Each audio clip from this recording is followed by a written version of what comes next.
Uh, mm, oh my god.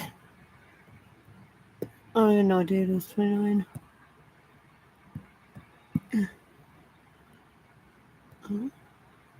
Save. We're done. Good.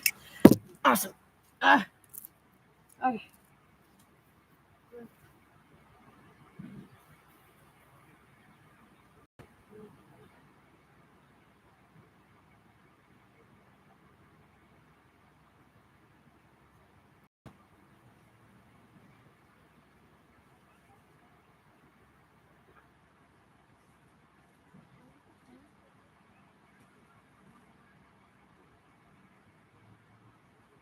Tout le monde devrait pouvoir se déplacer en sécurité dans sa communauté. Je suis Hugo Hull. Maybe by July, there might be someone else on the ticket. Plus, why is the Biden administration not sanctioning Iran over nuclear weapons? Could it be because U.S. politicians have learned their lesson? I don't think that's the case, but we're at least going to talk about what they're trying to sell you when it comes to a war with Iran, because we have to keep an eye on this kind of stuff, because we were sold a war in the not too distant past over weapons of mass destruction. We're not going to let that happen again, so we're going to read the signs. We're also going to talk about a war with Russia. Oh, I'm skipping around. We're going to talk about how, yes, President Macron says we need to go and get them set up to do better. That doesn't mean that they're going to go to war. It means we're going to set them up for war. What does that mean exactly? Is that NATO with Russia? Yes, it is. And we're also going to talk about the conscription, because Ukraine, a big story today out of Europe, and you're having now a lot of illegal immigrants who are getting services in these countries, and a lot of Ukrainians being pushed out. Yes. We're going to cover tonight. So a lot of Ukrainians who are getting a lot of these European, housing and of course monies and other things like that. They're now being pushed out in favor of that. You skipped over a story that we are going to talk about tonight, which is about Denver. And Denver, the sanctuary cities, Denver is really trying to become like the bastion of sanctuary cities. Like, hey, send us your tired, send us your illegal immigrants. We're going to show off the world how to do it here in Denver, Colorado. So that's what they're saying. We're going to show you the new handbook that they've just released, and they're handing it out to other cities around the country. So welcome in to the big show tonight. We got a lot to talk about. But good to see all of you guys. David is back. David is currently working on a new studio right now, so he's in the dark. But he's got, last night we mentioned on the show, where's David? He had allergic reaction. His eye blew up like the You look good. Yeah. You look I feel much better today. Oh, that's good. That's good. I like this background. When I first saw it, I was like, I feel like he's about to do an avant-garde rendering of Hamlet, just as a solo show. Right. Play every He's going to have the skull in his hand, Yeah. You're right. To be or not to be. Anyway, it's good to be back. Good to have you Welcome back. back. Good to have you all here. So again, we're keeping an eye on this Trump verdict here. And just a short time ago, Judge Merchan has instructed the jury they do not need to have a unanimous verdict in order to convict President Trump. That's what he told the jury. Well, specifically what he said, because this is New York law, it does seem like he's leading them to a conviction without a full agreement of the jury. That's what that feels like. But in New York, you can convict someone without being completely clear on what the charge is. So he's just reminding them. I mean, think of the conscience, how unconscionable this is. I'm reminding you, you have some wiggle room here. Right. Okay, clearly he's got an outcome that he's hoping for, which he's not supposed to. Right. Yeah, he told them this means they could split 4-4-4, and the judge would still treat them unanimously. It's unbelievable. So, this is crazy. Anyway, we're keeping our eye on this. You guys, what do you think happens? And we do know that the Secret Service has met with the prison officials if President Trump has to be taken to prison. What that would look like? It's unbelievable. If I've seen a lot of people sort of conjecture online saying, if he does go to jail, he will then win all 50 states. Yeah, for sure.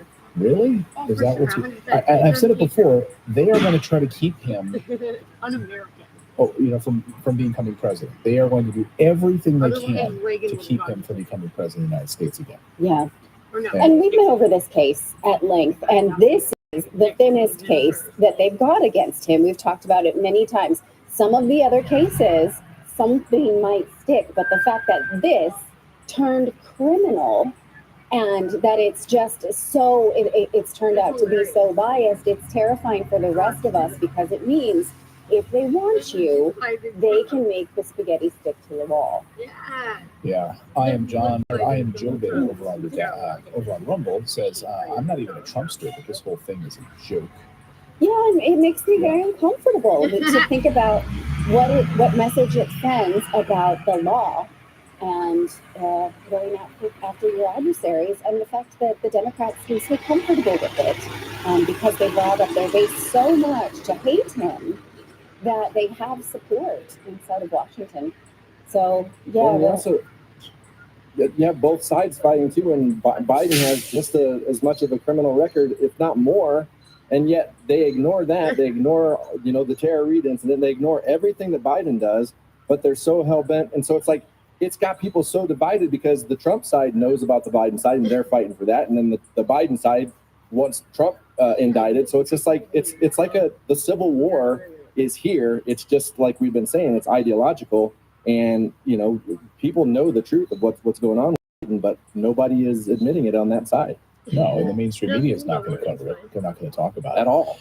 But they will talk about this, which is President Biden, and they are talking about right now how Democrats are freaking out. So nothing happens in Washington, D.C. by coincidence, nothing. So when Politico last night ran a story called Dems in Full-Blown Freakout over Biden, this is not a coincidence. The timing should raise all of our eyebrows. I've got some bushy eyebrows and I raised them up. Why? Why would the timing of this article come out? Well, a few months ago, we started hearing from Democrats off the record. Of course, they don't want to go on the record and admit this, saying that the party would replace Joe Biden on the ticket in June or prior to the Democratic National Convention. They are not going to let this guy run, against RFK Jr., against Donald Trump. They're not going to. He's losing. He's losing badly right now. And NBC News also saying the very same thing, asking the very same thing. Could Democrats replace Biden as their nominee? And they're saying it's nearly impossible, but you're telling me there's a chance. So exactly how are they planning to do this? The timing of this piece is very telling. We'll get into that part of it in a minute. But of course, my old colleague at Fox News, Peter Doocy, wasn't being flippant. He was literally asking what all of these Democrats are saying to Politico in this bombshell piece about Dems are in full-blown freakout over President Biden, and they don't know what to do, and they're trying to replace him on the ticket. So Doocy asked Karine Jean-Pierre that very question. Again, he wasn't being flippant. He was just reading a headline. Watch. Are you guys here at the White House in full-blown freakout mode? What are you talking about? What are you talking about? There's a Politico story. It sounds like Democrats outside, the quote is Biden stubbornly for polling, and the stakes of the election are creating the freakout. So, again, be mindful. I'm not going to comment on 2024 election. I will say this. The president has never forgotten where he came from, who he is. He understands what the American people are going through as they're sitting around the kitchen table. You hear the president talk about his time growing up, where he watched his family having to sit around the kitchen table, making incredibly difficult decisions. And the president has always said he's going to fight for communities that have been forgotten. And you see that in the economic policies that he's put forward. He's going to continue to fight for the middle class. He's going to continue to fight in every way that he can. You heard me at the beginning talk about junk fees, incredibly important, and he's going to continue to fight and to make sure that Corporation Greed doesn't continue to take hold. That is something that he's been very clear about. While Republicans are doing the opposite, they put out a policy where they want to give a big tax break to the wealthiest among us, billionaires and corporations. That's not what the president wants to do. Yeah. Okay. So thank you, Karine Jean-Pierre. That's for that the victory answer. lap. So can we What did she just say? can we just go over, like, he stands for working people, and you know that and you feel it. You feel it in your heart. And he's been clear about that. And he's been clear about that. He's been clear about that. And what the heck else? He's been very clear about a lot of things. Because she said, you know, that like for like the poor and like he's there to defend the defenseless essentially.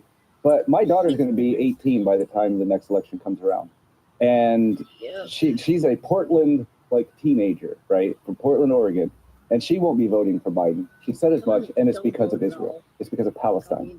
And so like as much as they want to ignore that, they can't. Like she's not alone in that. Her generation, that's why they wanted to get rid of TikTok. Yeah. Like they have lost that upcoming like batch of voters that they're counting on. They've lost them just because like on that one issue almost alone, the support of genocide. And across all demographic, I mean all races, by the way. So you needed to look at President Trump and the amazing polling that's now coming out from New York, New Jersey, and other areas, but also to Philip's point, look at where President Trump was in the Bronx, right, at this big speech. He had thousands of people of all races waiting in line to see him. They couldn't even get into the speech. Right. They were just lined up all the way through the park. They couldn't get in to see him. Yeah. And I saw reporters interviewing young black voters saying, you know, I'm here to hear what he has to say, but there's no guys wearing FJB shirts, F Joe Biden shirts. You know, people of color saying, I am done with this. I'm done with the Democratic Party. There's a great piece in Candace Owens' book, Blackout, where she says that she was listening to Donald Trump speak, and he said to a group of black voters, what else do you have to lose? Your schools suck? Your neighborhoods suck? Your community centers suck? How could it get any worse? What else do you have to lose? It didn't sell the black voters in the 2020 election, but that message seems to be resonating now because they realize that under the Biden administration, they had a lot to lose. They have schools that have been shut down and turned into immigrant centers. Mm-hmm. They have their their cost of living skyrocketed. So now that message resonates when you learn the hard way. So that's really interesting. So I just want to kind of go through this Politico piece a little bit here because there are some really telling comments from Democratic operatives who some are speaking anonymously to Politico, some are on, speaking a little bit more freely, knowing that they don't have to put their names in this article. You don't want to be that guy who's on the record saying we're doomed or the campaign's bad or Biden's making mistakes. Nobody wants to be that guy, one Democratic operative in close touch with the White House said, granted anonymity to speak freely. But then what is their job? Who? Like, you don't want to be the guy who tells your boss the truth. So then what are they there for? I mean, they're there because they're yes men. They're there. That's what they do, right? But Biden's stubbornly poor polling and the stakes of the election are creating the freak out, this Democratic operative said. This isn't, oh my God, Mitt Romney might become president. It's, oh my God, the democracy might end. Really? Okay. So wait a minute. Just to be clear. So President Trump or RFK Jr. becoming president of the United States, democracy would end. First of all, we're a republic, but also, I don't know if you've been paying attention to what's happening to the United States of America right now. It is crumbling before our eyes. Just look at the US dollar. Just look at the US dollar as a reserve currency of the world, as one piece of this. Being crushed right now, and one of the major drivers of that is your sanctions against Russia. And all of these countries turning away from the United States. This is Biden's policy. It's you could draw a direct line between the Biden administration and the decline of the US dollar. Well, Rachel Maddow is the one who leads the talking points about this, and we've talked about it many times, is that because Trump contested the election and January 6th happened, then that's the direct connection that she makes to the fact that he wanted to subvert democracy. Never mind the fact that the Democrats sold us this lie about Russiagate for so long and told us that we had an illegitimate election in 2016. But she says because there is any question of the 2020 election, they don't believe in democracy and will work to pull the rug out from under it. So it's a very hypocrite. I'm just telling you the talking points so that you can be ready when someone stupid says something stupid like that. So be prepared. Watch Rachel Maddow to be stupid and then be prepared to speak to stupid people. That's basically what we're saying. That's why you watch Redacted. Right. For a lot of people. Not to be stupid, yeah. Yeah. Hopefully. And I want to point out too that I think that this is the reason that they're really trying to keep Trump from being able to run is because they know at this point he has the support that there's no way that they could convince people in this next election in 2024 the same way they did in 2020 that Biden got 81 million votes and Trump got 76 million. Yeah. There'd be no way that they can prove that, and even Democrats at that point would be like, it'd be impossible. So. It would be absolutely impossible. To Philip's point earlier about all of the young people that have completely turned against the Biden administration, there's no enthusiasm whatsoever at all. Unless they're like, I feel like the people that show up at a Biden rally are, a lot of them are just staged and placed there, paid or, staged, placed there. We know that. In fact, that's been confirmed. That's not a dream. Democratic operatives in those areas will bus people there, and they'll pay for your transportation to get there to come out. Who's so enthusiastic going to see a Biden rally right now? Well, some of the things that I have noticed liberals high-fiving themselves about voting for Joe Biden is that he passed the infrastructure bill. That's really their big victory lap, is like, look, we passed the infrastructure bill. So when people say that, I just want to say, oh, what have you seen personally that came out of the infrastructure bill, and how has that made your life better? I'm so curious. To her credit, what's her name on ABC News asked Pete Buttigieg that very question on Sunday and said, so this massive infrastructure bill, we're supposed to see electric car charging stations all over the United States. There's 7 built right now.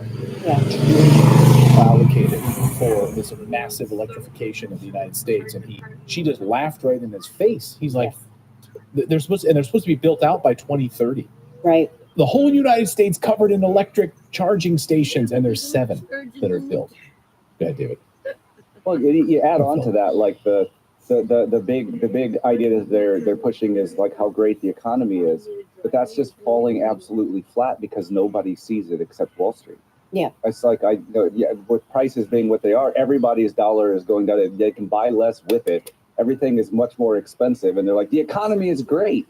It's like, if the economy is great, it will feel great, and it doesn't feel great. So don't tell me how I feel. Right, it's a total disconnect. That's a great point, because they'll point to this. They'll point to manufacturing, real wages, etc. in the economy. Wall Street's fine, but of course, people forget when Wall Street's stock and share prices rise when they fire people. They're rewarded by Wall Street when they lay off tens of thousands of people. Their share price goes up. So that's a total disconnect, to Philip's point. People feel it, and they see it every night when they're buying groceries. They're paying for gas. They're paying for electric. Right. And some of the other arguments, I'd love to hear like what people in your workplace say when they're making a pitch for Biden, because I'm looking. What is it that justifies a vote for Biden right now? Again, I hear the infrastructure bill, and I hear just can't let Trump win. That's literally it, is can't let Trump win. And so then when you ask, which bit is upsetting you the most, about Trump, it's just a visceral hatred. That's really all they've got.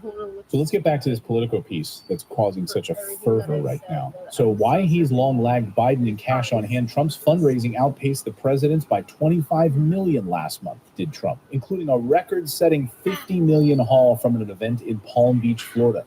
One advisor to major Democratic donors provided a running list that has been shared with funders of nearly 24 reasons why Biden could lose, ranging from immigration, high inflation, to the president's age, the unpopularity of Kamala Harris.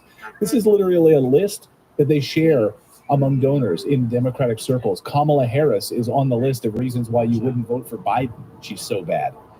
Immigration, high inflation, the presence of third-party candidates like Robert F. Kennedy Jr. Donors ask me on an hourly basis about what I think, the advisor said, calling it so much easier to show them. So while they read it, I can pour a drink, meaning he shares this list with people. The advisor added, the list of why we could win is so small, I don't even need to keep the list on my phone, he says. One day after the news broke that Biden had trailed Trump in fundraising last month, Massachusetts Governor Maura Healey raised pressure on donors as she introduced the president to a crowd of 300 people. Yeah. I mean, to those of you that open your wallet, she said, thank you.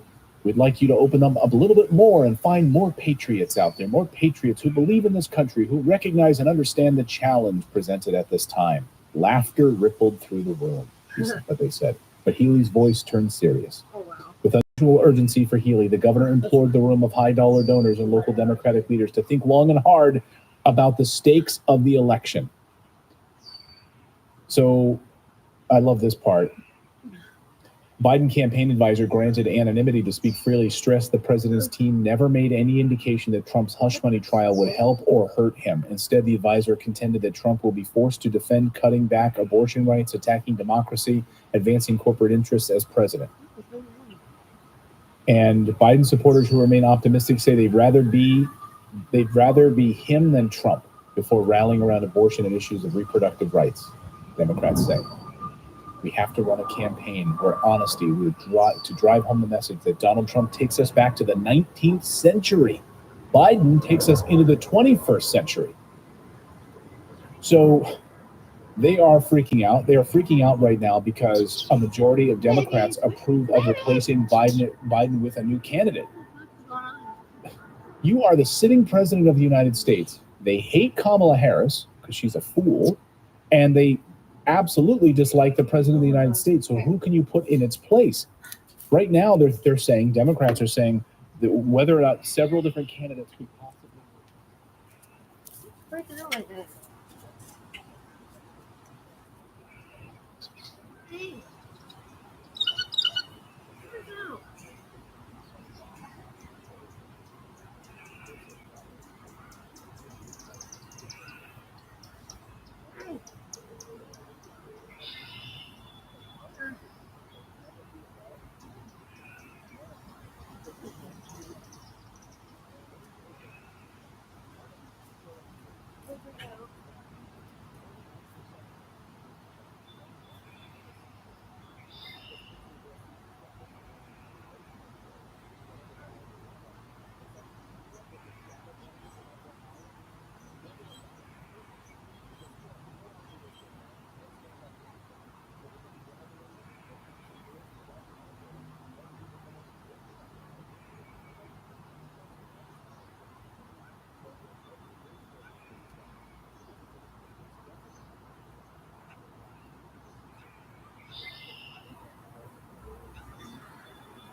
Sorry about that. Fair. Squirrel being squirrel.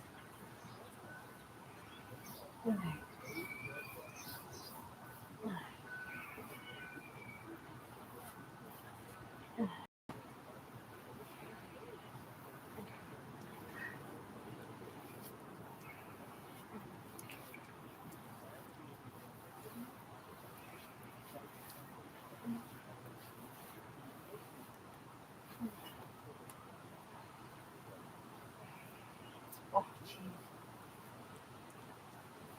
Yeah.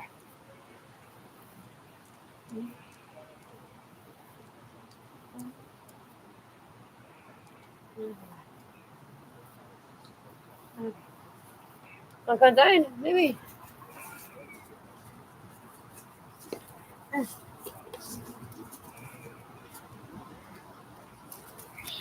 Okay.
Freaking out. Come on, Dragon Ball.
Okay.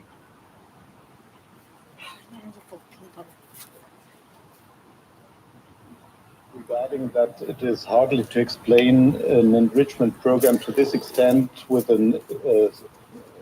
non-military enrichment program. Have they been able to give you an explanation for that? Well, in fact, they don't need to give me an explanation of why they enrich at 60%. What we need to ensure is that we have the necessary ability to inspect the activities there. They enriched at the levels that they declare. There are certain parameters, as you know, between an inspected state and the IAEA. They tell us this is what we are going to do, and then we perform the necessary inspections. So in that regard, in terms of motivations and reasons, which I believe is a little bit behind your question, we don't discuss that. For us, what is important, the only thing that matters is that we are able to inspect, that we are able to account for every gram of enriched material that is there. And this is the spirit of the exchanges. And we have been working satisfactorily in that regard. There have been other types of issues in that as you know, but they are not directly related to this particular issue. Okay, so think about this for a second. The United Nations obviously serves their paymaster of the United States. They do what the United States wants mostly, right? I think we can all agree. Yes. Okay, and so the United States really wants a war with Iran. They have been sanctioning Iran for decades over a nuclear program, so much so that they launched a cyber attack on Iran, Stuxnet, under Bush and Obama together. And the IAEA, despite being in the pocket of the United States, still cannot find evidence that Iran has nuclear weapons. And this is him saying, we don't see it. We've never actually seen it. So then why sorry, go ahead. When that guy was asking that question, was I the only one that, like, just the way he was wording the question and asking the question felt to me like he was kind of leading like this. You can't go to war at 60%. Are you sure Are you sure Right. that it's 60? If Yeah. Let's go to war at 60%. 80%? Are you sure it's not 80%? Because then we could go to hello. war, right? Right. Or we could Don't we have. really No not problem. like that? And he's like, actually, they're complying with all Ah. inspections. We would love them Better. to not, so that we can give you a reason to go and attack And then Iran. you threw But in there, but like, and their motivation doesn't matter because the math is there. yeah, Like, what more do you want? We did the math; it's all right there. We're able to What? inspect it. Like, what do you want? We want 80%. Well, it just, and it drives me absolutely mad. Yeah, it drives me absolutely mad that we Nope. have, like the United back. States and the UN is going to There. dictate what these other No, countries no can one- do as far as making weapons. And it's like, Ah. if you don't listen to us and do exactly as we say, we will drop nukes on you. Like, right.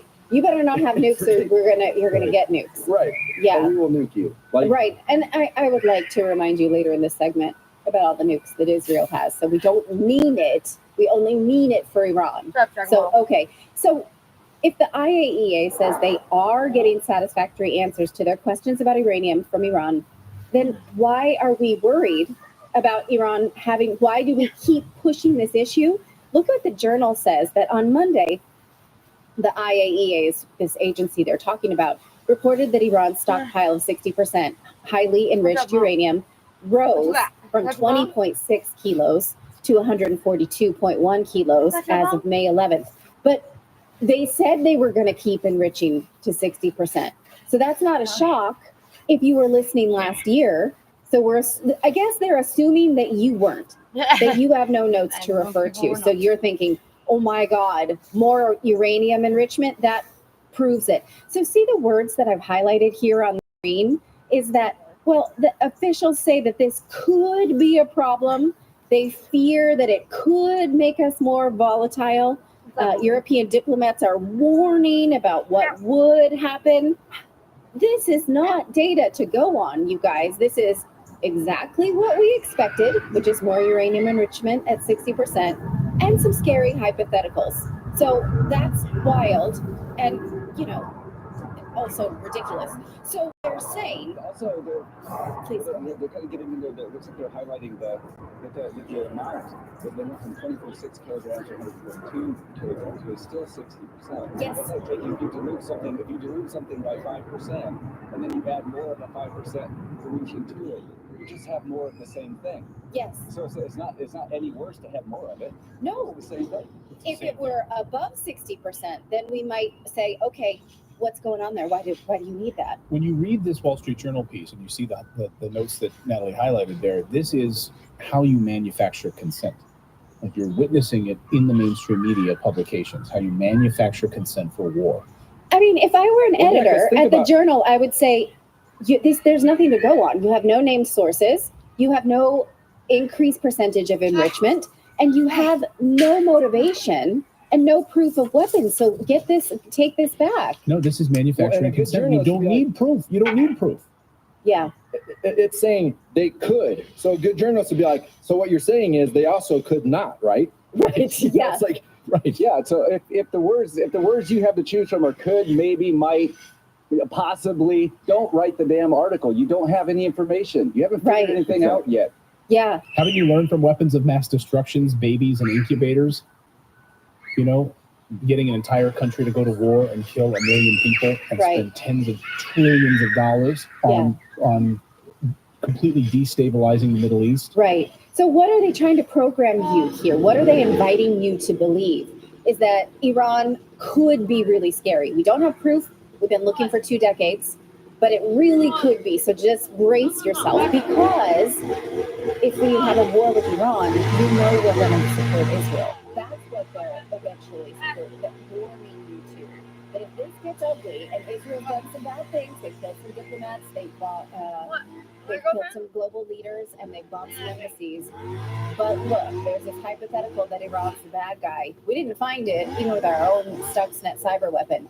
But you got to be warm to the issue that if we need to pounce on Iran, that's what we got to do if Israel demands it. Snowy in our chat, thank you for your $10 super chat, says, why aren't Israeli weapons inspected? Bam. They're funny. Yeah. What's amazing about that, too, is that Dwight Eisenhower warned John F. Kennedy about Oh, sorry. Israeli nuclear weapons. It was not actually secret. No, look at your He was supposed to know it, but Eisenhower knew it. that was the case, that they did have nuclear weapons. Israel was lying, and then Israel lied directly to JFK's face. He flat out asked them if they had nuclear weapons, and they lied right to his face.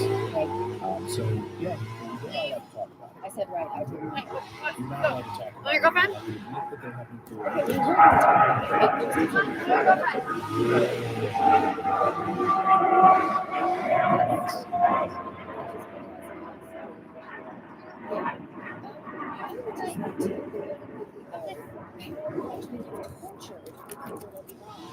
With sanctions of mass destruction, going on no evidence that they've ever had nuclear weapons. And this comes from this super evil book called The Art of Sanctions. This book is flat out diabolical, but the author tries to make the case that sanctions against Iran during the Obama years worked, he says, better than any sanctions programs against Iraq, because he did it better, obviously, and because Saddam Hussein was such a crazy person that those sanctions would never have worked, because Saddam Hussein was so pathological weirdo, basically. Leave that for a second, that's Saddam. CIA asset, and there was no weapons of mass destruction. The fact that the U.S. also launched the world's first government-led cyber attack against Iran's centrifuges with Israel. By the way, Israel helped us do that. Maybe the explanation for why those sanctions worked, or the fact that they just never found proof, even though they've been looking. I don't know. What do you think? Also, Iran never retaliated for that cyber attack, but here is what this author high fives us collectively, is that the result by most measures was a tremendous success. He's super happy about doing this to the Iranian people. Iran's economy went from GDP growth of 3% to a 6.6% contraction between 2011 and 2012. And unemployment and inflation remained in the double digits. That's awesome. We tortured them by making sure that people couldn't feed their families, couldn't buy antibiotics, making sure that people did not actually raise themselves out of poverty. That feels good, right? We're happy about doing that. There's so many people they're like, oh, just sanctions, like it's just this, passive thing that they do. They don't understand that children die. Yes. Die under sanctions because they can't get things that they absolutely need to survive. So Yes, that's antibiotics. It absolutely is. Or insulin, or things like that. It's pure evil. And if you want to read about the mindset of someone who literally is evil like that, then read that book, but get it from the library so that guy doesn't make any money. Randy in our chat says, are you guys seriously supporting Iran? No, but I'm saying that the same way nobody was supporting Iraq, but there were no weapons of mass destruction. What we're saying is, do you want to be led into a war? Do you want Americans to die in the Middle East for something that you're manufacturing consent over? Just like weapons of mass destruction. Right, there were no weapons there. We have not found the nuclear weapons in Iran. Do you still want to buy that bullshit? That's what we're asking you. If you do, go ahead. Yeah, But right. again, the proof is not there. But I'm just saying Well, that because what you you're basically have an opinion like, oh, you guys are supporting Iran, Don't feel like, but when there's what nothing sorry. there supporting that they're doing anything wrong, why would you want to just willy-nilly support sanctions and support evil things that are happening to innocent Hurting people their people. if it's not true? Right. And think about it this way, because if another global power decided that the American government was evil, which they could easily do, and then they decide that you and me as American voters and American citizens need to suffer, how would you like that? How would you like the other side? I mean, we care because we're humans. I think that's why we care. I think watch Jeffrey Sachs' great interview with Tucker Carlson over the past few days. It was part of his members only exclusive. I think it's now maybe public. I'm not sure, but anyway, Jeffrey Sachs lays out all of these wars that we've been dragged into. These fake wars with using false flag events and lying to the American people to bomb and destroy Syria, to go into Serbia, right? To destroy, to bomb Belgrade, and for 78 days, carry out a war, a NATO war in Belgrade, to try to create Kosovo out of thin air, basically, so we can build military bases there. I mean, how many more times are we going to be lied to? Like, you might hate Iran. That's up to you. You can hate Iran. You can hate China if you want to. But do you want Americans to go there and die? What are they doing to you right now? What is Iran doing to you right now? We have a wide open southern border in the United States. where you have tens of thousands of illegal immigrants coming across the border right now, and many of them on the terror watch list coming into the country from countries that we've literally bombed and destabilized. Like President Trump said the other day, why the hell are we bombing Yemen? Right. Well, now we have Yemeni coming across the southern border in the United States. Yeah. I mean, Well, even go back to World War II. Like the United States has been able to convince people that the Russians, who lost way more than America did in that war, and were the ones that actually liberated the Jews, that they're the bad guys, and people still believe it. NATO was created because of that, because they wanted Russia to be an enemy when they weren't. Propaganda is very, very strong, and there's a lot of stupid people. But on this show, we don't suffer fools, and that's why you watch the show. And hopefully, we can have a conversation about these things. But at the heart of it is, we don't want to go to war. We don't want Americans to die in the Middle East because of some fool's errand that the deep state wants us to believe. Right. Do we say, oh, well, we really should have supported Saddam Hussein when we were being lied to about weapons of mass destruction? No, Saddam Hussein killed people for the CIA. My love for that person is not really very strong, but we tortured that country based on a lie. I remember what that felt like, and I'm not going to do it again. If you want to, go ahead, or find me some proof that the nuclear enrichment program is for weapons. Those are your two choices. Do it if you want, because you think that feels good, or find the proof. That's all you got. Right. So otherwise, F off. Brett Green in our chat says, Clayton, I am ticked also. I'm furious about it. And we're being lied right into another world war right now. Iran is a part of this nexus that they're trying to bring us into war against Russia and Iran and to take control of the Red Sea. And they're manufacturing consent in your newspapers to try to make you believe this crap. Yeah. Okay. So let's go back to the point, that awesome super chat about Israel having nukes, because we've known this, like Philip says, it's the worst kept secret in Washington. And how did we know this? I want to remind you of the story of Mordecai Benunu. He was a whistleblower from Israel who worked in nuclear bomb factories, and he revealed this in 1986. And then what happened to him? He spent 18 years in prison, even though he violated no law. He says he was subjected to solitary confinement. In Israel, they call him a traitor, and they have never let him leave. But Amnesty International has spoken out on his behalf, that they call it prisoner of conscience. He was released from prison in 2004, but put back in several times for what violating his parole. He decided and the Norwegian government decided to get this last minute because they were worried about making enemies of Israel. He sought asylum in Sweden, same story. He's been trying to leave Israel for all these years. So all this to say, we know that Israel has nukes, and we know that it's torture and violating the human rights of this whistleblower. So America's so-called, whistleblower protection is one of our core values.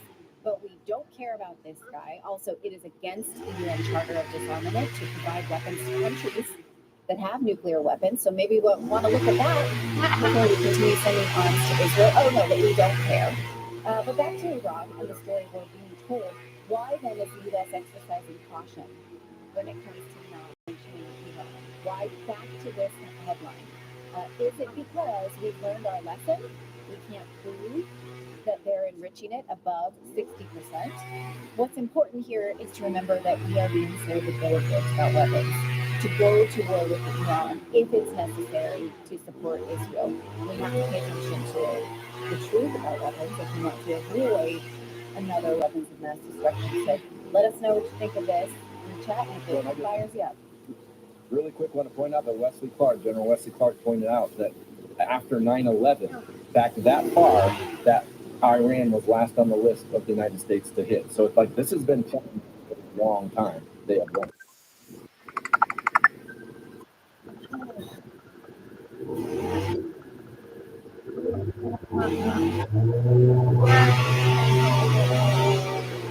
Hello.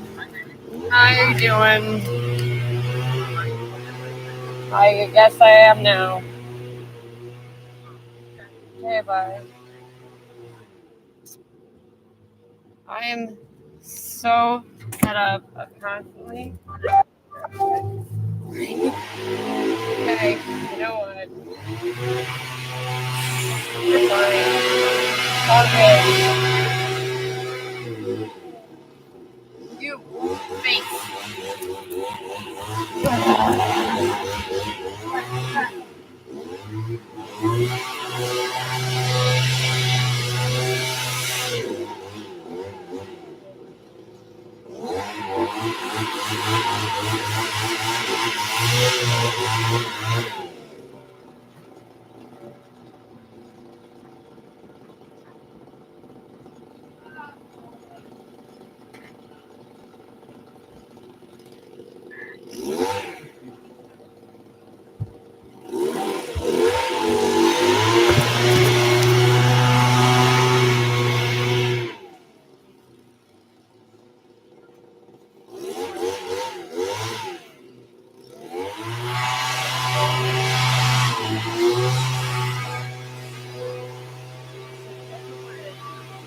Where are you coming to go? And we're not going to do this.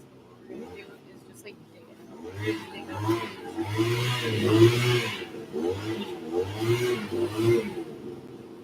Oh my god.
Okay.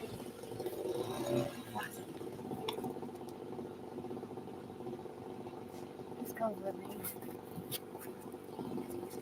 Stay. I have to go pick up Daddy. You want to come? I have to go in the car. You want to come? Obviously not.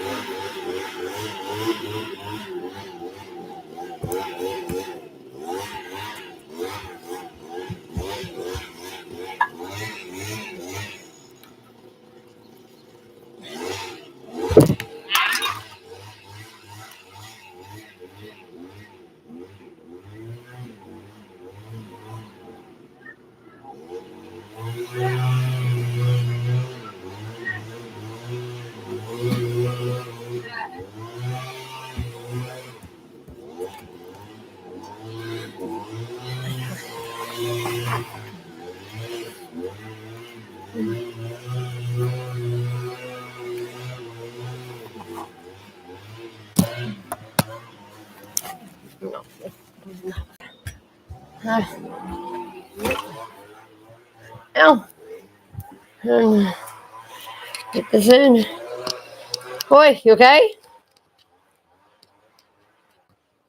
You guys get a good video of my hair fit. You're welcome. because I haven't showered and I don't know when. It's always bad when you hear like I lost count. So we're just gonna try and not pay attention to that. Okay. Well. Hey. Do you tell my dog raised his girlfriend? Because I didn't have it fixed, so. It's kind of like enough here, you know? It's like, I'm having testicular cancer. Oh, gotta pee! Oh, it feels like. Oh, it feels like.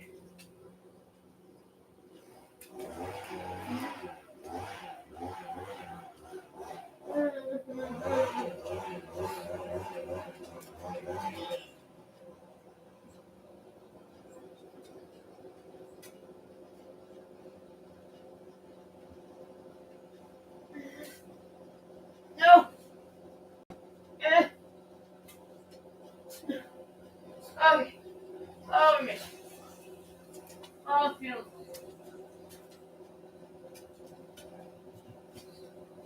I'm so tired. I'm so angry.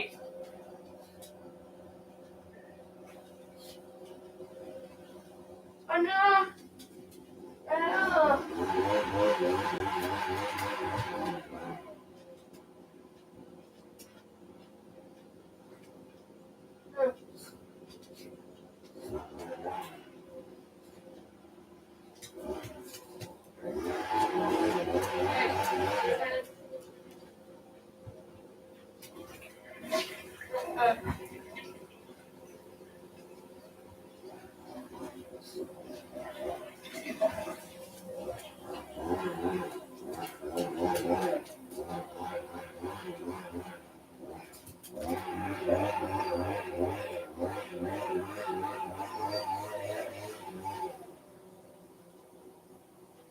Okay.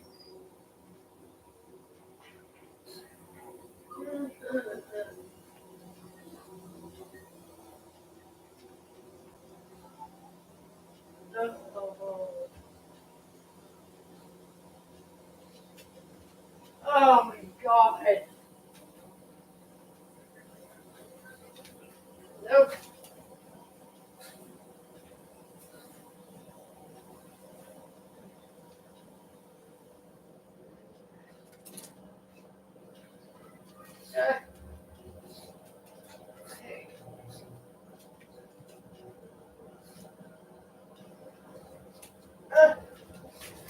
Okay.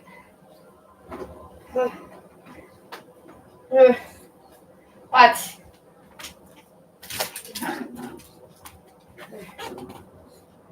Okay.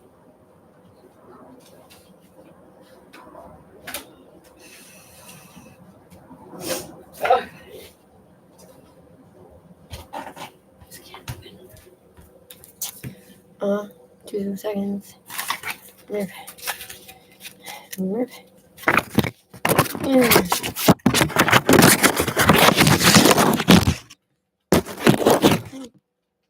Just for 2 seconds.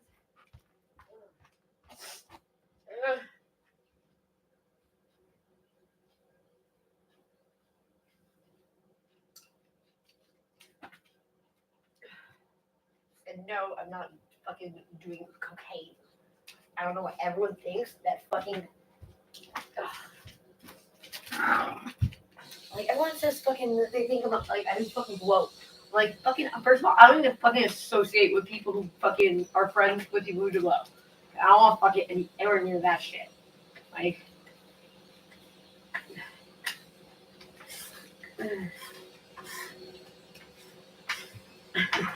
Like.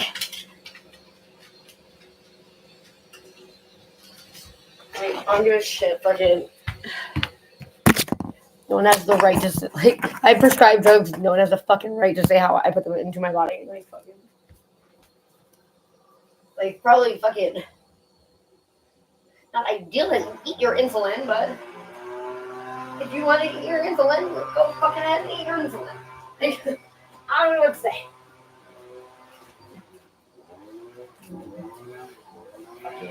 sure as shit don't go and tell me fucking what I can't put in my fucking body.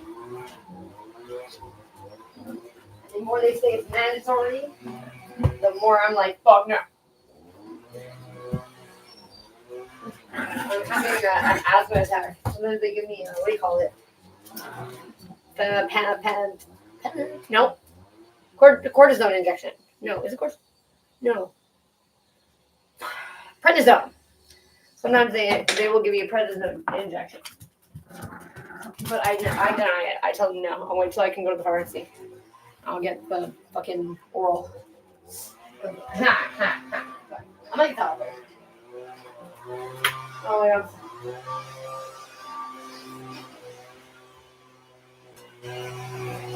Rain. I'm Finn. What's I coming here for? Oh, okay.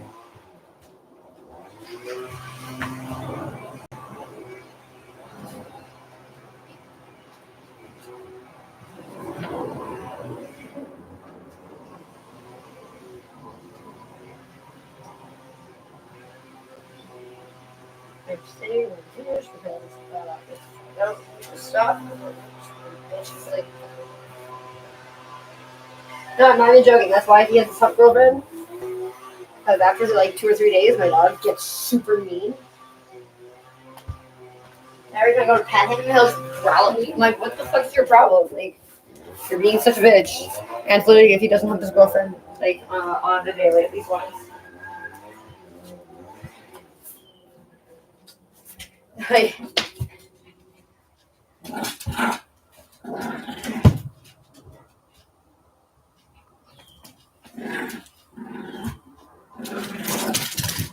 but if he has his girlfriend on a daily, he's super chilling, super nice, like, he's an amazing dog, but if he doesn't have his girlfriend on, he's a fucking douche.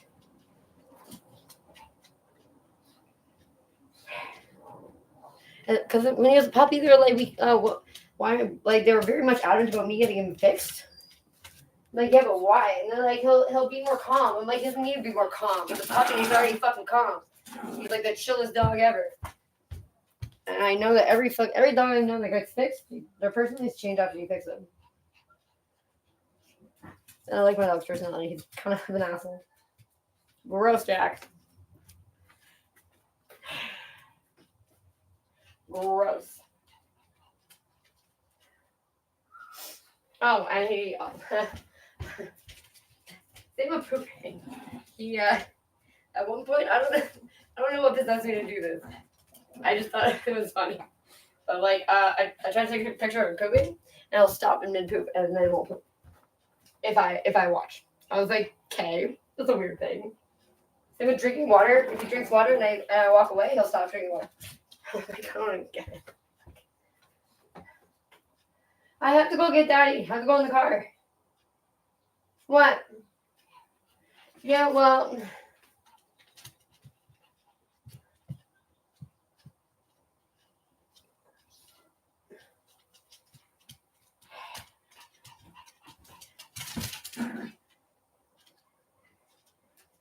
Okay, I'll be right back, okay? I'm going in the car. I have to go get Daddy.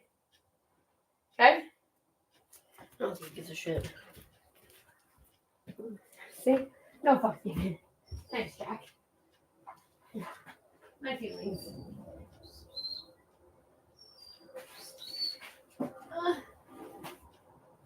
Okay. Okay, I won't be long. You obviously do not.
Little booby. Hey, little booby. How are you doing, mister? Hi. I'm Mr. Booby. Hello, mister.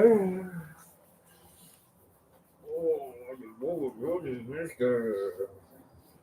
Hello, mister. Hello, hey, check.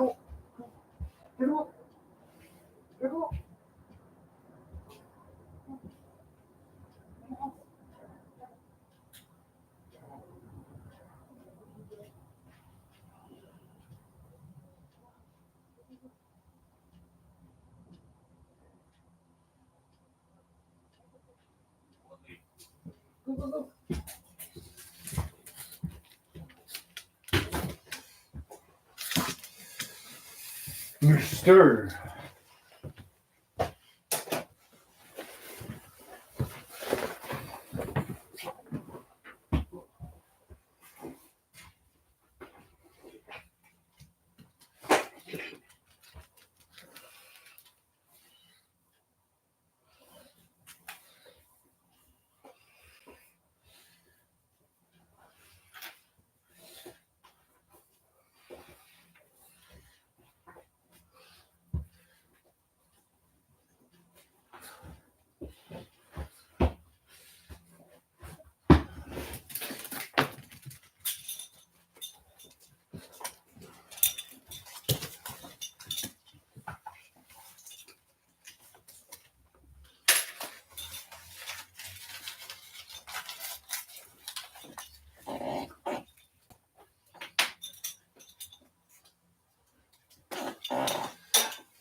Let's go, mister.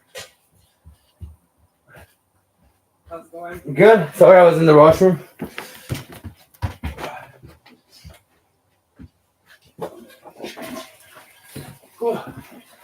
Just one, but I don't have a $5 bill. I don't know if you got some.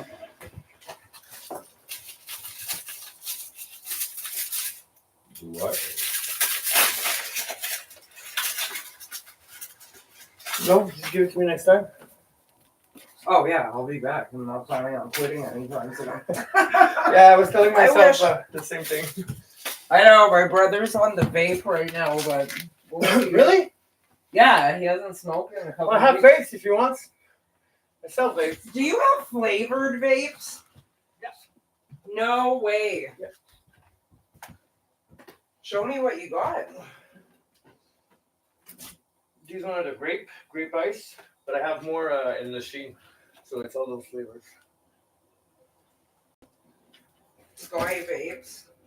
And this flavor is what? Grape ice. Grape? Yeah, that's just to show. If next time I go to the machine, I'll check out all the brands I have. Yeah, let me know, because my daughter, Yeah? she Their likes flavor. candy fucking Because they're from flowers. the reserve, so no laws applicable. And you have to sell the whole box? No. I sell it.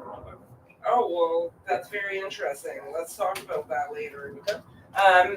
And you just, so you'll know like what brands you can get, or should I ask my daughter which one she wants? And Well, tell her? I'll tell you what I have, and then she'll be able to figure out. Killer. Yeah, because I'd rather get it here. My friend told me there's some secret spot on St. Catherine Street downtown. So I was like, Jesus. fuck, I don't want to drive down there, you know? Oh, that would be great. Yeah. That They're bringing would in be the box great. and everything. So. Yeah, because you can't get the flavored ones anywhere. And she's like, okay, Jacko, leave the neighbors alone. They're doing their job. okay, cool. Awesome to know. So, yeah, like honestly, the minute you know what you can get, text me. Yeah. Okay. And I'll definitely grab some off you for sure. Okay. And that one is great. Grape ice. Grape ice. Yeah. Oh, okay, so minty grape. I think so. Yeah, I don't she smoke. doesn't like the minty. No, shit. okay, so But yeah, yeah. like if you get any like strawberry or Yeah, I mango. got a few different kinds. I'll text you. Awesome. Oh, wicked. No problem. Thanks. No problem. No, That is Keith for me. yeah, I will. I was supposed to call him, but I didn't get around to it. So. Yeah. Okay. All right. Cheers.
Cool.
America, but with my heart still in my homeland.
Tôi chẳng muốn gặp cậu.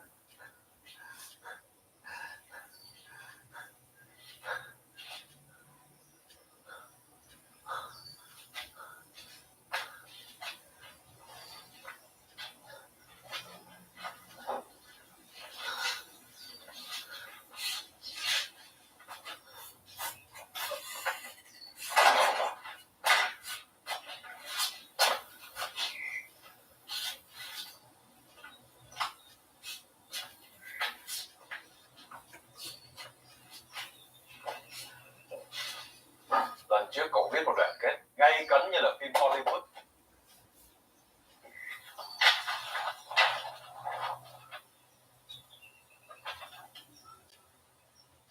Comrade Commandant, I pick it up in America, but with my heart still in my homeland.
Mackie.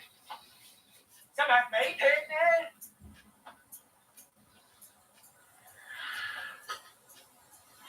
My pet soup cowboy, man.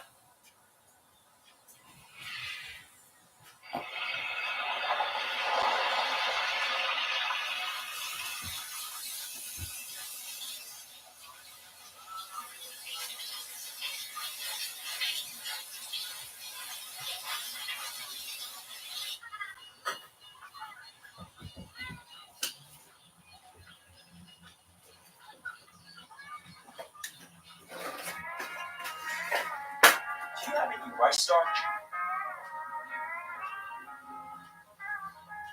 No. We got cornstarch. This is America, not Japan.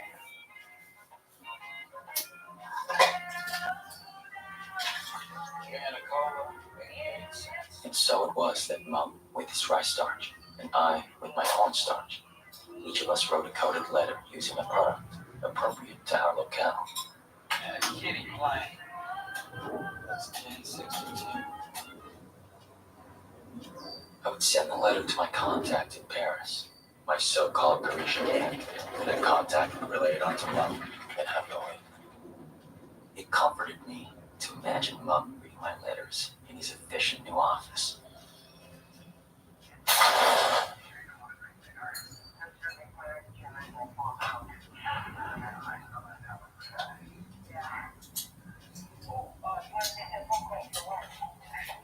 Ma chère tante, Texas is scorching dry, which helps to evaporate any doubt I might have had about leaving my home.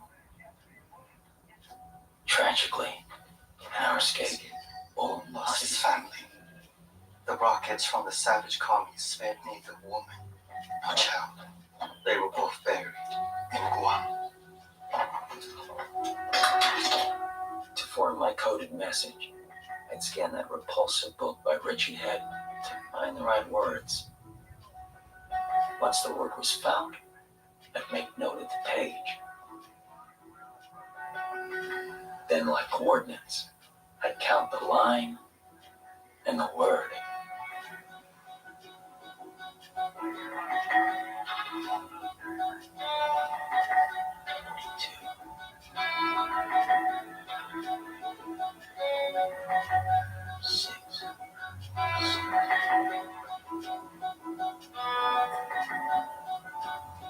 Coded numbers would reveal themselves with a brush of iodine solution. With 3 sets of numbers for each word, the sentences had to be concise. Even Hemingway would have had to restrain himself.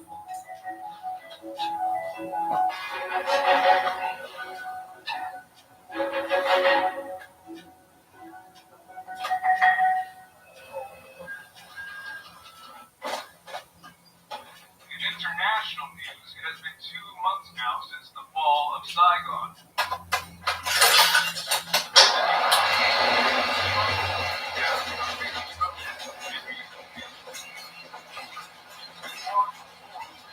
Surrendering myself to the merciless prodding of magic fingers and the nightly news, I couldn't help thinking about the general and that awful incident. Wait, I'm sorry. I forgot.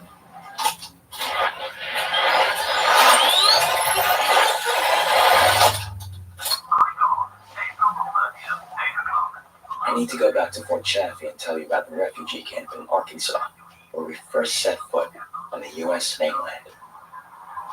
North Vietnamese troops entered the city, packed into trucks that filled the red and blue flag of the Communist Provisional Military. General, perhaps the dress uniform is not such a good idea. My people have been through a terrible ordeal. Seeing the beloved general in full dress uniform will make them feel fortified and reassured. Any word from Clark yet? My apologies, but you mentioned you get your family settled in LA as soon as possible, or the settlement agency does have spots in Dallas. No, I'm thinking my people are studying Los Angeles.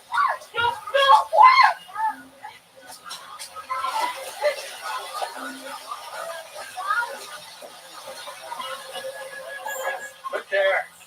Let me take care of that vermin.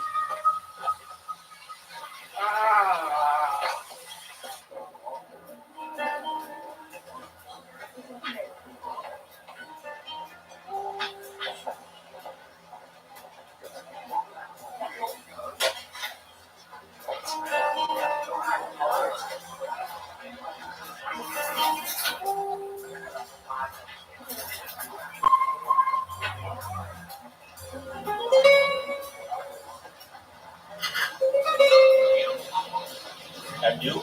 Blood is also sponsoring you, right? I'm not a priority. I reached out to an old mentor of mine in Los Angeles. Don't worry, I'll catch up with you out there tomorrow. You certainly will. But if by any chance your mentor failed you, reach out to me one. So, this is getting old. Cái lính chuẩn bị giải quyết không? Bực quần áo bị trong ai cũng thương. Đồ ăn ngon hả?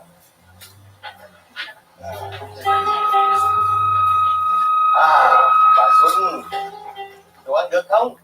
Không ăn đi.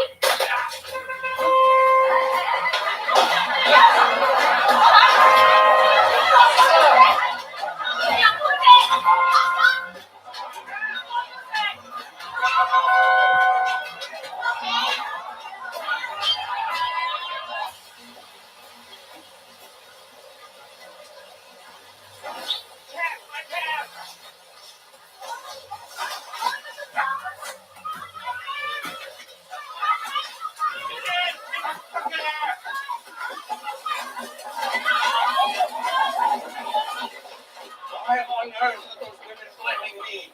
Maybe they received some misinformation. What kind of misinformation? About you? What's up, movie? What's up, movie nerd? What's going on with your face? What's going on with your face? Hey, boobly. What's going on with it? Boobly. Oh, master. Boobly. Oh, master. Boobly. Boobly, Master Believer.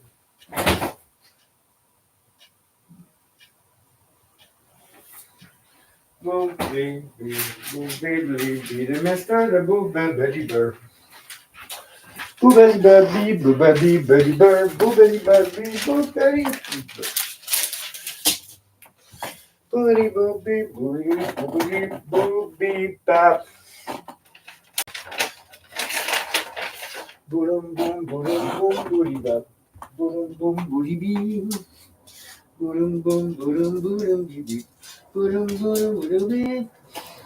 Boom, boom, boom, boom, boom, boom, boom, boom, boom, boom, boom, boom, boom, boom. Boom, boom, boom, boom, boom, boom, boom. Boom, boom, boom, boom, boom, boom, boom, boom.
Beep blue, boo boo boodly blue, boo doodly doo, boo boo no go booty.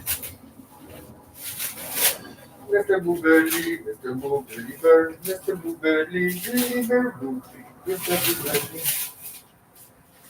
The Booberly bird, Booberly, doo doo doo doo.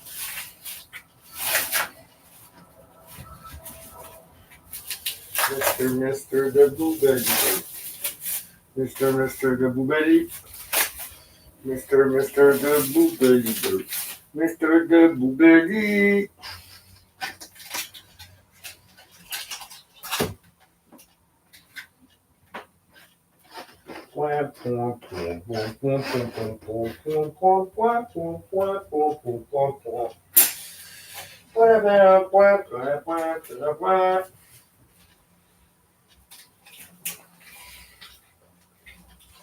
So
apparently, we do not buy propane anymore because we have to buy it all from Putin, and I guess that's just probably too embarrassing.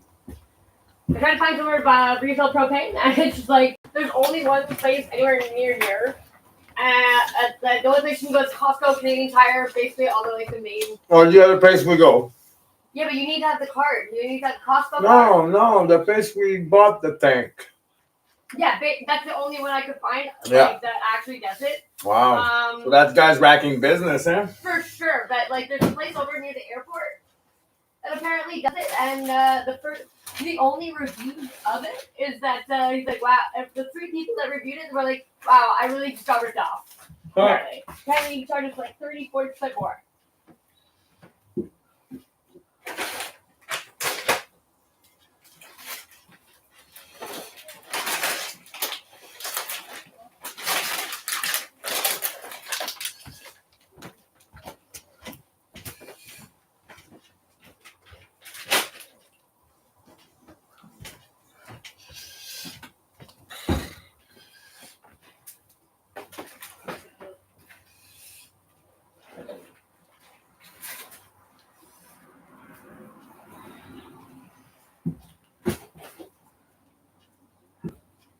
What's that? I stole weed. I stole all the weed I sucked. Maybe you can put down the Caesar for me because I didn't eat all day. I'm trying. Thank you. I can barely walk. Well, baby, I'm sorry. My back hurts so fucking much.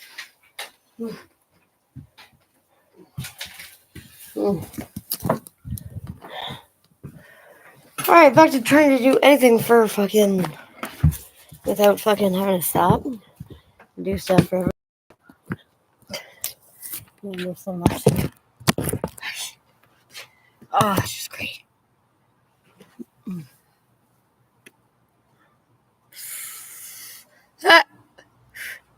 I guess you didn't see the computer on, eh? I guess you didn't see the computer was on? My computer? No, it's inside. Who is that? Where's Madison? Who is that dude? That's funny. I'm the new Madison. She didn't message me.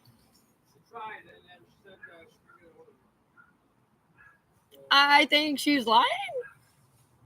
Because I didn't get any messages. Oh, maybe. Hopefully.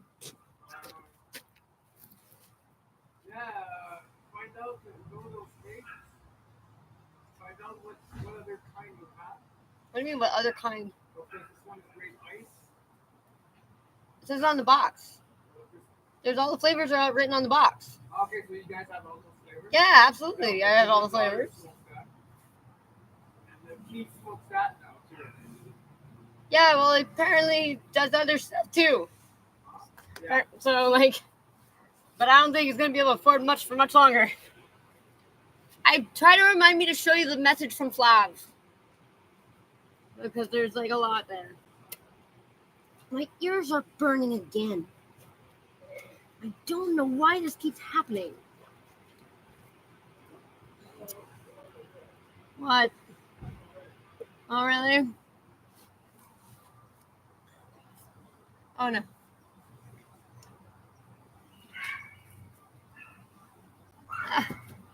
I keep fucking it up. What am I doing? I just bought new brushes, stupid. Yeah, what are you? Because I keep fucking it up because the brush is all fucked up. And I saw the ones that goddamn gave me, I saw them at the store.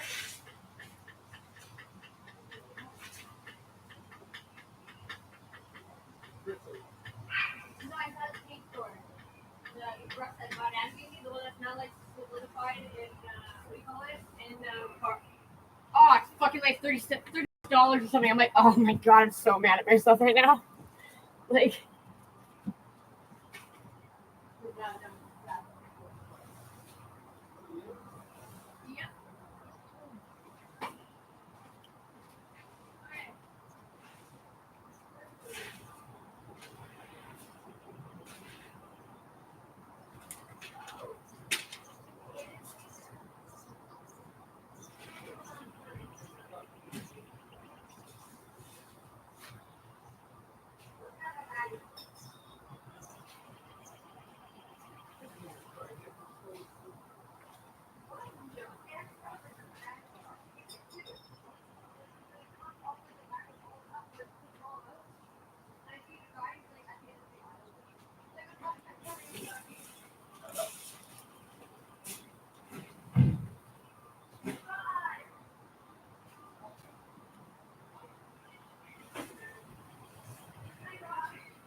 consider getting a cat or borrowing someone's cat.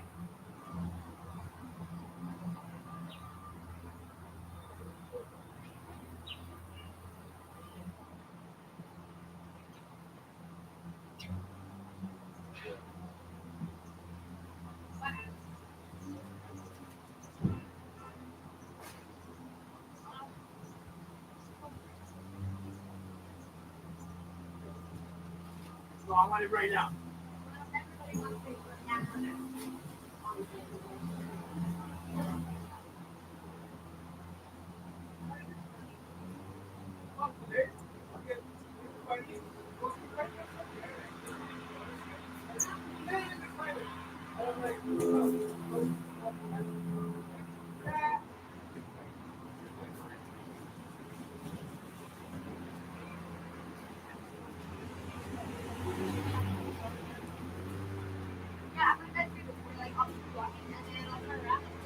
Like, no, go away. I don't want you. Go to whoever feeds you.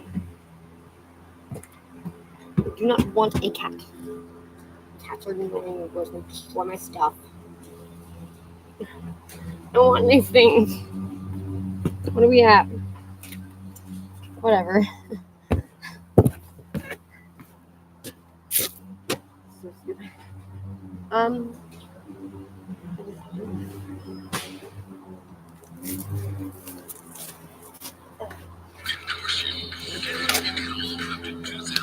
I don't know why that.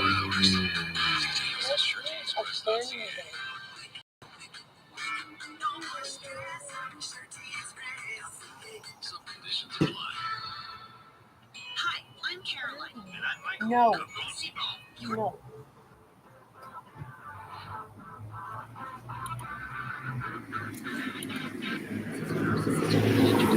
Narcissistic relationships. And all the questions you've got, one big one is always around closure, right? Closure. It's funny, when I think about closure, one of the first places I go are movies, television, even books. The tears are on fire. I think so many times part of the reason we get drawn to certain stories is that there's a comfort when at the end of the film there's closure. The villain goes to jail, the bad guy gets shot before he gets shot. Oh, what's there like markings down?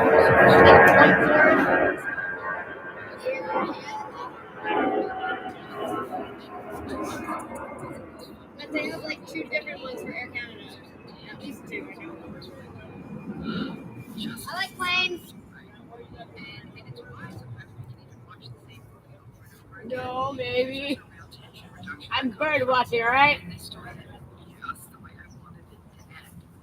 we don't do is when a story, film, anything ends in sort of an unjust way. And any of you who've ever sat in a Oh, focus dog, that is. where It they're sounds trying like to it's decide which ending they want for a film, a classical example would be that if I remember reading articles about Pretty Woman, and originally in Pretty Woman, they were actually not going to have the man and woman come together, which actually would have been a far more realistic ending. Even more realistic, it would have been that the woman, Julia Roberts' character, ended up sort of strung out on drugs and died prematurely. Well, the other people wanted, So bad at this. together, right? But so sometimes writers are even made to sort of shift endings, and even when they're based on books, they will change the ending to make it more compelling, right? And I know this personally, that for me, a real healing, like when I'm really having a bad day, I will pick up what I consider a just TV show, or a just book, or a just movie, so I can see the justice happen in the end, because it will actually calm me down. So that's I'm getting this all meant to say, we love us some closure. Guess where closure almost never happens? Narcissistic relationships. And there's a lot of reasons for that. One of the key ones is that they never really apologize. Right? We see this happen in the public sphere all the time. Celebrities give apologies Not real apologies. by moderators, direct publicists, and in general, they often don't reflect on the pain of the person they harmed. It's like, I'm sorry, and I know I did something bad. But never like, and I harmed something, right? Because there's probably, in addition to that silly publicist, an attorney saying, well, don't say that, don't say that, right? So these aren't sincere apologies. Whether it's a fancy famous person making some sort of public apology, or whether it's just a regular person in your life, getting a sincere, genuine apology from a narcissistic person is impossible. And the reason is, to be able to apologize sincerely, you actually have to be attuned and plugged in to the pain and the harm you caused to another person, and then be willing to see your role in it, and then commit to not doing it again, and still acknowledging their pain. That's a lot of this. And a narcissistic person is simply not capable of it, which is why an apology from a narcissistic person feels like empty calories, and you don't feel closure at the end. At the most of it, it almost feels like their mother sent them next door to come apologize to you. It doesn't feel like it's authentic. It feels like a third party told them to apologize. The workplace required them to apologize, but it's not coming from them. So we don't get real apologies. The second thing is, adding, sort of building on that, is you don't get any real accountability. Now, obviously, a good apology is based on real accountability, but there's never responsibility taking. There's never accountability taking. By the time it's done, if you really were to peel back the layers of the onion of your narcissistic conversation, especially if something went wrong and they're responsible for why it went wrong, or they're responsible for the harm, you'll still see that the odds are is that they never fully took accountability or responsibility. And again, it's very difficult to have closure if the person who was responsible or accountable for something going wrong didn't take responsibility. For instance, they make make excuses, or they're defensive, or they push back, there's no closure. You may still be hurt if something happened, but if someone took accountability or responsibility, at least you don't feel gaslighted. At least you don't feel like you're losing your mind. And that right there, just that sense of like, okay, there's not something wrong with me. They did take responsibility. I'm still incensed, but they owned it. Feels like a dream, feels like Man. now you get to feel safe. And that at least is a step closer to closure. So you have that piece of it. A big contributor to the lack of closure, though, frankly, is that narcissistic people seem to move on into new lives like that. Okay, so let's use the intimate partner kind of example. By and large, a narcissistic person ends a relationship with you, they've got their new supply teed up. They do. And I'm not saying that non-narcissistic people don't do this too, sure, but narcissistic people almost always do. They're not going after a world of no supply. So they're going to make sure they've got whatever it is they've got set up, is sort of set up. So they're getting it all set up. And then they will make, I'm just sort of mentally kind of going through 10 to 15 narcissistic breakup stories I've heard recently. Every single one of them had new supply lined up. And so, well, that's the opposite of closure. When you see that you've been left, many times you feel completely taken out by it. You're kind of surprised by it. You still thought there was something to talk about. And then you come to find out they're already in someone else's arms. And you're like, oh, now it all makes sense. No closure. Now just rage and more rage and anger on your part of, oh my gosh. And then there's no apology, no accountability. And my favorite was when it's clear there was overlap. The narcissistic person doesn't just own it and say, yep, I did that. You're broken up now. And they won't own it. And they will literally double, triple, and quadruple down on the idea there was never an overlap. There was never an overlap, folks. There was an overlap. And so you don't conveniently break up with someone on a Monday and a new person on a Tuesday. That ain't how the world works. So that idea that they could just move into something like that, and you're struggling, and they're not taking responsibility, and they're not even copping to the truth, that is a very difficult circumstance under which to find closure. And while that's in intimate relationships, we see the most sort of clear example of that, even in family relationships, when it's very clear a family member did something harmful or cruel or or deceitful or betraying or any of that, and the family still rallies around them, it's hard to feel closure in those circumstances. I've even heard people say when they've seen sort of marriages where the narcissistic partner far outlived the non-narcissistic partner, and they'll say, this doesn't feel right to me. I have no closure. Like, this doesn't feel fair. When we don't have closure, things feel unjust. They feel unfair. And they feel unsettling, like as though you're never quite comfortable. Like, this just doesn't feel right. It feels as though the narcissistic person, in a way, is getting away with something. And that's the language you might hear from a lot of people who will say, I just want closure on this. And it's a tricky bit, right? Because when you think about other relationships when we've had closure, it might be that you had the goodbye conversation. And while you might have been sad, with healthy relationships, when you break up, sometimes you end it because you live too far away, or your lives are too different, or the timing was wrong. That can feel like closure. When you say, gosh, if this had been a different time, it would have been so different. And I'm so glad I met them, but we couldn't make it work. That then we don't feel as tense and fractured, and that nagging, unjust, unfair sense that can really fuel a lot of rumination. Do people ever get closure in narcissistic relationships? Sometimes, but as I've often said, sometimes you get your closure either when you no longer need it. So much time has passed that when you find out that the new person left them, or the new person cheated on them, or they lost all their money, or whatever it is, you're sort of like, I just don't care anymore, whatever, who cares? And so there might be a tiny bit of closure, but honestly, you needed all that news probably many years before. So there might be sort of an ending that comes down the road that you hear about. And every so often, that ending might come sooner, so someone's not waiting so long, so you're healing and growing, and then you come to find out maybe 6 months after a breakup that the narcissistic person's trying to hoover you, and you come to find out they're hoovering you because the next person saw what a piece of what they were and ended the relationship with them.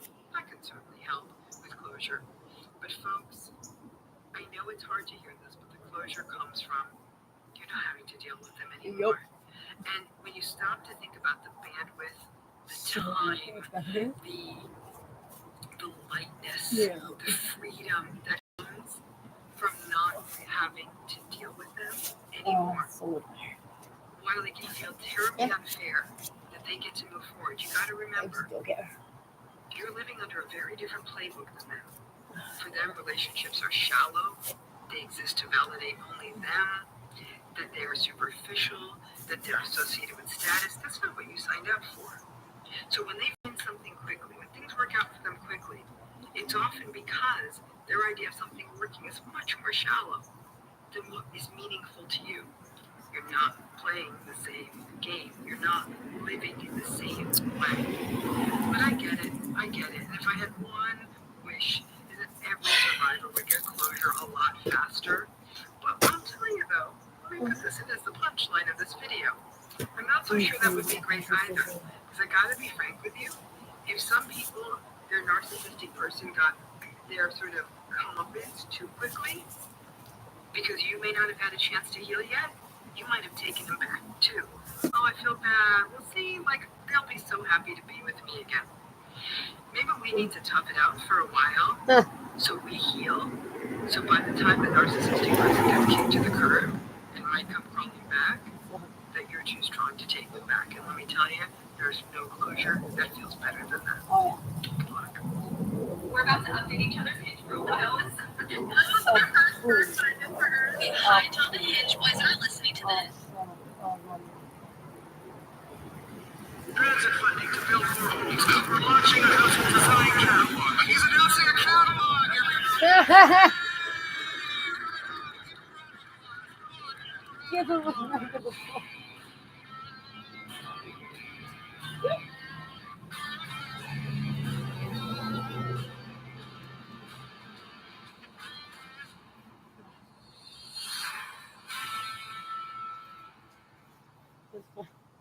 Welcome back to Northern Perspective, everyone. I'm Cypher. Hey, Fox.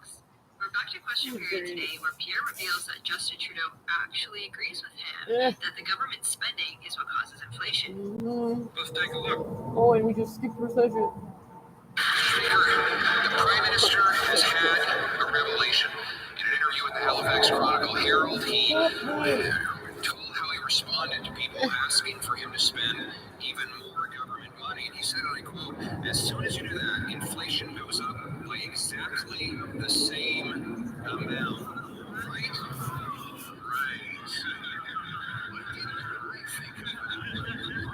Spending money you don't have actually causes inflation. In the middle of having epiphanies, has he also realized that budgets don't balance themselves? That was a beautiful singer right at the end. Like, all of it was masterful, but just that little icing on the cake. Budgets don't balance themselves. I think this is going to be a good question period.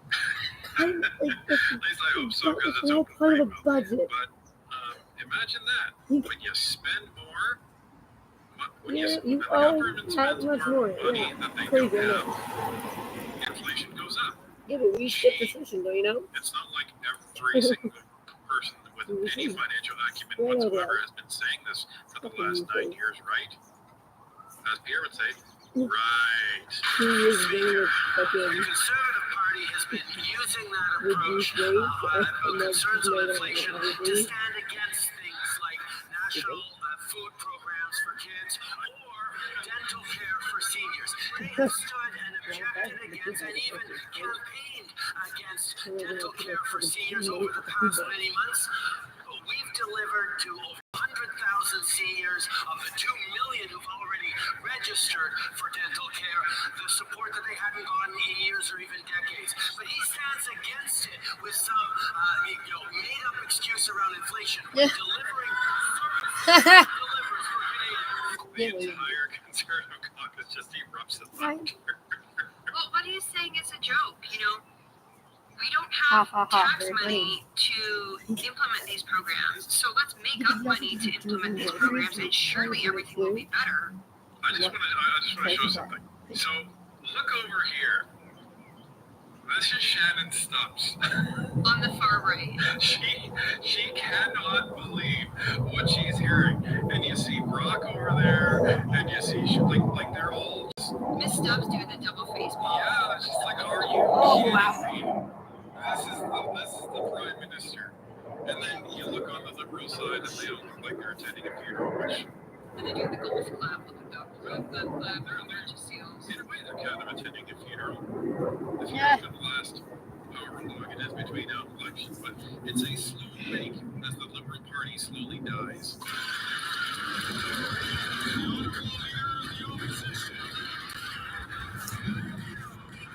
His own words made up excuses. You can't make this up. People ask him, can you send us more benefits or send us an extra $1,000 a month? Well, he responds, as soon as you do that, inflation goes up by exactly the same amount.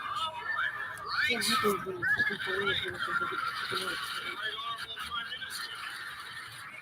is exactly why, over the past years, we've been focused on bringing down inflation by Canadians, and it's working. For the past 4 months, Mr. Speaker, inflation has been down in the Bank of Canada target range, while we continue to increase supports for Canadians. Increase dental care for Canadians as Conservatives that campaign against supports for senior supports for young people. Increased investments in childcare, bringing childcare fees down to $10 a day. These are the investments we're making that do not add to inflation, but add to Canadians' well-being as they're making ends meet. That's what we stand for, Mr. Speaker. Please, just like put him over on conversation.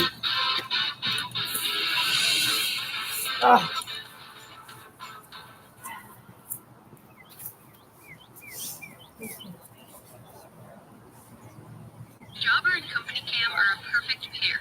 Thousands of home service pros trust this integration to keep their. Okay, so here's the thing. You can cherry pick anything that you want in a budget. And it's just ridiculous. Okay, so this is all where it's out because the Liberal budget is somewhere in the neighborhood of $500 billion this year. We're done with this today. Because they increased it. But then they anticipated that this capital gains tax would bring in about 19 or 20. Right. So that kind of offsets it. But now I think they're talking about scrapping the capital gains tax. Who knows what they're going to do there? They've gotten so much blowback. It is so confusing as to what they're doing. Everyone thought that they stripped out the capital gains tax to introduce that as a separate bill to kind of force the Conservatives to talk about it. But that bill is nowhere to be found right now. So it's very strange as to what the Liberals are doing. I think they just don't know what to do. So for all intents and purposes, let's just say that the budget deficit. Just absolutely do not have the patience.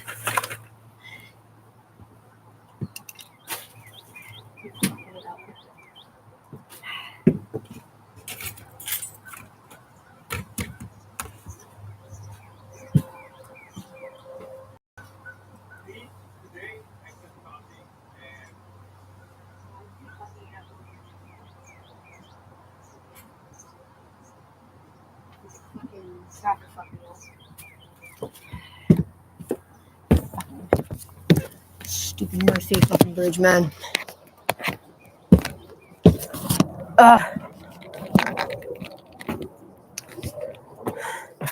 Fucking Mercy bridge. Hate that fucking bridge.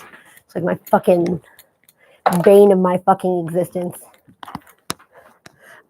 It's so. Oh. Okay. Well, at least it fell in the bag and didn't just like destroy 10 other things. Hi. Hello, little bunny. I'm gonna come fuck your shit up for a little bit.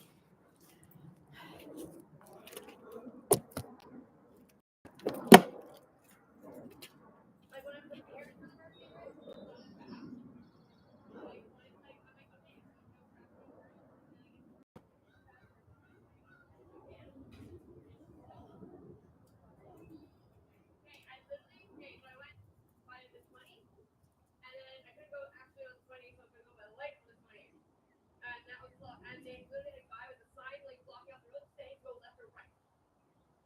So I thought you could still get in the lane, so I went left and made you do the turn. So I had to go. I turned off where the U-Haul place is and looked at. I'm like, okay, so I can get by like all the way fucking by the back road. So like, what the fuck, like. All right, but they don't tell you that like the entrance blocked off and go left or right. Like, it would have gone right. So yeah, I went back around to 532nd. And I would run out of gas, so I stopped at the gas station also. And then I went to where fucking Recuts Tim Hortons with the big engines where we get propane. Fucking, I was gonna go there first, but I decided to fucking double back around because that light was always fucking back. That's where the train tracks are. So I fucking get out of traffic, go back around to where like fucking that Villanova place is. Like I called Dom. Like Dom, honestly, this is the last fucking this is the last place I know of.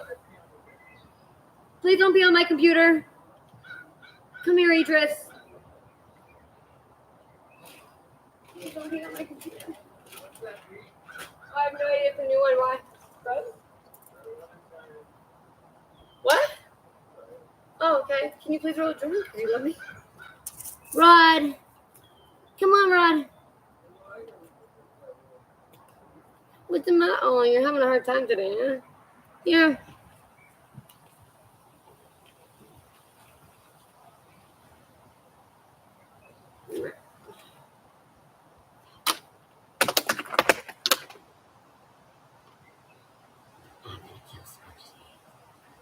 I could literally light an orphanage of kittens on fire. Bye, Rod. Cheryl.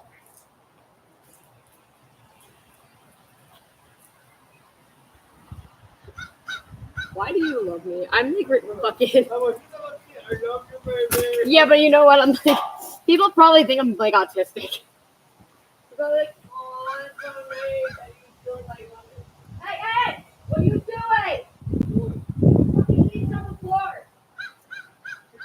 Back. Back.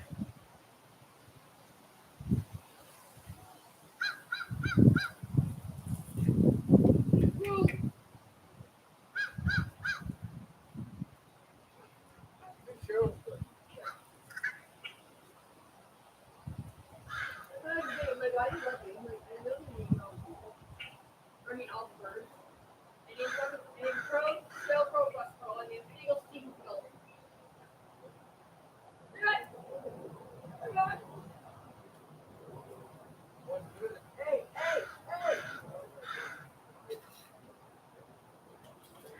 Okay, I used to, Niagara Mall. I used to sit there fucking in the morning, and I would eat my bagels, morning bagels. I would eat half, and then I'd feed the other half to all the seagulls because I thought it was so funny. And that guy would have to drive through them. Hey, bring it next time, shit in the front! They shit all over the place! Like, they're birds! Like, and like, they're gonna eat garbage anyway. Like, not just me is the reason why the seagulls aren't here. Like, the seagulls are gonna be here regardless if I feed them or not. You're just mad because you drive through the hum. I didn't have change.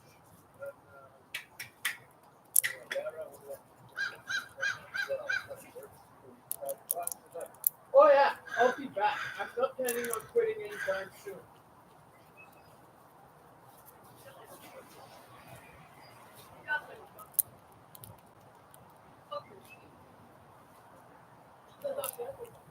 Yeah, but they're still calling their foot.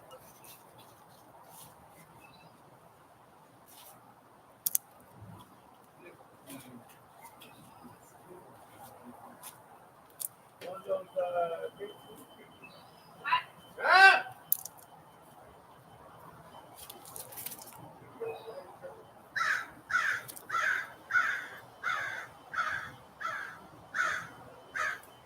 Should we yell more at each other? Yeah. Huh?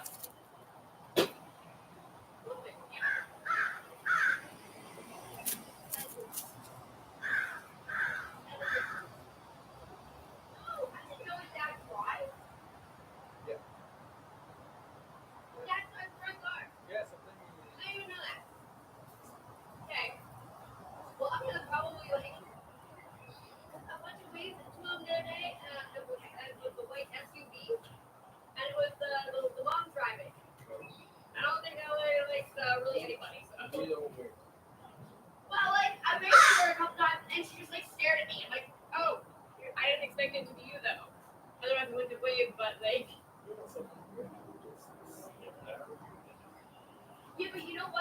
Hey, but the thing is, sometimes did you get the dog eat cheese? What? You take cheese, no? What? Did you get the dog eat? Yeah. Oh. No, I did. I gave the dog cheese and it was too much, so I made. No, but sometimes I do that where like people have waved at me and I'm like thinking about something like really hard. But like I just like my brain is trying so hard to process that thing. Yet I like it doesn't process like until after I talk to the person that someone was just waving at me and I'm supposed to wave back and I just did it. I'm like, oh shit. Like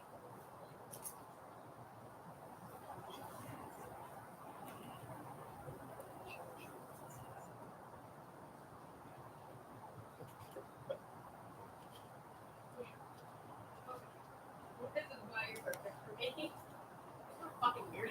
And I do like a lot of times I'm like, who I fucking ask for an explanation. The like the explanation I get after working 2 weeks after.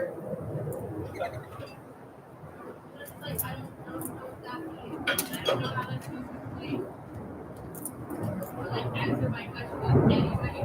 But okay, I'll take it. It's like yeah, what answer I get. You know an answer?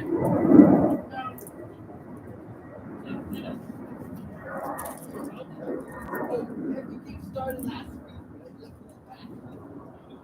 Yeah, and I'm like, okay, well, I guess that's your answer then. That's the question I like as to why you're doing that. But okay.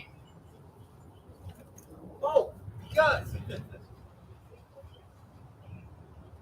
Yeah, it's such a cool bit. Like, I do love you. you guys, thank you. You know the good start? You know how I'm like freaking out because people are parked not in the parking lot? Well, if there's a sign right where they park, and today I read that sign. Guess what it said? Battery pace? Never, never. Oh. I need to leave. Yeah, but, yeah. I need you to shut up. Yeah, because, ask and answer. Why do people keep parking there? Well, because it's a neighborhood one, so. That's what it is.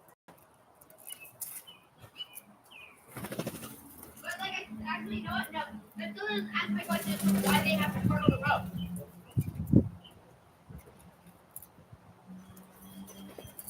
Oh, sorry. It looks like it's Hi. What are you doing?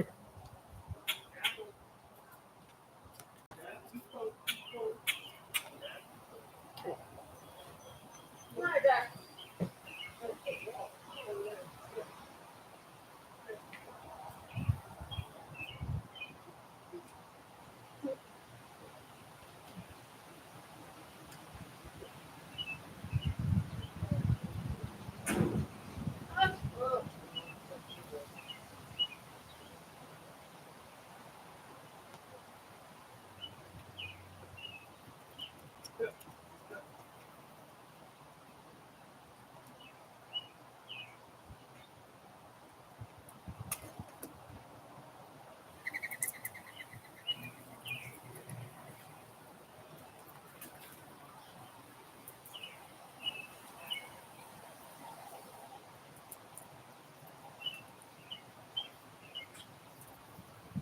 Why are fucking each person who made that Camus place? I'm gonna fucking end that motherfucker. Camus, whatever. Camus, you fucking ass. Well, I tried so many times to like report an ad too. Let's say, if it's what do you call it? Sexually explicit. When they push you, like any other app. I think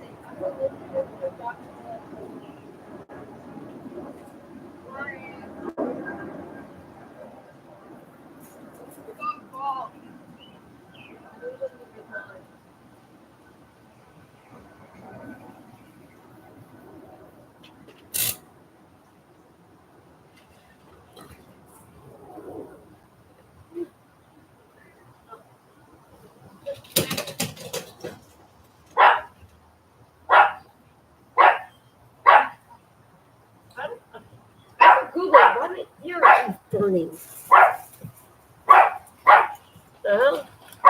Cheryl the crow.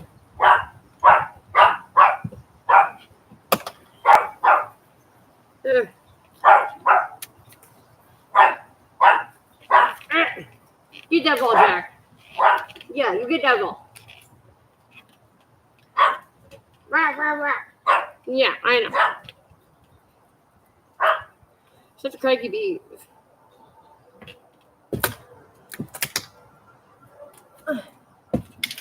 Haha. I'm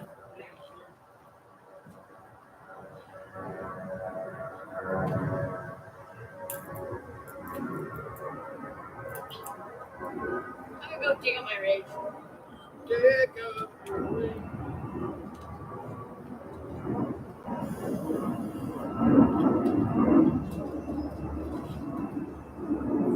something else important I was supposed to tell you that happened today. I can't remember what though.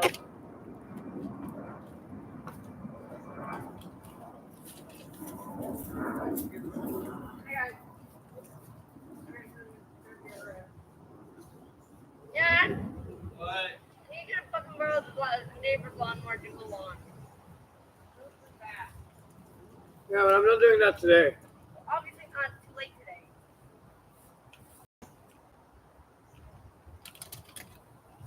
Yeah, you go get mommy. Go tell her.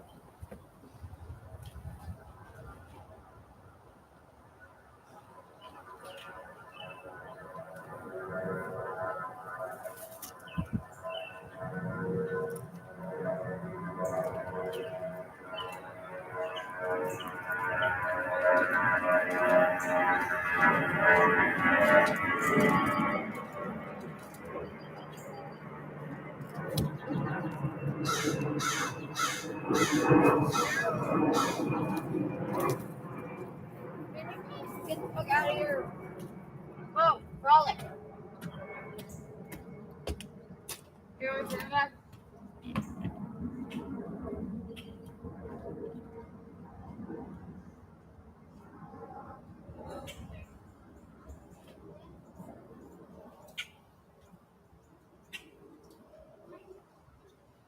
Yay. Oh,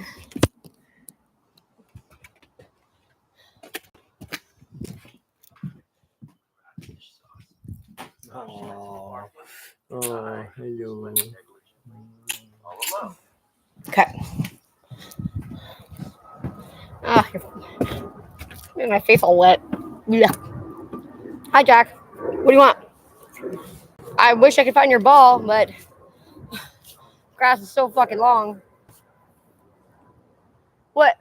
Where's your ball? Oh.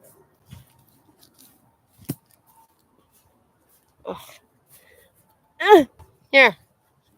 Go get it. Go get it. Go get it. Yeah, I know. You can't see it. It's lost in the grass. Here. Look. Right. Go get it.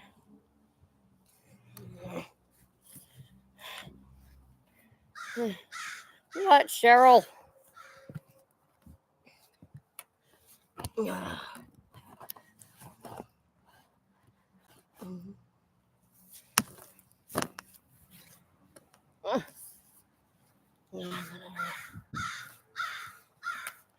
What?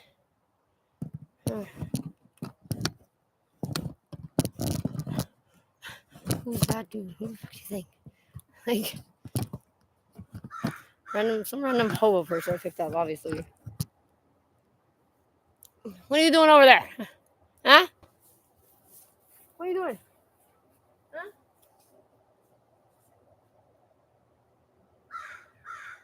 Dad, give me a lighter.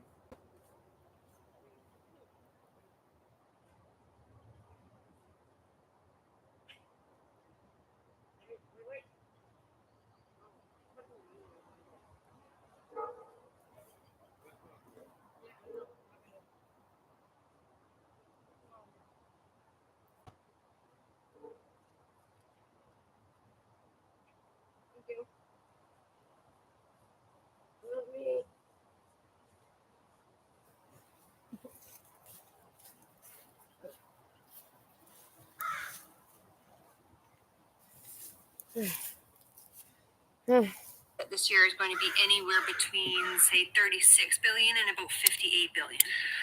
So he can say whatever he wants to say is going to be included in those cost overruns, right? He could say, well, you know, that's defense spending that's cost overruns. We know darn well what programs are in there, because you have your essential must spend on programs, right? So that's your infrastructure, that's your defense, and that's all of that stuff. And the list goes on and on and on and on and on and on. And then you have your nice to haves. Your nice to haves is your dental program, is your pharmacare fake program, is your child care program. All of these are nice to haves.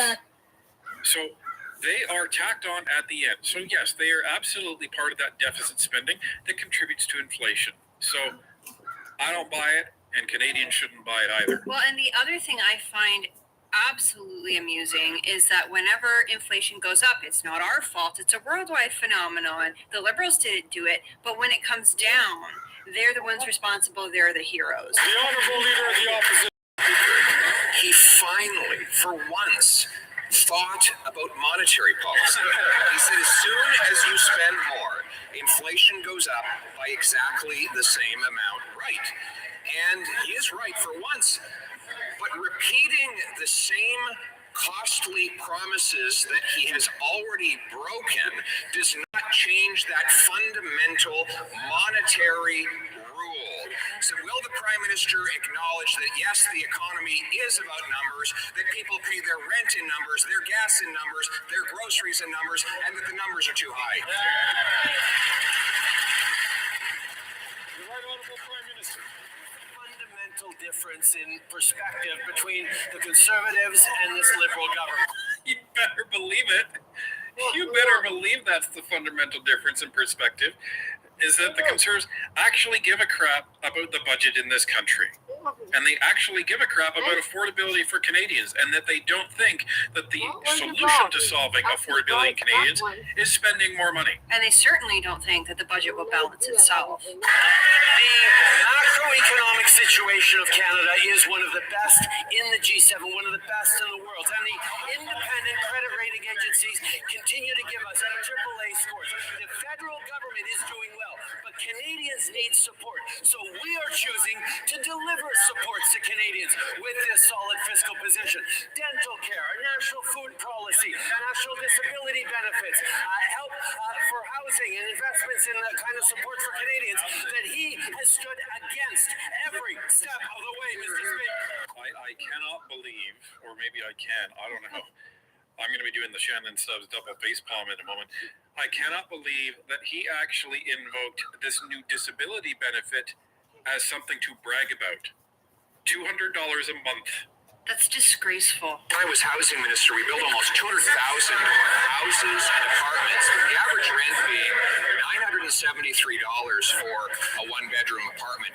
But this Prime Minister is not worth the cost of housing, which has doubled 9 years after he and the NDP took power. What is he doing about it? He's giving $500 million to the mayor of Toronto, who has just jacked up home building taxes by 20%. Why does he reward local government gatekeepers that block the homes that Canadians need? Hey guys, do you ever run into this problem? I'm going to use this little electric wrench. Just take a look at it. It comes with a few sockets and a lithium battery. It's small and lightweight, so you can reach into tight spaces and not get worn out too quick. This battery lasts for 4 to 5 hours of continuous use. I got it from Temple. Right now, you can get it for free with free shipping just by clicking on this video.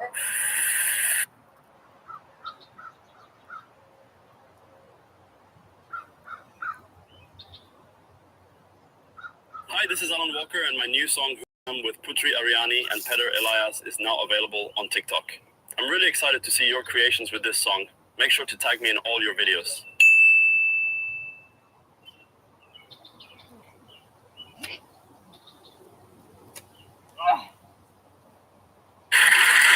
Right Honourable Prime Minister.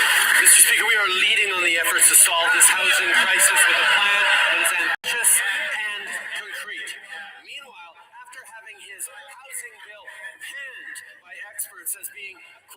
exceptionally weak response to the housing crisis riddled with loopholes, the Conservative leader chose to repeatedly delay debate in this House since October on his bill.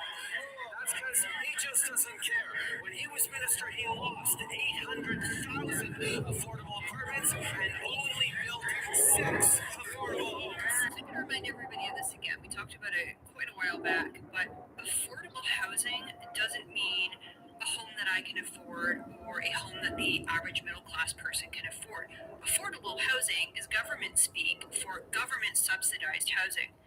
Under the Stephen Harper era, we didn't have poverty and homelessness the way that we do now.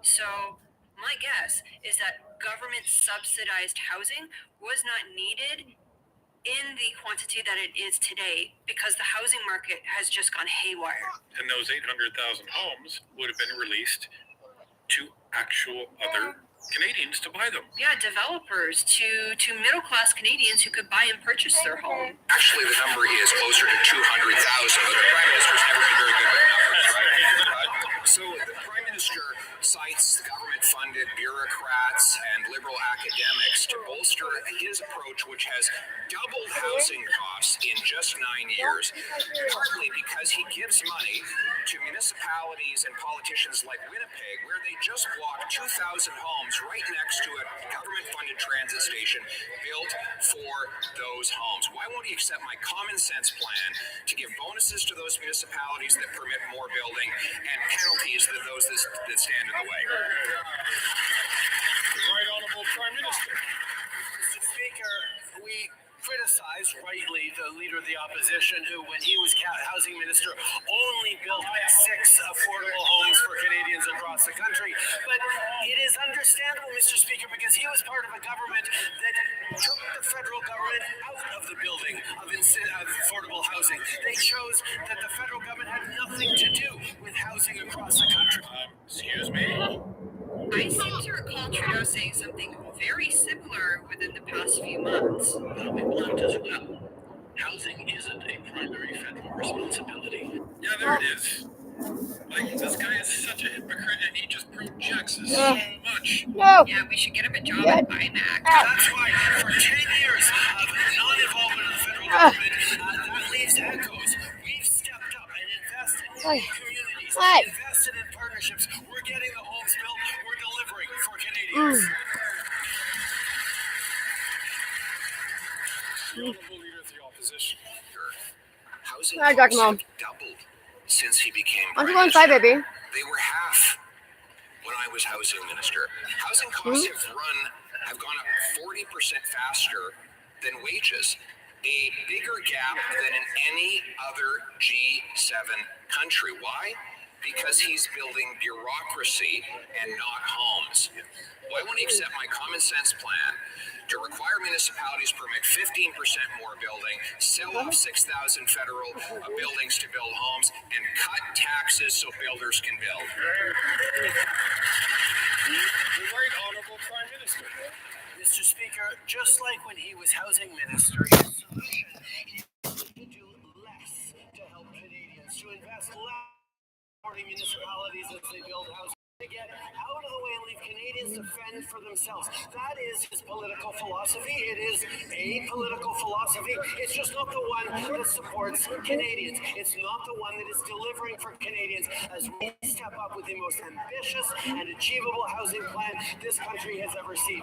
We will continue to be there to invest in housing accelerators. We'll be there to continue to take the GST off of purpose-built apartments. We will be there for Canadians. Trudeau just said the quiet part out loud. The difference between the Conservative and Liberal governments is that the Liberal government doesn't want you to be sufficient and capable of supporting yourself or your family. They want you to rely on the government. They want you to rely on the government for your housing, for your child care, for your dental, for your health care. They want you to rely on the government for absolutely every single aspect of your life so that they can do fear-mongering when it comes time for election and say, well, if you get rid of us, the Conservatives are going to get rid of all those things that you rely on us for. Yeah, let's just call it as what it is. He was right. He said there's a difference in political philosophy. You were 100% correct. The Conservatives believe in democracy. You believe in communism. Not a chance. That's what the president of the Residential Construction and Design Council said when asked if this prime minister would keep his promise to build 3.9 million homes by 2031. So let's hear it from the prime minister. To reach that target, you have to build 550,000 homes per year. So yes or no, will the prime minister hit the target of 550,000 homes this year? Yes or no? I don't know who that was that showed it no in the background, but he's correct. Well, and I think a few of them did. But yeah, this is the magic question. Are you really going to hit 550,000 homes built? Because I don't think the government has ever been over 300. Never mind 500,000. Canada is facing a housing crisis, and we need to take real action towards it, which is what we've done with the most ambitious and achievable plan that this country's ever seen. But, Mr. Speaker, that's not to say we haven't had housing crises before. It is not to say we haven't solved housing crises before. At the end of World War II, there was a need for massive new housing, and Canada stepped up and got that housing built. Indeed, when the boomers came of age, there was a need for massive housing, and we made investments, and the federal government helped build housing across the country for boomers. We are doing that now as we build housing. The Honourable Leader of the Opposition. That was a wonderful history lesson, except it didn't answer the question. He promised he'd lower housing costs in 2015. He doubled them. He promised he'd double home building. It actually went down and is still dropping. And now he's promising 3.9 million brand new homes by 2031. That means he'd have to build 550,000 this year and every year. So once again, will the Prime Minister keep his promise to build 550,000 homes this year? Yes or no? Oh, so glad the computers are so broken. Mr. Speaker, the Leader opposite speaks of 2015. Don't care. He took office with a commitment to get the federal government back in the business of building housing. You said Nah. last summer, housing is not a primary federal responsibility. That works. Let's watch that clip again. Housing isn't a primary federal responsibility. Uh. So who are you fooling? National Housing Strategy in 2017 that put 2.5 million Canadians into new or refurbished homes, and we've continued to invest ever since. We're building homes on public lands. The question was not how quickly he could read off talking points written for him by his staff. The question was whether he's going to break yet another housing promise. Remember, he promised he'd lower housing costs. He doubled them. He promised he'd double the number of homes built. They went down. Now he's promising 3.9 million new homes by 2031. That means 550,000 new homes this and every year. Will he keep that promise? Yes or no? The Right Honourable Prime Minister. Speaker, the Leader of the Opposition's criticism is there's too many measures in our housing plan. Housing should be solved by a simple one-size-fits-all solution, according to the Leader of the Opposition. That's perhaps how he managed to build only 6 affordable homes when he was Minister of Housing. Because yes, we have a broad range of initiatives that are delivering on housing.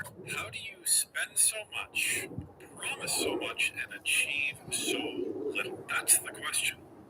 Because he's an awful prime minister. He surrounded himself with a very weak cabinet. A lot of the people in those files really have no business being in those files. So, of course, the country's a mess. Nobody knows what they're doing. Well, you have Sean Fraser, the guy who completely screwed up immigration. Now he's the housing minister trying to solve that, so I think we know how that's going. Topping up the Housing Accelerator Fund with $400 million, a new $6 billion Canada Housing Infrastructure Fund to help communities build. We're leveraging transit funding to build more homes. We're launching a housing design catalog. We're incentivizing more skilled trade workers.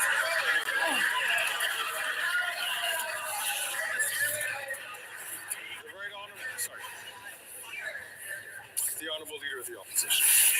He's announcing a catalog, everybody! Your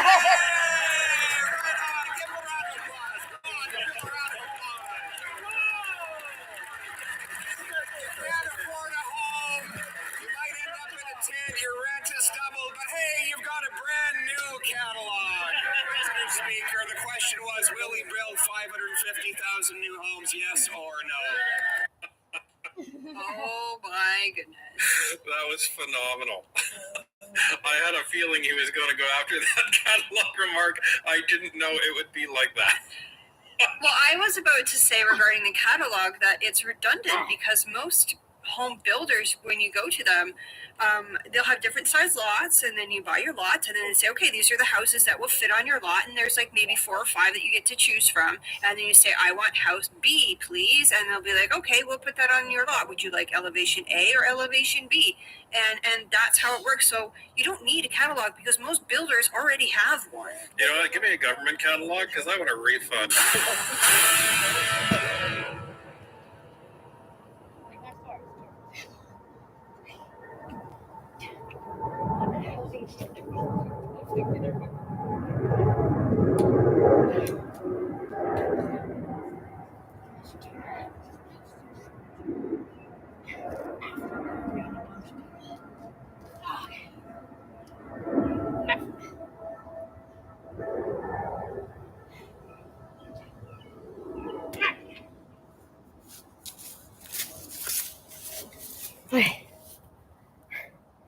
Okay, autoplay's off again.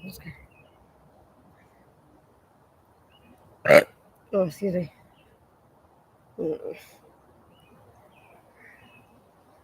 What? The Sonic philosophy? What the fuck is that?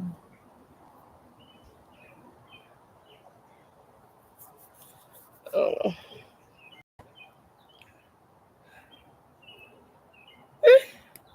All right, y'all, welcome to the show. So today, bloodbath in Rafah exposed. Even CNN is covering it, which again is rather devastating for Israel because they seem to be losing even many of the mainstream media sources in the U.S. who have covered for them to this point. We'll talk about that. We'll talk about the U.S. Oh no, you're a fucking blue jay. Fantastic. Israel bombing Rafah, now invading Rafah tanks. This was supposed to be Biden's red line. They crossed it. All of a sudden, they moved the goalposts. We also have the ICC apparently has been spied on and coerced and threatened by Israel repeatedly now for a long time. So a whole bunch of Israel stuff. Then we'll get to Trump's attorney was scolded by the judge in his case as the case is coming to deliberate and reach a verdict. By the way, that's a huge deal. That's a huge deal. We should all be on pins and needles over this. This is the only case that's going to happen before we get to the election. So all the talk about will there be a criminal conviction, will there not be, it lives and dies on this one, bro, because the other cases are being held up by appeals and by an attempt to get total immunity and by the Supreme Court intervening. So wild times. Then we'll get to Tim Pool slobbing on Trump's knob in front of the world. That was embarrassing. Robert De Niro spars with a bunch of Trump hecklers when he was giving a press conference outside of the case. And a bunch of celebrities have now come out as pro-Palestine. A dam seems to be breaking. You have a lot of Hollywood figures who are snapping and turning on Israel. So we'll talk about all of that and much, much more. Everybody do me a big favor. Subscribe to the channel. It helps out massively. It costs you nothing at all. It helps spread our stuff in the algorithm. So we deeply appreciate that. All right, now let's go ahead and dive into it without any further ado. Guys, what's going on in Rafah is beyond grotesque. I mean, we are so deep now into this ethnic cleansing and this genocide. And effectively, the United States has been sitting there green lighting everything as they virtue signal and pretend to be against it. This is the Biden administration posture. Well, they can't hide it anymore. They just can't hide it anymore. Even many mainstream media outlets are calling a spade at this point. So let's start with this interview on the BBC from an Oxfam official here. Listen to this. You have teams in Gaza. What more can you tell us about what happened in Rafah itself? There are no more words, really, to explain how horrific the images we woke up to this morning. I don't only have colleagues, I also have friends. I've got my in-laws that are in Gaza. I mean, the sheer panic and fear of this just culminating further. We saw images of children blown up to pieces, burnt to crisp. And I'm sorry to be graphic, but that is what we saw this morning. We woke up to more images of destruction and death and a whole camp of tents on fire. You know, these are displaced people. These are people that have experienced relentless bombings. They are likely to have lost their homes. They're sheltering in somewhere they think is safe, although we have said numerous times how nowhere in Gaza is safe. And, you know, it's appalling, it's horrific, and it needs to stop. And we thought that this was going to be the red line. We thought that with the ICJ order, member states would really take this upon themselves to really impose measures to stop the Rafah incursion. Yet, you know, what we're seeing is more death, more destruction in the last standing city of Gaza. So remember, guys, we had the 40 beheaded babies hoax on October 7th.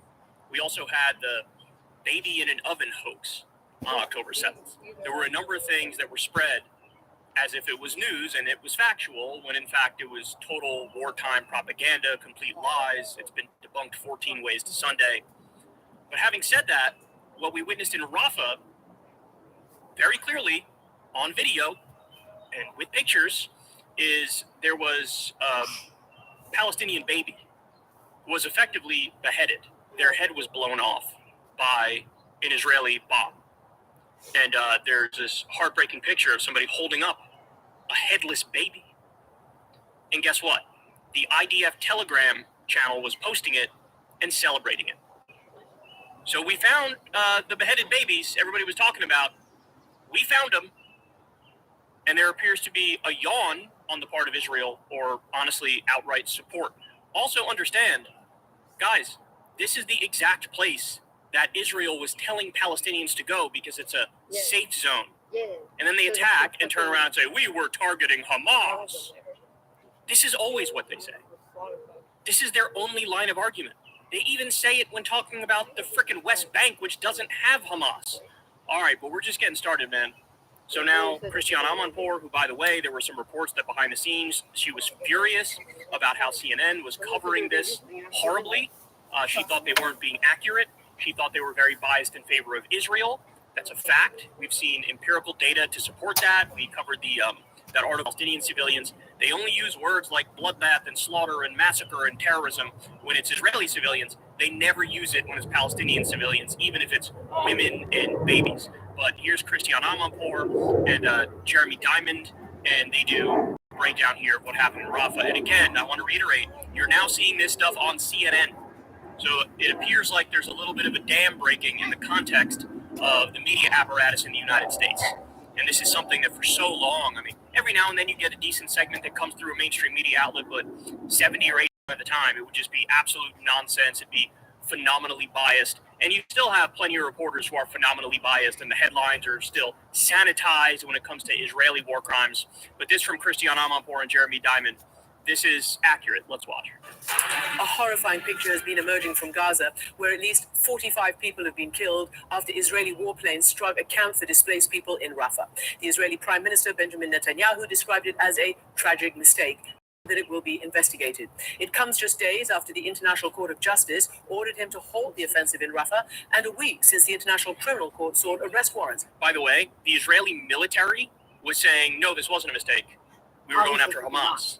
Netanyahu comes out and says, oh, it was a mistake. Sorry, we messed up. We apologize. We weren't trying to do that. So they can't even get their arguments straight.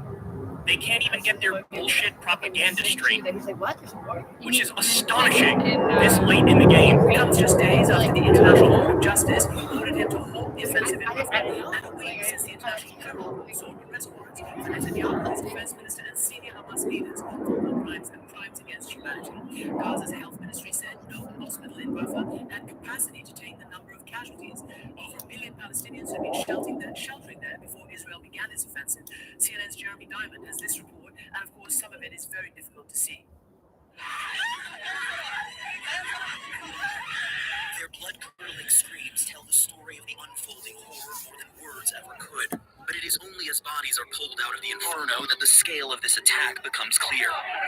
At least 45 people were killed after an Israeli airstrike targeted this camp for displaced Palestinians in western Rafah, according to the Palestinian Ministry of Health. Plastic tarps engulfed in flames. sheet metal walls crushed by the blast, a block of makeshift shelters flattened in an instant. The Israeli military says the strike killed 2 senior Hamas militants who commanded Hamas's West Bank operations, Yassin Rabia and Khalid Najjar. In a rare move, the Israeli military's top lawyer launching an investigation into the strike. I love that. Looks like a movie. We're don't worry, guys. We're gonna investigate ourselves. I'm sure you'll be perfectly objective and fair, investigating yourself for your war crimes. What a sick joke. Nobody would accept if Hamas came out and said, "We're gonna investigate ourselves over our crimes on October 7th." But it literally Left them out of the room, but Israel gets to do this, and some people take it seriously. What a joke. In a rare move, the Israeli military's top lawyer launching an investigation into the strike, saying civilian casualties had not been expected. It was assessed that there would be no expected harm to uninvolved civilians. The IDF regrets any harm to uninvolved civilians during combat. Guys, let me... Remember those reports that came out from Plus 972 magazine and some other Israeli outlets that basically laid out in detail, hey, here are the programs that have been implemented. One of them was called, like, Daddy's Home or Where's Daddy or something like that. And the whole point of it was, we are going to wait for suspected, alleged Hamas fighters to go home when they're with their wife and children, and we're going to attack their home and also kill their wife and children, and we're going to do it on purpose. This is just one of many programs where they outright say, and it's been proven, that no, we are purposefully killing civilians. And now they act like, we never want any civilian. Remember when they bombed that refugee camp? I forget the name of it now, but it was very early on, and they killed like 200 civilians, and they said the point was to get one Hamas fighter. Even Wolf Blitzer, who's a Zionist, was floored and his jaw dropped when he heard an IDF official say it to his face. That, yeah, we were trying to get one Hamas guy, so we killed 200 innocent people. Even he was like, geez, what the...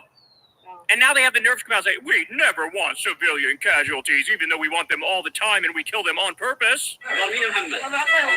Mohammed Abu Atawi is one of those civilians, so badly burned that he cannot even open his eyes. But there are so many more. So many children writhing in pain. And then there are the parents, desperate to save babies whose cries have been silenced, perhaps forever. For those who survived, whatever thin sense of safety they still had has now been completely shattered.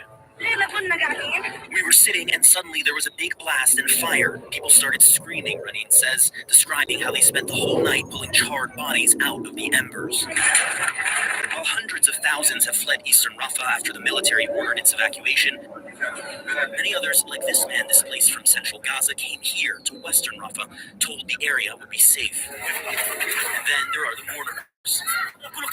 The occupation army is a liar. There is no security in Gaza, says this man, whose brother was killed in the strike. Here he is with his wife. They were martyred. They are gone. For one man, a brother. For another, his sister. She was the only one, he says. She was the only one, and she is gone. Look, I'm going to say it as simple as possible. If at this late date you don't realize that this is a genocide and an ethnic cleansing, you're a fucking idiot. Can anybody in good faith believe the absolute bullshit that this is a targeted artisanal campaign to only go after Hamas?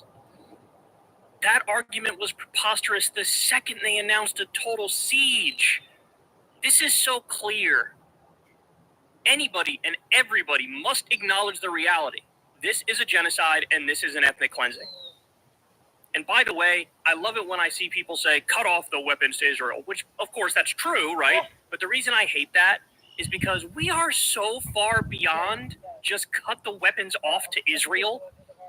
If this was any other country that wasn't an ally of ours, we would have been calling for regime change on October 10th or 12th.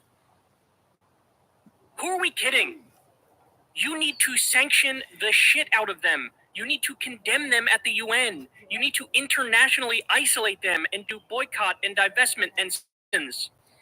You need to go arrest the war criminals right now and lock them up under the jail. The list of things you have to do here, it is so far beyond just, I don't think they should have weapons anymore. Oh, really? You don't say? A genius, brilliant of you to piece that together, that the fucking Adolf Hitler wannabe doesn't deserve weapons. It goes so far beyond that now. Jesus Christ. Okay. All right, let's keep going.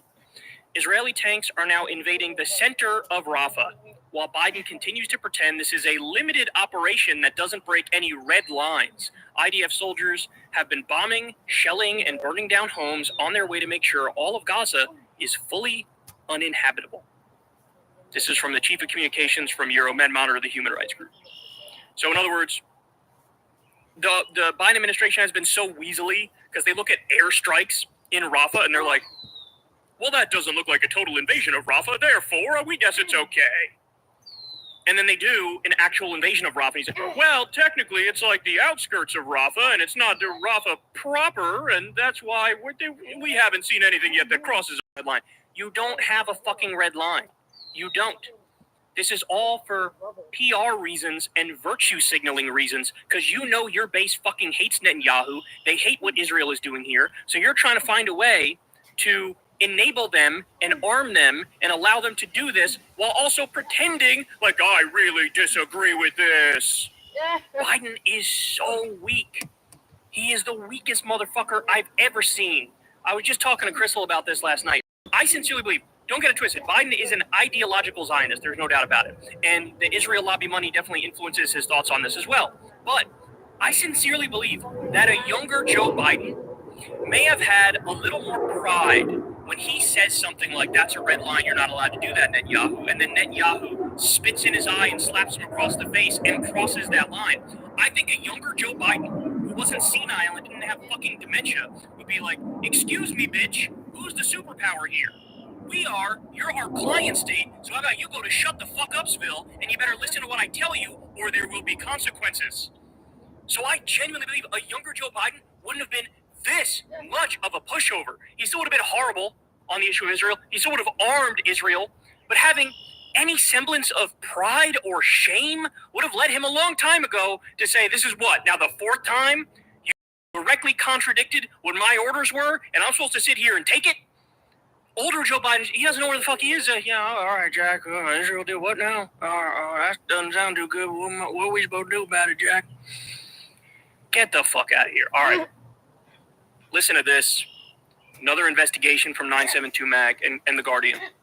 Israel has run an almost decade-long secret war against the International Criminal Court, surveilling, hacking, pressuring, and smearing senior ICC staff in an effort to derail the court's inquiries into Israel's war crimes. In other words, they are a mafia. They are a cartel. They are gangsters. They are thugs. This is not a legitimate democracy or a legitimate government. That ship sailed a long time ago. That ship sailed when the genesis of the country is an ethno-state and a theocracy. You can spare me your bullshit about the only democracy in the Middle East. The only democracy. We also have this quote.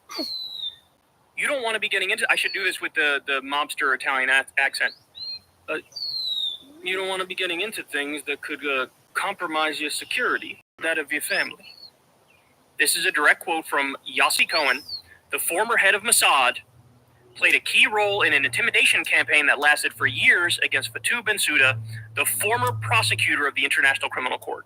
Yossi, a close ally of Benjamin Netanyahu, threatened the Gambian attorney using increasingly persistent and threatening tactics, with the aim that the ICC would drop investigations into Israeli war crimes and crimes against humanity that were committed in the occupied Palestinian territories. There are, in the longer piece, there are direct quotes where they're like, look, I'm going to make you an offer you can't refuse. What if I promise to take care of you and your family? What if I get you a promotion? We could do this the easy way or we could do this the hard way. I could be your best friend or I could be your worst enemy. Literally, mafia, gangster, thug tactics. Even threatening the family. This is what we're looking at here. So now, look, all that stuff I gave you, it's time, isn't it, for another 7 articles saying Biden is gravely concerned about what he sees coming. He's so concerned. He's the most concerned man you've ever seen. He's making the concerned face right now. He's like this. I'm concerned. You would think you get another round of those articles, right? For them to try to cover up shit. Israel's doing more war crimes. They're acting like Hitler again. How do we fucking distance ourselves? No, this fucking idiot, this spokesman for the administration, Kirby, he goes out there. Look, even CBS, even the mainstream media outlets are now, they've seen enough. Like, okay, I just saw 7 videos of babies with burnt bodies being dragged out from underneath the rubble. It's enough, isn't it? Isn't this enough? And look at how this idiot reacts. How many more charred corpses do we have to see before the president considers a change in policy? We don't want to see it. That's a question from CBS. As Adam Johnson said, this is a network for like your fucking 96-year-old grandfather. How many more charred corpses does Biden have to see before he changes policy, aka cuts the weapons off to Israel? Here we go. See before the president considers a change in policy. We don't want to see a single more innocent life taken. And I kind of take a little offense at the question. No civilian casualties is the right number of civilian casualties. And this is not something that we... Well, you're off by about 38,000 and change, bitch. So what are you going to do about it? You're going to do nothing. You're going to keep arming and funding them, and then that 38,000 number is going to become 48,000 and rising. Turn a blind eye to, nor has it been something we've ignored or neglected to raise with our Israeli counterparts, including, Ed, this weekend as a result of this particular strike. Now, they're investigating it, so let's let them investigate it and see what they... Let Hamas investigate what they did on October 7th. Let Saddam Hussein investigate his crimes against the Kurds. They're investigating themselves. It's like when the police department murks some unarmed black teen and then they go, we're investigating, don't worry. I don't fucking trust you. Why should I trust you? If I fuck up, do I get to investigate myself? But the president doesn't have like a personal limit to this? The president has been very clear and very clear about what our expectations are for Israeli operations in Rafah. I love how when they say, it's been very clear. Every time they say that, it is going to be the least clear thing you've ever heard in your life. The president has been very clear, and by that I mean here's a bunch of bullshit that's totally unclear. Specifically, but in Gaza writ large, we won't support a major ground operation in Rafah. And we've, again, been very consistent on that. And the president said that should that occur, then it might make him have to make different decisions in terms of support. We haven't seen that happen at this point. Why not have him come out and say that himself? The president has been speaking to leaders throughout the region on a regular basis. He has been addressing you guys in various fora. You've got plenty of opportunities to talk to the president, including, I might add, in a press conference last week. So in other words, even CBS is like, hey man, they're acting like Nazis. What are we going to do here? How many charred bodies do we have to see? They're killing babies, they're killing women, they're killing children. There's 38,000 dead innocent civilians. They're bombing a tent encampment that they told them was the safe zone. This looks like murder, and it looks like murder on purpose from absolute genocidal psychopaths. How much longer is this going to last? What's the president going to do about it? And, well, I think the president's been very clear, and we take offense at the question, and we're totally on top of it. Really? You've changed not a single policy. Nothing. Still sending all the money, still sending all the weapons, still sitting there quietly, silently, as this fool fucking embarrasses you and morphs into Adolf Hitler right in front of our eyes. You're not going to do dick. You're not going to do dick about it. You're going to fucking lie to our faces. By the way, putting aside the morality and the ethics of this, which you shouldn't do, what about the raw politics of it? Are you this politically dumb that you don't realize you guys are blowing your hold on power to appease this maniac? We are nowhere near done. Al Jazeera shows Israeli tanks in the west of Rafah City. The world, including Biden, Sunak, and Starmer, told Israel not to attack Rafah. The ICJ ordered Israel to stop attacking Rafah. It's time for actions now. Boycott Israel, sanctions, arrest warrants. So again, this goes to show you they haven't done a direct invasion of Rafah. They're doing it right now. Even if Israel's starvation of Gaza stops now and Gaza is flooded with aid, kids who recover from acute malnutrition would show signs of inflammation in the gut and throughout the body, making them more likely to be readmitted to a hospital and die. Do you get why it's a genocide? The die is cast already, man. The die is cast already. Nikki Haley in Israel scribbling, finish them on the shells that the IDF is about to fire into Rafah in defiance of the International Court of Justice. Biden provided the shells. Republicans autographed them. The U.S. political class is united in its complicity with this genocide. As I said yesterday, I think we all have to come to grips with the fact that these people are just Nazis. Like, this is just Nazi shit. If you look at this death and destruction and devastation, and your response is to not outright rebuke it and be disgusted by it and call for war crimes arrests, then look, you're just a bad person, right? I'm all for nuance and complexity and things of that, all for all of that stuff. But sometimes you got to call a spade a spade. And this is outright Nazi shit. This is one of those moments that's going to be read about in the history books 50 years from now. And people are going to want to know exactly where you stood. The anatomy of an Israeli settler rampage targeting Palestinians in the West Bank. Messages on WhatsApp groups called for settlers to eliminate the enemy, exterminate the beasts, and referring to a Palestinian village, let all of Duma burn. More genocidal, exterminationist rhetoric here, where now again, we're not even in Gaza in this instance, we're in the West Bank where there is no Hamas. They want to kill them all. An Israeli airstrike targets UN food storage facilities east of Rafah city. UN food storage facilities. This is, by the way, you know, there's been over 200 aid workers who've been killed by Israel. It's almost like it's on purpose. Almost like it's on purpose. So oftentimes on Israeli TV, they really let their freak flag fly. Quote, on the first day or two, we should have killed 100,000 Gazans. Former Israeli Knesset member Danny Neumann made these disturbing remarks on live Israeli TV. You really get some gems. By the way, if you ever click translate on a Hebrew tweet from some Israeli government official, whoo boy, buckle up. Buckle up on that one. Now this is from Trump, quote, if you want to get me reelected, if you get me reelected, we're going to set that movement, talking about the pro-Palestine movement and all the protests, we're going to set that movement back 25 or 30 years. Yesterday, Donald Trump vowed to a group of wealthy donors that if reelected, he would crush the nation's pro-Palestine movement. The former U.S. president also pledged to defeat protesters who he said were a part of a radical revolution on U.S. campuses, and declared he would deport any international students who were opposing the genocide in Gaza. So these are your options. The three biggest candidates are who? Donald Trump, pro-genocide. Joe Biden, pro-genocide. As people joke on Twitter, you have 100% Hitler versus 90% Hitler. And RFK, pro-genocide. Of course, you do have Cornel West running, but I don't think he's going to be on that many ballots. And Jill Stein is running, and she will be on a bunch of ballots. The Green Party candidate will be on a bunch of ballots. That's Jill Stein.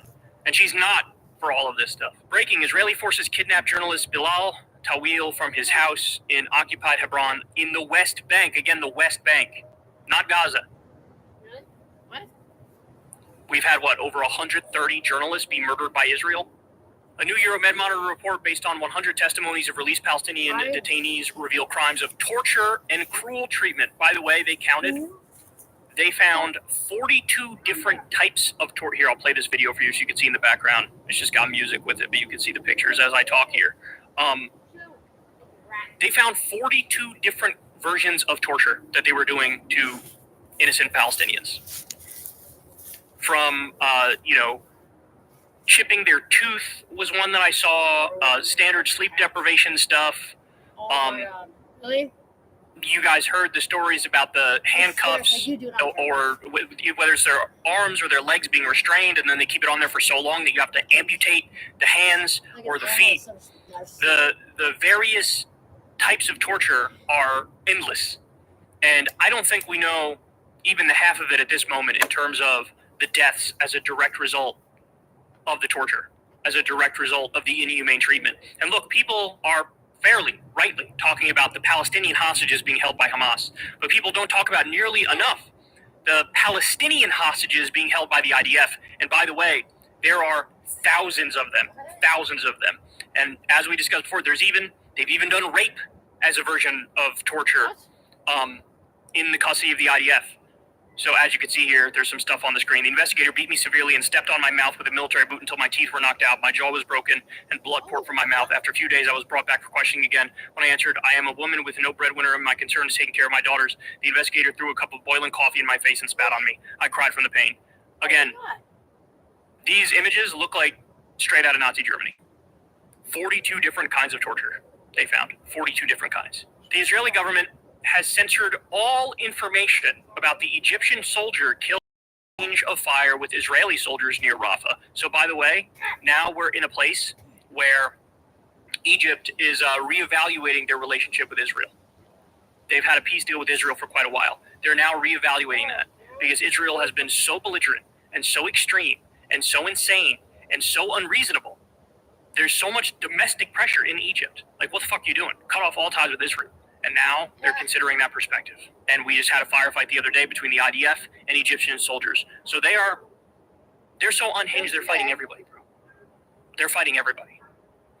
Again, we've never seen anything like this before. Certainly in my lifetime, I've never seen anything like this before. As I said earlier, sanction them, do BDS, condemn them at the UN, isolate them internationally completely from an economic perspective so they have no choice but to change, immediately grant a Palestinian state, bring up war crimes charges, and throw these motherfuckers under the jail. Hey, y'all, do me a favor and like and subscribe. It helps out big time in the algorithm. Click the bell as well for notifications when videos drop, and watch that video on screen right now. You know you want to.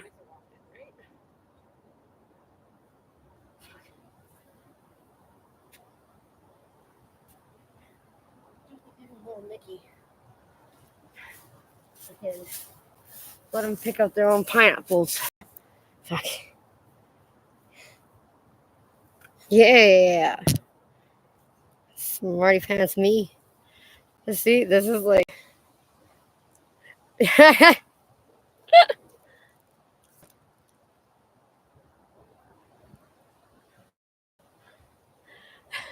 Why is it? Okay. Why is it that you're so mean to me sometimes, and then like all of a sudden you're like super nice, like my biggest fan? Well, I guess it's like everyone who's like a fan, right?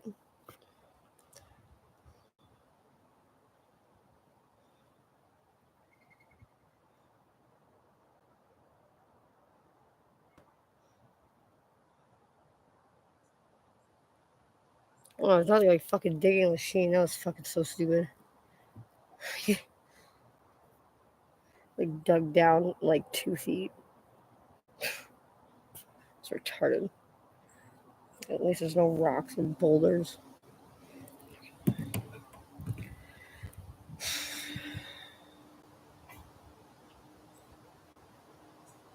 Ha! Ha! Ha! Ben Shapiro catches himself agreeing with Satan. That's because Ben Shapiro's in the closet. He's like obsessed with gay people.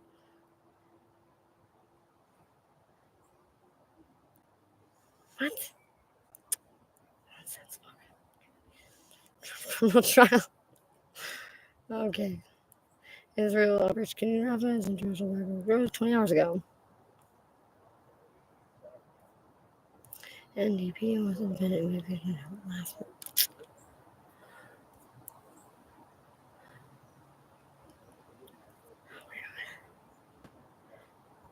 Oh, excuse me.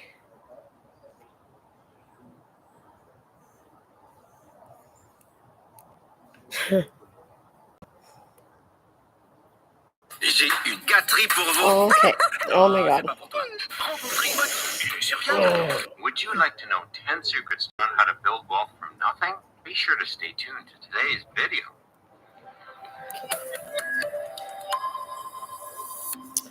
Drinking. Hey, Frank Thomas here. Welcome to Wealth Generation Strategies, where I talk about tips, strategies, and secrets to help you build wealth.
Me?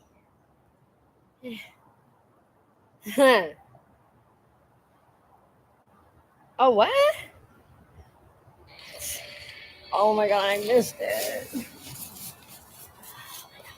Shockwaves erupted in Parliament today as Conservative MP Chris Morganton strode to the floor and dropped a bombshell. What? Formally moving to vacate the chair and House Speaker Greg Fergus for unacceptable partisan conduct. Allegations have been swirling for months about Fergus' questionable partiality and bias. But his appearance in an attack ad targeting Conservative leader Pierre Poilievre seems to have been the final straw, sparking today's unprecedented parliamentary showdown. The trust that the speaker shattered, the Tories are demanding his removal. Trudeau desperately tries to shield his handpicked partisan puppet. This dramatic move could force a defining moment of reckoning in Oh my Parliament god. with its accusations of You abuse of power. suck. Will the speaker's chair Fucking What do you mean? I think the mistake that a lot of us make is that we look at a person crossroads. And we think, even if this isn't up to my standards, I can fix this person, I can twist this person, and that is a tactic that will backfire. The idea that if I get close enough and try hard enough, that they're going to change. It's a really dangerous assumption to make. We have to love ourselves enough that we would not let anyone in our presence if what we fundamentally want in life is something they cannot give us. This idea that people just don't treat yourself well is to realize that if you keep saying you love people, you care about people, that you always have them. It's as simple as that. You have this incredible framework that you use when you're coaching people on relationships, using levels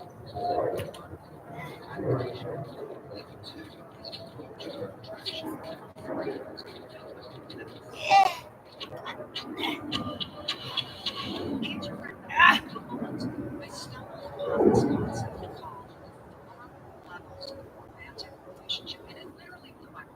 So I picked up the phone and I reached out to the guy who created it. His name is Matthew Hussey. He's a New York Times bestselling author, and he has been helping people for more than 17 years to feel more confident in relationships every day. More than 3 million people turn to Hussey for relationship advice on his YouTube channel, which is dedicated to helping you create a better love life. And I cannot wait to jump into this conversation because I am certain that his 4-level framework is the best relationship advice that nobody has ever told me. So without further ado, please help me welcome Matthew Hussey to the Mel Robbins podcast. Oh my gosh, you're in the house. I can't believe it. This is exciting. I've been waiting for this one. Oh, have you? Yeah. Awesome. Well, I've been waiting for you too because you run the #1 channel for advice on all of YouTube. And I cannot wait to learn from you. I can't wait for the person who's listening to learn. And here's where I want to start. You have this incredible framework that you use when you're coaching people on relationships using 4 levels. It's called the 4 levels of a relationship. Can you explain it? Level 1, admiration. Level 2 is mutual attraction. Level 3 is commitment. Level 4 is compatibility. I love this concept and this framework because if you don't know what level you're in, no wonder your relationships work. Let's go through these levels one by one and really break it down. Let me start with this. Level 1 is just admiration. That's when you see someone, you may even see them from afar. There's something you admire about them. You think they're attractive, strong, impressive, whatever it may be. Now, what is unattractive? Because they're not attracted to you. This is completely different what it is. Nothing you think about. It's just you having decided that someone is an impressive, just attractive person. Then there's level 2. Level 2 is mutual attraction. Now, this is when 2 people find chemistry and connection. There's a shared attraction between them. Now, this is perhaps the most dangerous level.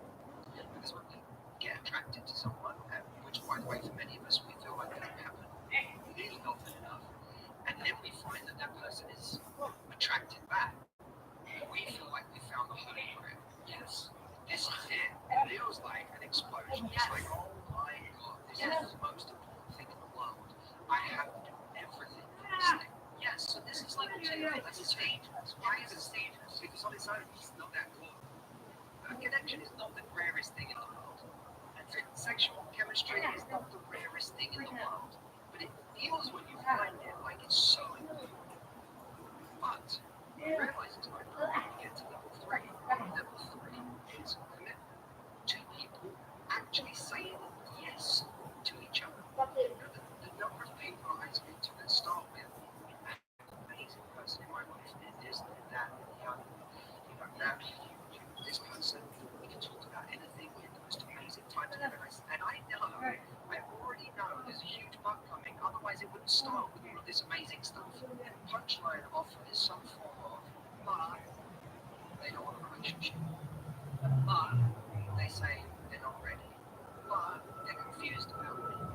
It's like, okay, so where are you to?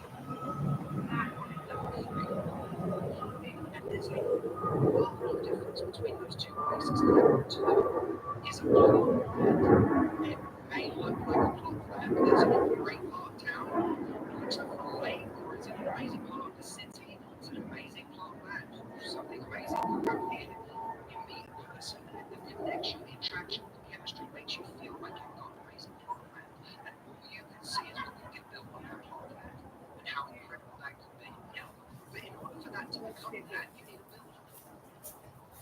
And the next question is, do you actually have a builder? Because when you have a builder and 2 people build together, they create something extraordinary on that land. They build their castle, whatever that castle is. And the more you build it, the more native it becomes, the more beautiful it becomes. It's weathered in all sorts of ways that are distinct to your relationship. Secret rooms no one else knows about, that only the 2 of you know about. It's your castle together. That's what's beautiful. That's what makes a relationship really, really special. It's all of the work that's gone into building something truly unique that only the 2 of you could have built. Now imagine the scene of you sitting there, building away at this castle, and the other builder is able. They're not even there. They are so close because they're not trying to build. They're not trying to have a relationship. They just want to experience.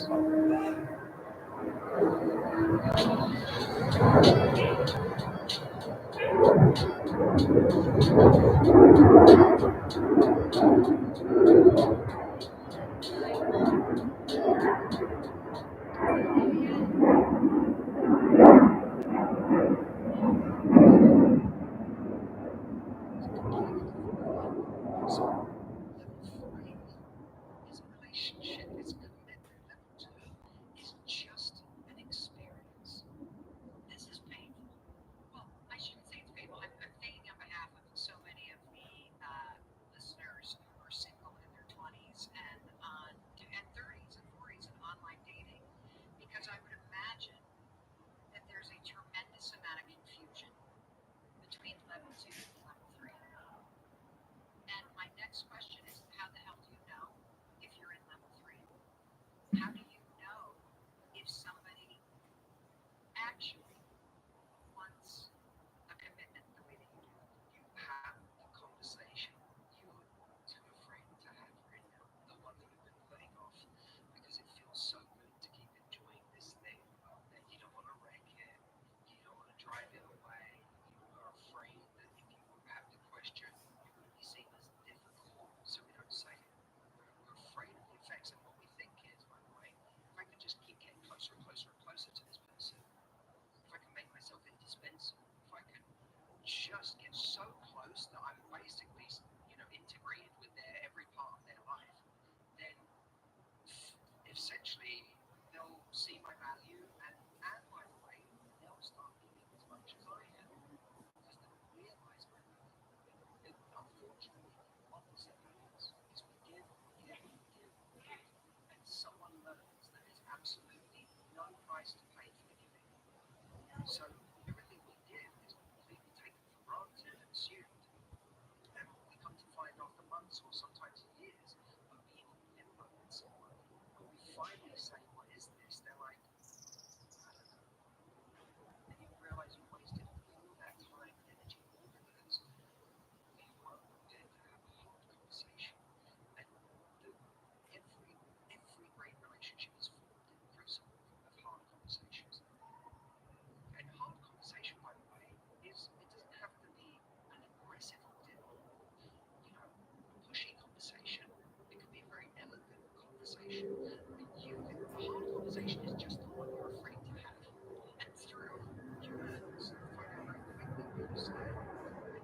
introducing behavior. So interviewing, so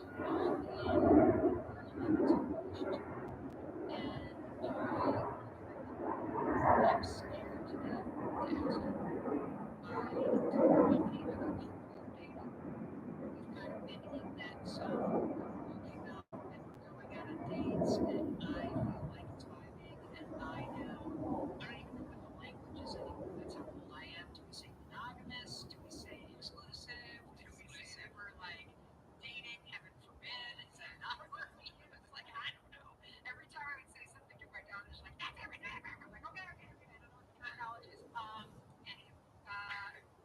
We're in a level 2. How do I bring this up with you? Can you give me the sentence, man? Yeah, there are different ways of coming at this, but I'll give you one way. Yeah, let's do it.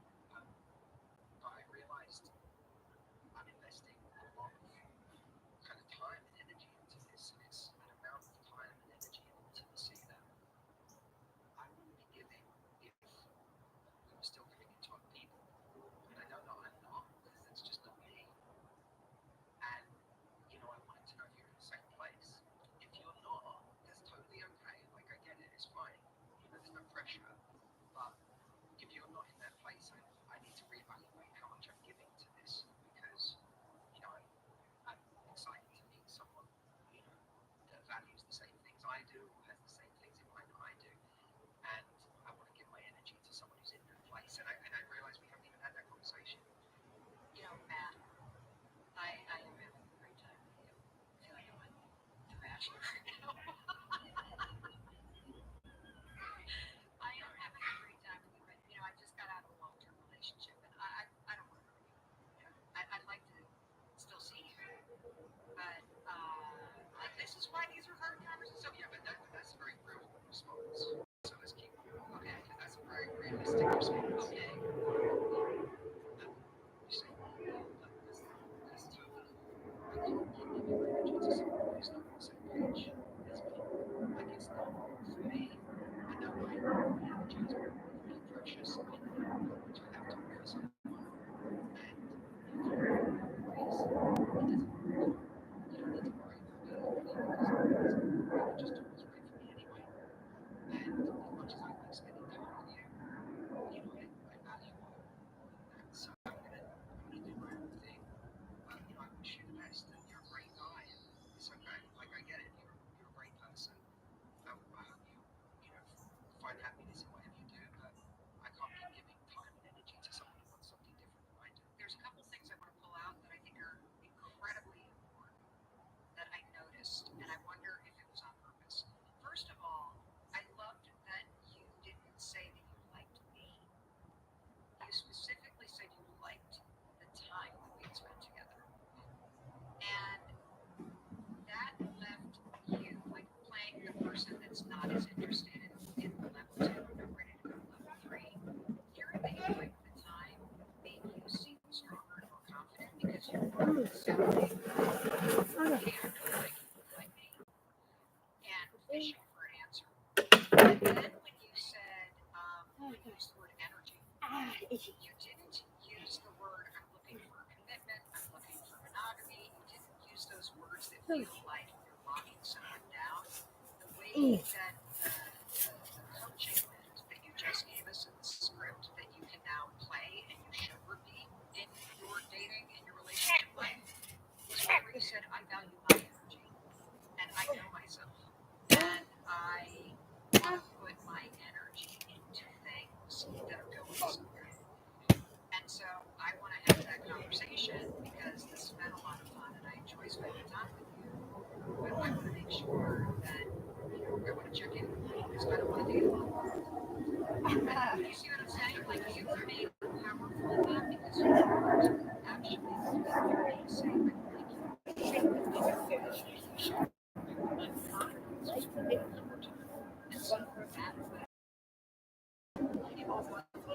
So to understand what time is that, yes, you're having a conversation about and incredibly valuable thing. And you're showing through the conversation how much you value. I know I have Like as a subtext, I know what I have to do for someone is incredible. So, I'm very careful about who I give that to. This isn't a how dare you hook up with me, or how dare you spend any time together if you weren't in the table. It's like, no, it's not. Again, so quickly I think a lot of people use their power that way because they don't take ownership of the time they invested. Yes, all the ways they've spent time with someone, or even the intimacy. Like, you're an adult. If you want to do something with someone, enjoy it. But if it's no longer working for you, then don't go to resentment about the time you've spent. Instead, just take ownership of, I know what I've been giving you, and what I will continue to give is incredible. I know it's really valuable. I'm deciding whether this continues to be an investment of that time and energy, and if it's not any longer, it's okay.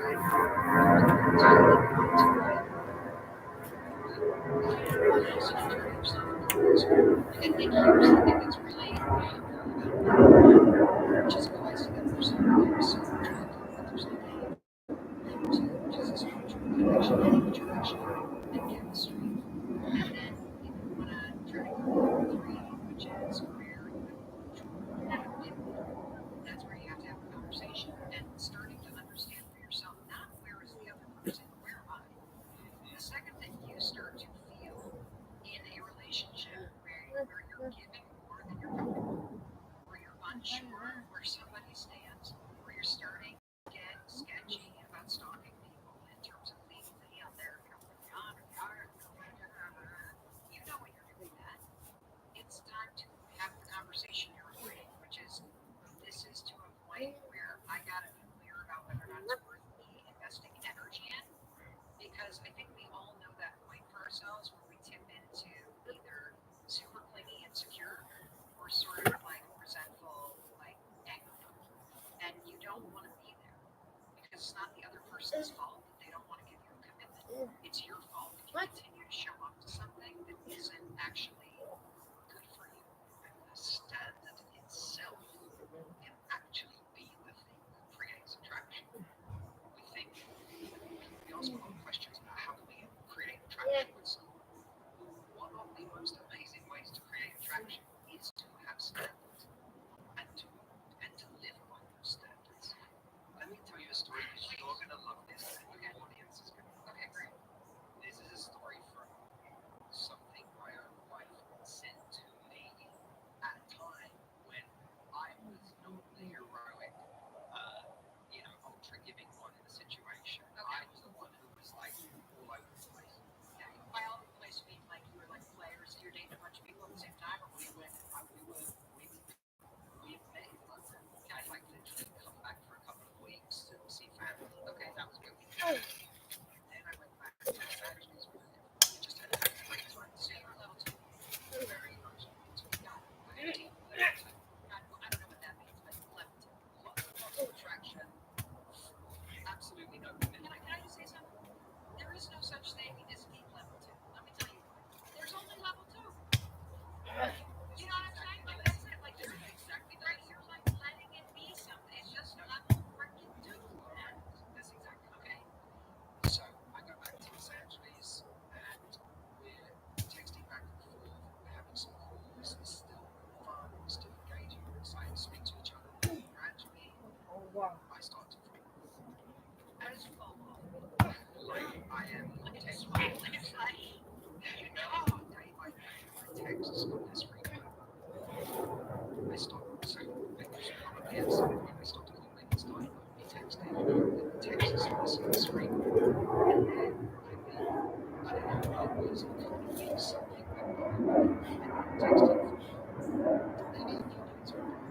It's I sent a message and they said, what is that? And she sent me a message I'll never forget. And every woman out there, take this message and run with it. It is so powerful. It's so amazing. And it's word for word perfect. Now, bear in mind, I just want to stop for a moment because the instinct to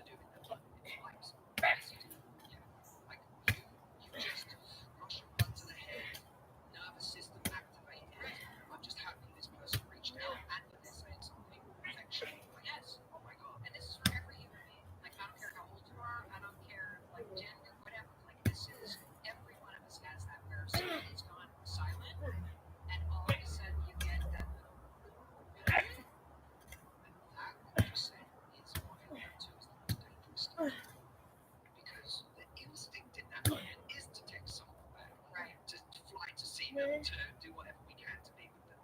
But that instinct might be the most dangerous instinct you have in them. So she didn't do that.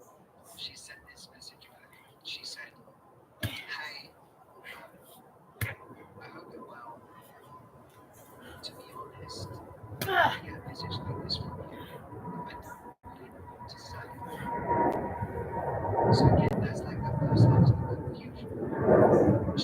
She's pointing out there's something that is really so, to be honest, what you said is a message like that. I don't really know what to say. I'm not really sure what to say. We haven't really felt that close. Oh yeah. You're slightly dying. Come on, Idris. This message feels like comes across like a bit for attention. So, if you break down that message, let's do it. It has everything, communicates so much. This is why I'm not someone who says, here's 1,000 scripts, use them word for word. You have to understand why language matters, because language matters. And if you know why it works, you can say, why? Why does it work? Well, Okay. it's not like, how dare you? I hope you're well. I wish you well harm. But when you send something like this, I'm not really sure what to say. Why? Because we haven't really felt that close for a while. So it's a little strange, the fact that we've kind of like stopped talking very much. The interactions we have are very superficial, very non-committal. There's not a lot of energy behind them. There's not much thought or intention behind them. They're more and more sparse. And then at the end of all of that, you send, I miss you. That is completely out of sync with everything you have done over the last month. Or not. We haven't felt that close for a while. Now that again is exposing the elephant in the room. Because what most people are hoping for in a situation like that, consciously or unconsciously, is that you will not point out the discrepancy between their actions and their words.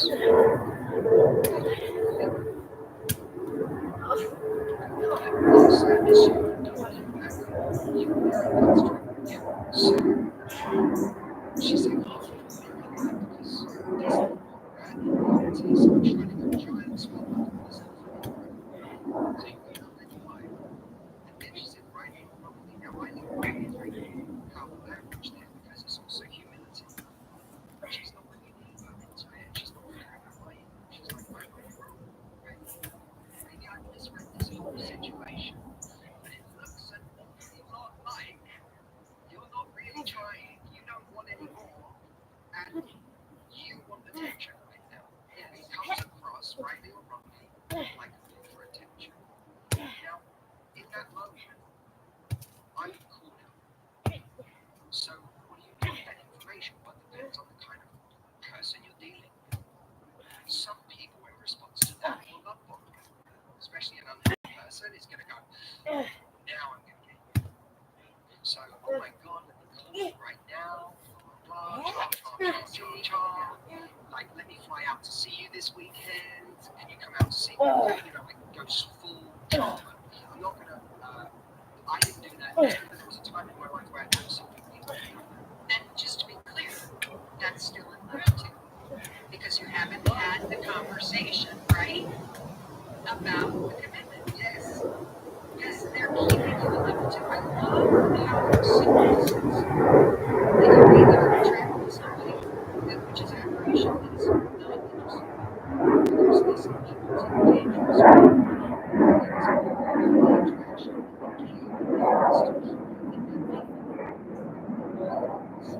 and so you have to force someone, which is very clearly right in that moment that I'm going to. And the fact that you wrote it like made me realize you wanted to have something that was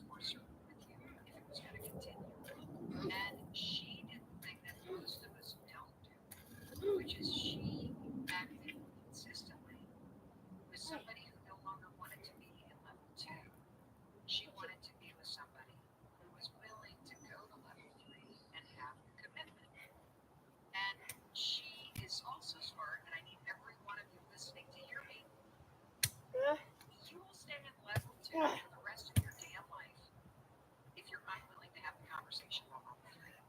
Because no one cares about the time in your life as much as you.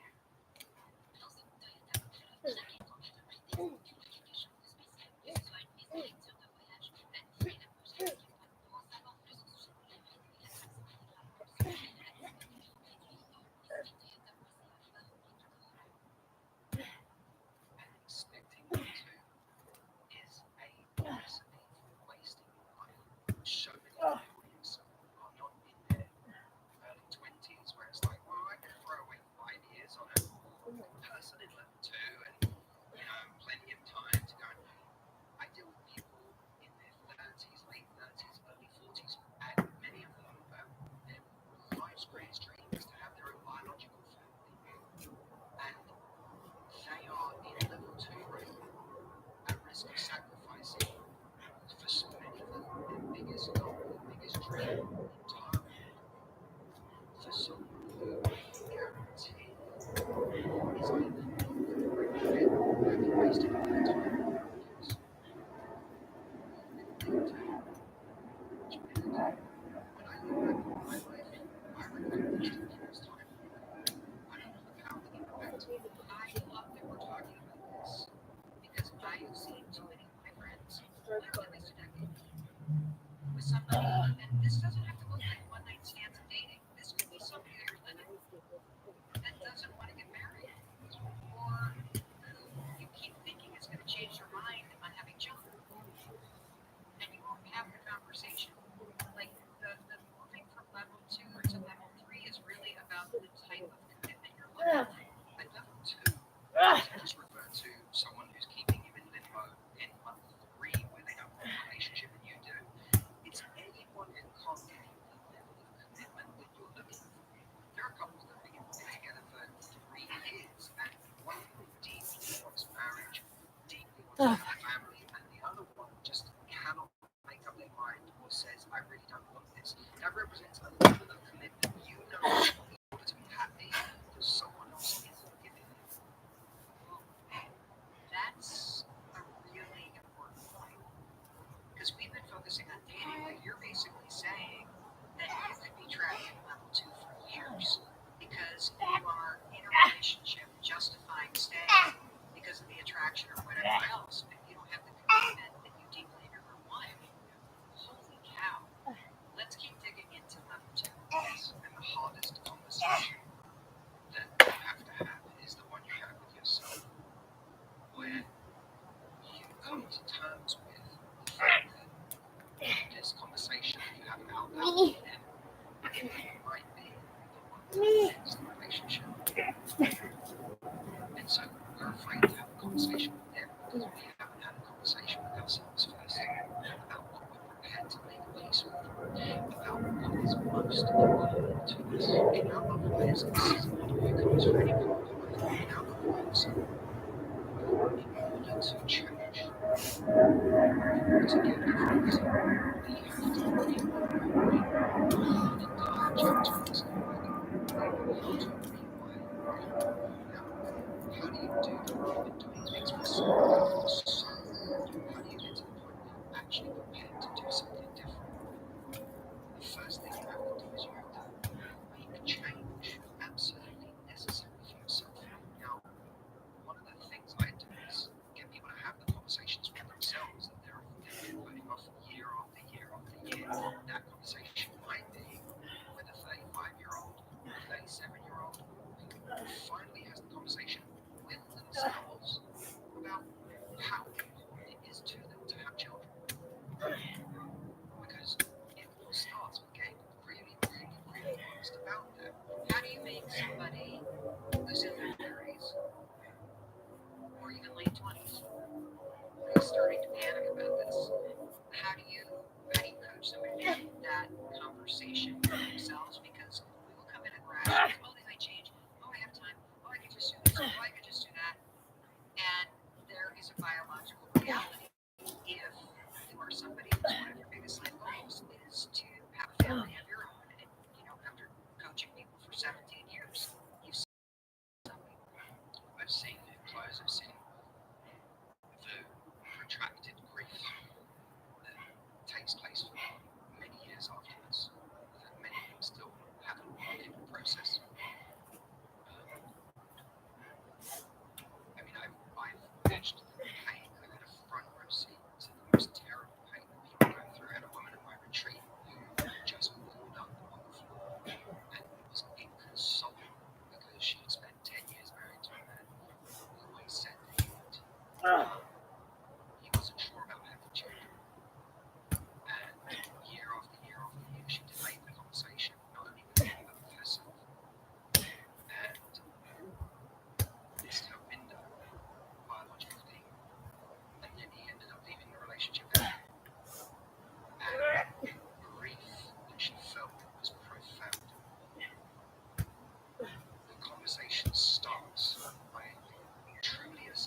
marriage or engaged to married or whatever, or trying harder in a relationship, Cool.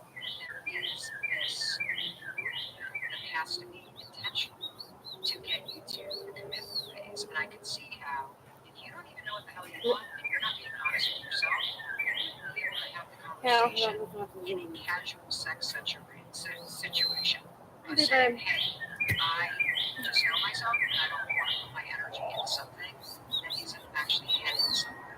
And so I just need to check it because I have a lot of fun, but I know myself and I prioritize my well-being and my time, and I just need to do the check. That check now, even to have the conversation quietly and playfully.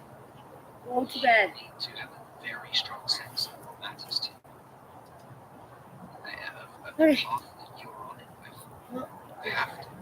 Otherwise, you will never back it up. Anything you do will be a tactic. It won't be a standard. I think the mistake that a lot of us make is that we look at a person across from us and we think, even if this isn't up to my standards, I can fix this person, I can twist this person, I can get, like, we're not thinking this consciously, but if I get close enough, I can change this. And that is a tactic that will backfire. You've seen it happen over and over. The idea that if I get close enough and try hard enough, that they're going to change is a non sequitur. What does that mean? It's a ridiculous assumption. I call it the one-day wager. I stake my life, my energy, my time, my most precious resources in the world, the ones I can't get back, on the idea that this person is one day going to suddenly change into all of the things I need to become for me to be happy. That's pretty bad. The irony is, people can change, but they change through hard conversations. And you also find out they can't change through hard conversations because you'll learn, if they say they're going to do something, you'll learn whether there's progress or not. And if there's no progress, there's your answer. There's a great James quote that goes, consider how hard it is to change yourself, and you'll understand how foolish it is to think you can change someone else. I wish I said that because that's a good one. It's just think, it's so true. Okay. Okay. Why not? Why not? It's more important. It's so much fun in the city and doing podcasting and having to the gym. Discussing my time and it's just really, really, really important. I don't train, I eat badly. I eat badly, I don't feel good. And then I'm in cycle. As close a cycle I've been in for the last week. My relationship with food has been really challenging.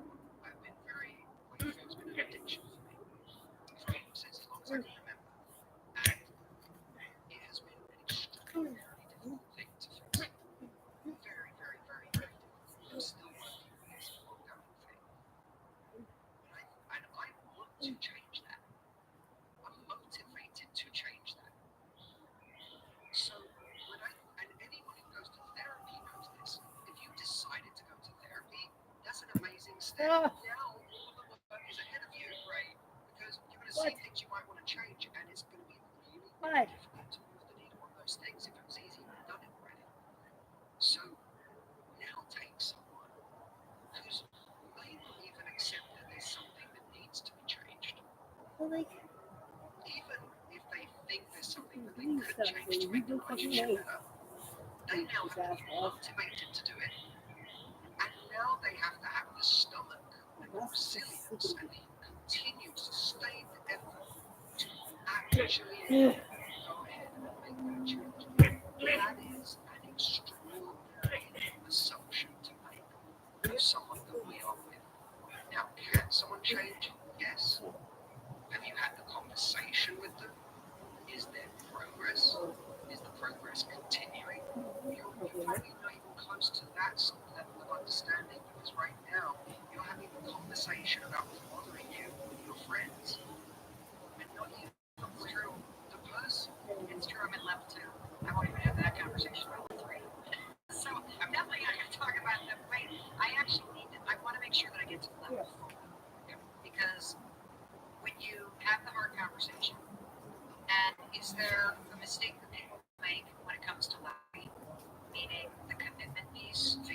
love is all you need. Love is not all you need. What do you need? You need level 4. What's level 4? Oh my god, I can't even. What is compatible? Oh, please stop. It's fucking trying to get this thing. It's brown.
Propaganda, sets of stories organized to prompt us into realities that are beneficial to them and punitive for us. If you're watching this on YouTube, you better believe it, that's a place where you will be corralled into wrong thinking in all sorts of extraordinary ways. Then we'll be with you for the first 15 minutes, then we'll be exclusively on Rumble. Consider Rumble like a glorious, glittering, shimmering emerald in the sky, beaming truth towards you. 2024 conspiracy theories and conspiracy facts was a pretty common journey. Farmers being paid not to produce food is an interesting indicator when it comes to the edicts and agenda potentially of centralized agricultural forces that want to maybe control food in the event of another potential forthcoming crisis. What about the idea that Trump's FBI documentations have revelations in them that are closer to the conspiratorial side of reality than what the mainstream media would have you believe? How about the numerous stories about vaccine deficiency, adverse events, and excess death to colonists, notably, or I should say clots, around the AstraZeneca vaccine stories, and Canada's late criminals another piece on our picture of the worst planet everyone used to be having. Please follow me on YouTube, then we'll be exclusively on Rumble. Let's start our journey into conspiracy facts from conspiracy theory in the wonderful world of food and agriculture. Jeremy Clarkson was a very popular figure on TV, not just in our country, but around the world, due to his numerous shows about cars like Top Gear and Money Done on Amazon. One thing that's extraordinary about this is that the whole thing is on Amazon. He has a show where he talks about farming, and indeed runs a farm, and that's the basis for him talking about it. And while doing that, he encountered all sorts of extraordinary bureaucracy and legislation that's presumably brought about his perspective that the farming industry is not really about food, which seems odd, really. That is why our species started farming. Let's have a look at that story now. Now, farming is a pretty important subject if you, I don't know, eat food. Do you eat food? Are you a human? Do you require calories? Do you need to swallow nutrients in order to not die? Yes, but surely you want all of your food sources controlled by sexualist, narcissist, psychopath, lunatics who are telling you that they're helping you while acquiring vast tracts of farmland, while shutting down your ability to eat fresh food, while telling you that their every action is conducted in the sweet and holy name of preventing climate change, while flying avocados together in the yard, while growing laboratory meat and telling us to eat bugs, needlessly attacking and destroying the livelihood and lives of farmers. Do you know how many Indian farmers took their own lives in the last 10 years? They were the early adapters. They were the harbingers. They were the canary in the cage. They were the first victims of globalism and a globalist plot to control food that is now beginning to affect American farmers, Dutch farmers, German farmers, British farmers, farmers everywhere. Do you not ever get curious why are farmers all over the world pissed off and blocking sex stuff on fire? Why would that be? Well, it's obvious. They've all gone right wing. They've all gone right wing. All their right wing activity. You know, I've been running this farm for a while. My father, he pulled me up on farming. Using mostly the fascism of Mussolini. Okay.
Ow.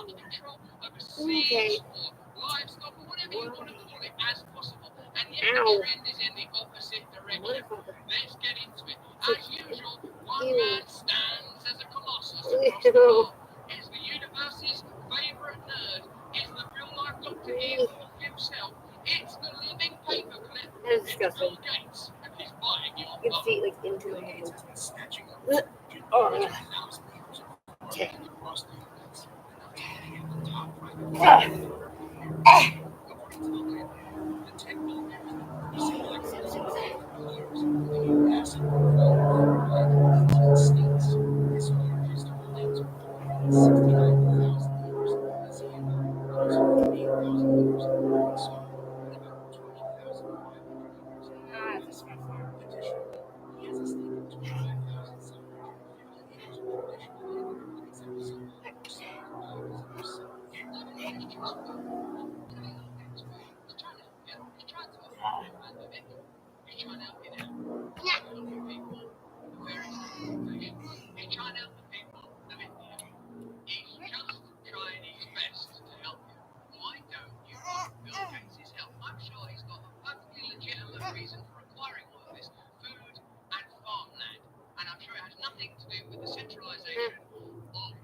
They say Aldi Fresh.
and the environment. In an interview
England at war with itself, he said.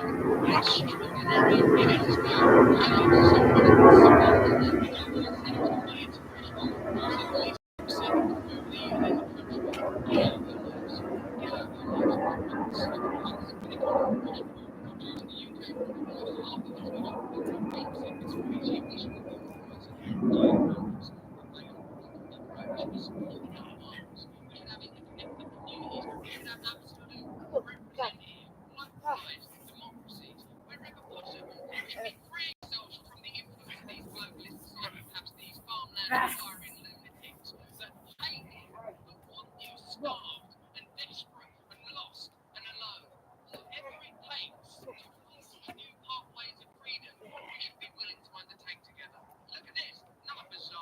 English farmers are being offered exit payments of up to £100,000 so that they can allow centralisation of farming. The government will buy the land.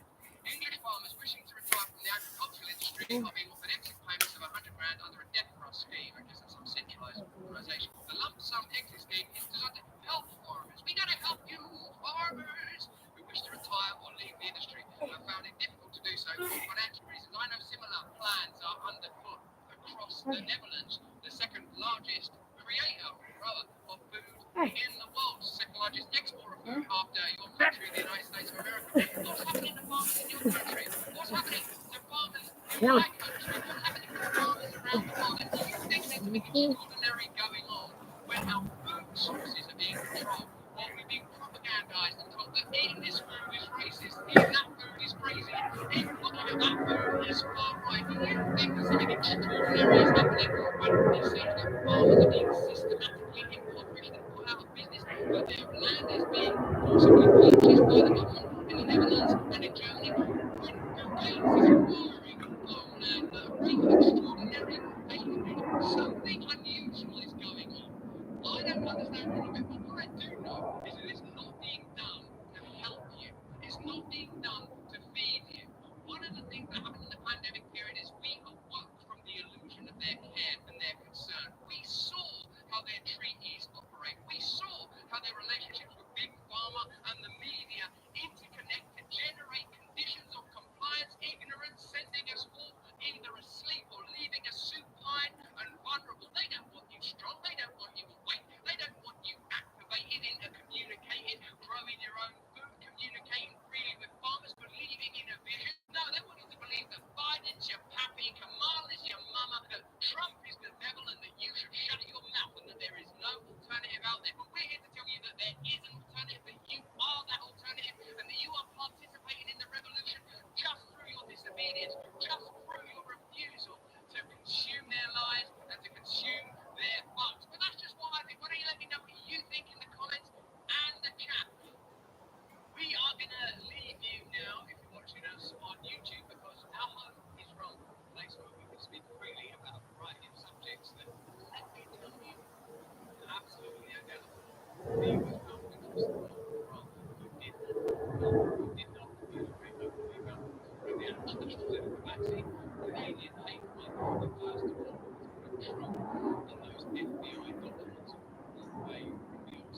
birthday. Okay. Hold on. Drink. Shit, fucking. Oh my god. Every time I try to make it look a little bit nicer, I end up making it a little fucking worse. Oh no!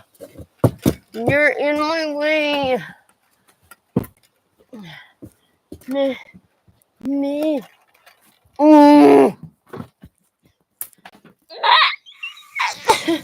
Okay. I don't think it looks any better in the front. There was a big red spider on me. It was like a red daddy long legs. It was so gross. Not a red spider. Big red spider with like red daddy long legs. It was the worst. Fuck it. Shit. You know what? Like even like I was doing like neighbors are probably like, why is she so there? Probably like fucking swinging this. Yeah, it's like I'm just like nothing compared to fucking chat. So, Josh asked me for an ounce, so I graded him half. I told him I'll give you half tomorrow. Oh, okay. The other day. All right, just give him that. If you want, I can get him cheaper stuff if you want. He likes to get He's stuff. from BC. So. Yeah, but you know what? Apparently BC bud is like super overrated. No, but like they're like well grown. Uh-oh. What's your money? You might want to. It's very wet. No, but I do with the. I can smell it. It does smell. Oh, does it smell money? I don't want to give you money, I just throw that. Oh, I was like a little extra wet. So like a film of wetness on it. That's what I forgot to tell you today. I saw a military plane. Like it was like yellow orange-ish, or orange, like rust colored. The ones that they use for picking people up in super far places. Orange and what? It's just like orange, like a dark orange or like a tangerine color. Ones that are flat on bottom, round. They look like a submarine. Explain to just search and rescue. Because the search and rescue ones, they have it written on it and they're new. There's like nothing written on it.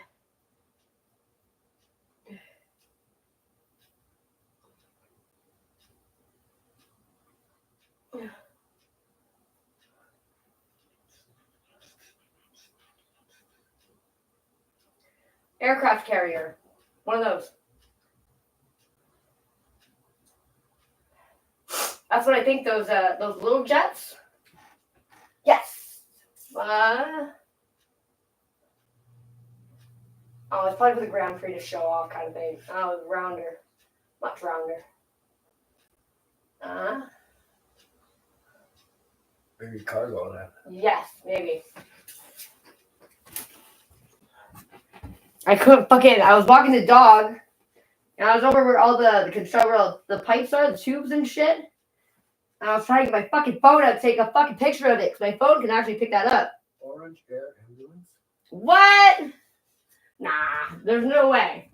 The thing looked like a fucking rust bucket. No. That's not it. That's not it at all. These are helicopters. Oh, No. look at that thing. Oh, God. No, definitely not those. It was big. It looked like it carried like many people. It had like at least like a dozen windows.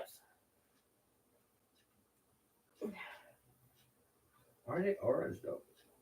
That's what I'm saying. Like I'm like, why was it orange? Like, and you can't know, see it in the sun. You know what's interesting actually? Can't see it in the sun. You don't see the fucking hospital helicopter anymore at all. What's that? The hospital helicopter. Yeah. They used to fly over at least twice a day.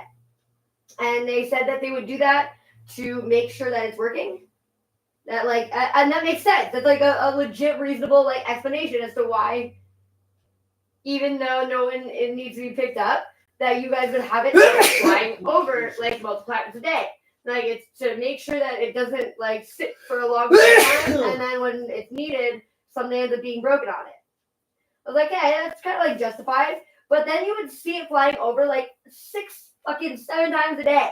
I was like, the fuck are they like doing? Like what? Like, is there that many fucking emergencies that need to be airlifted out? And then it turned out that they were taking their families out on family outings to show them the cool fucking new helicopter. TNT Boeing 747. They're bringing the cars over and the motherfuckers. Oh my god, are you serious? Oh wow. Motherfucker. That's actually not even what it was though. No. But that's definitely what's in them. It was flying so low. I was like, what the fuck? Why is it flying so low like that? Because it has to be out of like fucking airspace. So it doesn't carry tons and tons of fucking weight. Motherfuckers. But it's good. I found that. Look, I was looking at cargo planes, and all the way to the bottom. I found. It's all. You know what? Sometimes if it's even there, like, and it's like shit that I've looked at before, and they're like, we don't know what this is. No one's ever looked it up. It's like, oh, okay then, whatever. Literally looked it up before.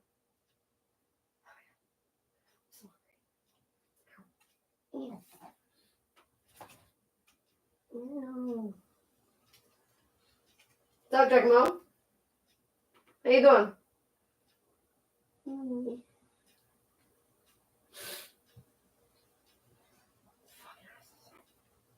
Can't believe that shit. Ugh.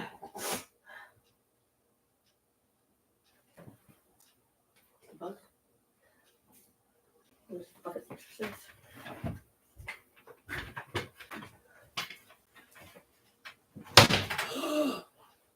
What?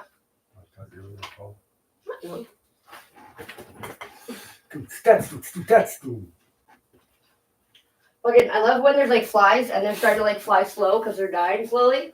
And you just get like a book or like a board and you just like fuck, and they make that sound. Well, you don't mind my story. What? Stuck in Julie. Really? Turn into a game? So they were stuck kind of in the screen of her windows. Oh dear. It's a metal screen. Okay. You just take the needle and Ah! like a skewer and just in the garbage. Ew. That's hilarious though. That's actually really funny. Because it just splatter everywhere and fucking splatter everywhere in your face. Ah. And you're like, Oh. they're stuck. Don't splatter them anywhere. I played with my hair. Those Oh are, my god. oh yeah, me too then.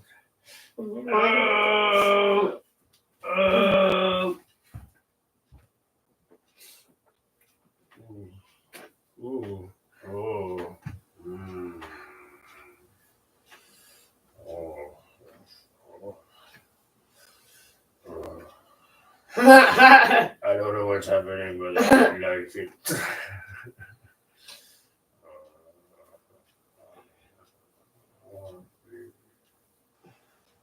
I release so much stress from my head. Your ponytails are too tight. Oh. I have to make your ponytails later. Eventually I can start braiding it. Cool. Your hair's there's so much hair. Okay. Your sister still talks to your dad? I think so. Okay. Well, at least she has a number, I guess, to talk to him.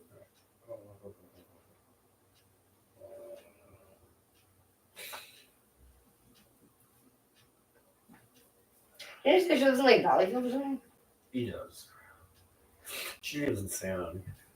Oh, what? Yeah. And you've never ran into her by accident? No. Never did. Fucking thank God. You on drug, fucking tweaking. Yeah, but you're not really like that. Well, not that I saw. Honestly, most of the people that I know that do like actual drugs, you wouldn't know that they did drugs unless they told you. No, because when I was doing what I needed to do to make my money to do the drugs later on in a little fucking, apartment or crawl space or where you're not in public. And after I went fucked up, I'm being fucked up in that space. That's what's changed, though. People are just like, they don't even fucking care. My poor head, did you see this? Yeah. Your forehead. It was like so many little fucking black flies. Actually, I was in the backyard and there's a black fly that was alive on its back. A big black fly. And it was just like on its back. Like, why? And I poked it. I'm like, oh my god, you're still alive, but you're dying. What the fuck did you like ingest? Or like, why would that happen? Fish dying of old age. Hopefully. Because you know that mosquito lives like, the mosquito lives, you have time there? No. About 24 to 48 hours. Really? Yeah. I did not know that. I was not aware. No shit. Because that twice a year, it used to be once a year. I don't know when this started happening even. But without fail, once a year, it's like June or July. My parents' house in the garage will get like a crazy infestation of flies. And then, like, if you wait a week, you come back, they're all dead. But you have to sweep them up. Otherwise, they're, what are they called? Not larvae. It starts like a pea. A fruit fly don't even live 24 hours. Really? It's just there's that many of them. That's crazy. Yeah.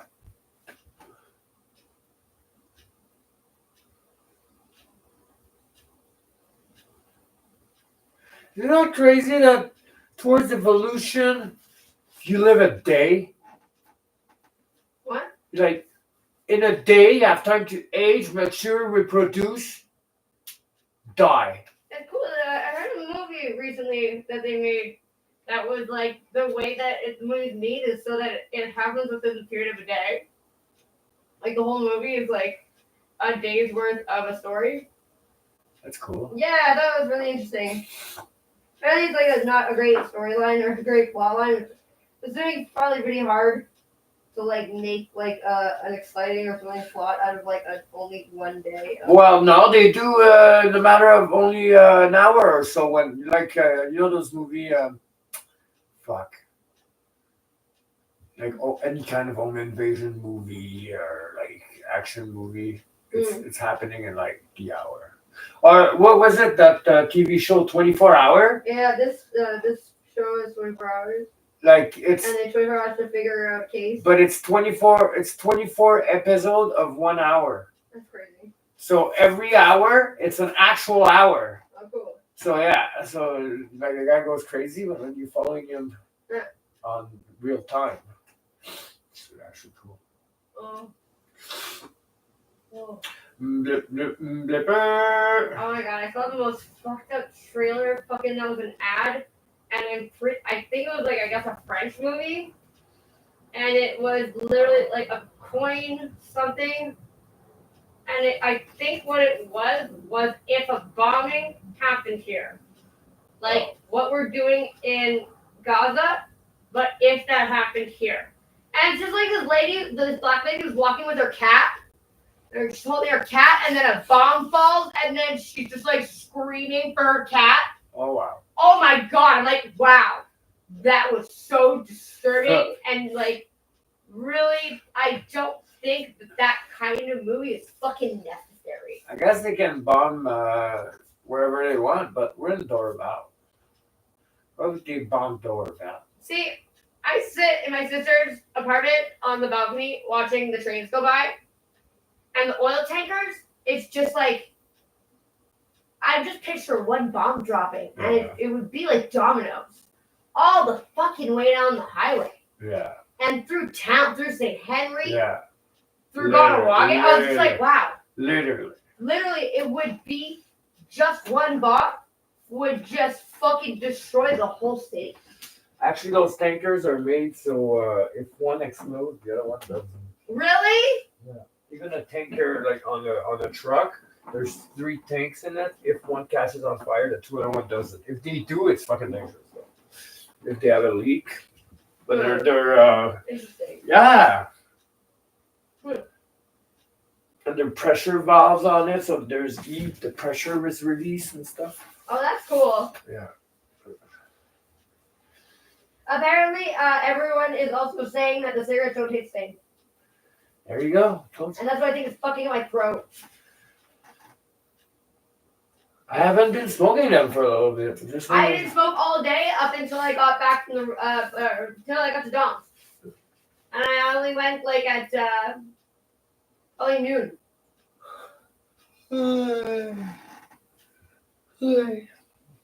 Blip boots the boom blip. Boom blip boots the boom boom. Can't believe fucking today. Fucking wasting my life. Tomorrow I'm going to another job, Oh really? Where? like across the street.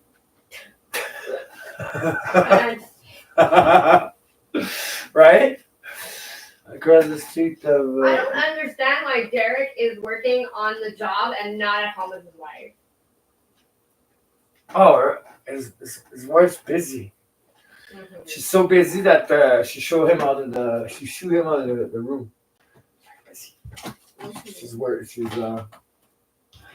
She's neurosurgeon or something like that. What? She's studying in neurosurgery. No kidding. Yeah, so sometimes she's fucking busy. Well, She wants Derek out of her hair. I think that he should maybe not. You're called West Island Chimney, not East End Chimney. And why are you doing big jobs on the other side of the fucking city when you said you wanted to do small jobs in the area? You know? Yeah. But I'm wondering if he's doing it for Josh, so Josh has a break. Well, I Don't have think to travel all the way over I there. do believe that the big job. What's gonna happen? Why he wants to separate us in two crew, which means he's gonna send a bricklayer to a big job, and he's gonna make me do all the other little job around with a helper, which is gonna fucking work super good. Because maybe he's gonna send these guys that can travel to the East End, and then I'm gonna be around here. Well, like fucking Josh lives in around East End. Like, So as soon as you're on the subway line, getting the East End is easy. No, maybe not for Josh because it's Snowden. So you know what? Fuck, no, it's not easy for him to get there. The long subway line. that's what I mean. Like, It's a long subway line. It took me longer to get. I was living on Joliet Street, and then with Dave, and walking to the Joliet subway station and go all the way to St. Henry to meet Keith to shovel snow was taking me longer than taking the bus from Brossard and meeting Keith at St. Henry. that is retarded. I know. Like, fuck. I have to walk all the way up to the fucking subway station. And you have Like fucking Band-Aid. the whole, yeah. Oh my I god. was applying at Band-Aid, and I got on the metro. I was like, okay, so like, where's the school though? They're like, either you can take a bus like to the end of the street, or you can walk it. I'm like, how about to walk? Half an hour. What are you talking Wait, about? what? Like, Fuck. yeah, it's either a 10-minute bus ride or a half an hour walk. I was like, fuck That's that. not half an hour walk, 10 minutes bus ride. That's fucking 45-minute walk. Yeah, probably. Because it's fuck, what, you're running? That's what I mean. Like, fucking. I was like, and you guys just go to like a school that you pay for, and you still have to fucking walk at the end of it. Like, you do the bus, the metro, and you still have to walk more. It's like when you're on the Google map thing and you put the walking distance, you're like, what, you fucking power walk to make it in that time? It's fucking crazy. That's what I used to do when like for basically every time I was on public transit. I'm never dilly-dallying. I'm never like fucking. I'm hauling ass every time. If I'm not running, I am fucking walking very fast. Like, and oh my god, Morgan. Okay, so Morgan is always on half fucking speed. It's like she should. She's one of the people that I'm like, yeah, you don't need to smoke pot. You absolutely don't need to smoke pot because you're already like. She's really smart, very highly intelligent human being, but fuck you, slow. So like, I'm like hurrying. I'm like, fucking Morgan, why don't you actually walk on like the left side of like the pedestrian traffic? And she's like, no, because like maybe they should have left earlier. Oh wow. I was like, okay, Morgan, when we all love be prepared, we leave like fucking 30 minutes fucking earlier.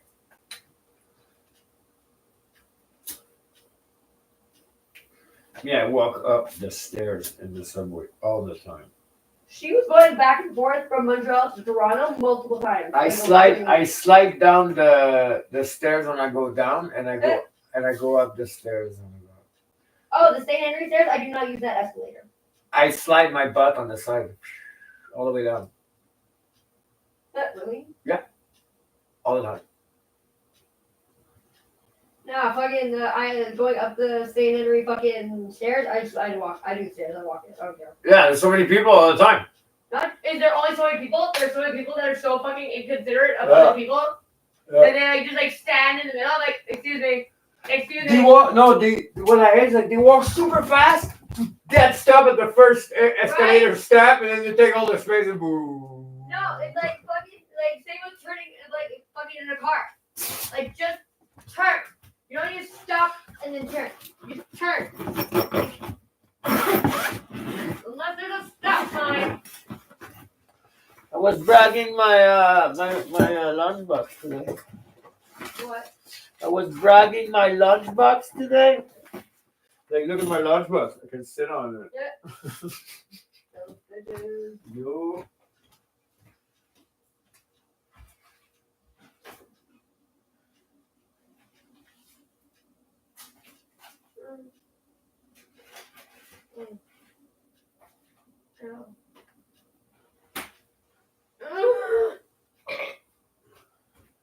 I think I might make this crab dinner. Okay. Oh my god. Oh. I don't know. You didn't even eat any of the Chinese food. What? Did you eat any of the Chinese food? Well, I like this with the one soup and the spring roll. The peanut butter one? I forgot about it actually. Oh yeah.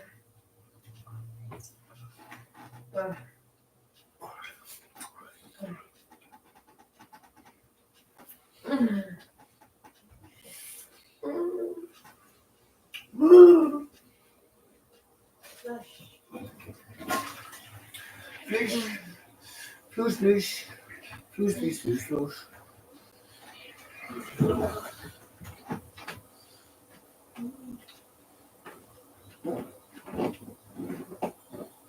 Yeah.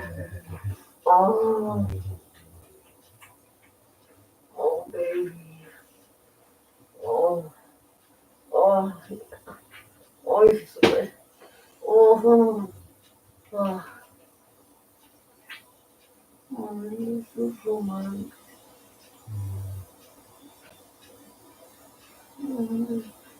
Weekends means something to me again. Huh? Weekends mean something to me again. I get excited for the weekend again. Because everyone's always like, I'm so excited for Friday. I'm like, Fridays mean nothing to me. They haven't been years. Look at that. One. Oh, fuck. Gross. Look at the back. It's like slipped in there. Yeah. It's actually two. I fucked up. Okay, so. Oh, that's a nice one. It's two, but usually you're supposed to have. You see, she's supposed to have a hole right here, all the way to the side, and I put like a clump of wood in it so it locks it in, so it doesn't come out. Okay. No, Well, up north, I saw that natives actually, some of them built their houses this way, yeah. where their whole wall is literally like interlocking pieces of That's wood. super It cool. was so cool. I was like, that's fucking awesome. Don't even need yeah, that's it, yeah. Wrong light. Always the wrong light. All right. It's all Ow. what you do. Oh, there was a pin there. Oh. There. Is that in you? Wait. Right there, yeah. So I didn't see it last time? Yeah. Look at my thing. You can see into my hand.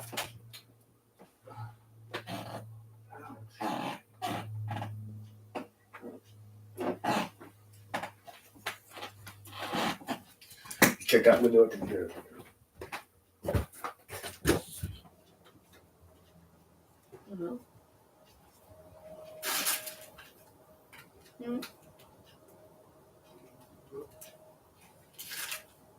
don't see anybody. Jeez. Are your car window open? I don't know. I should go check. Am I going to? Probably not. What? I said no, I should go check. Oh. Am I going to? Probably not. You get a bunch of bugs. Oh, yeah. You want to check now?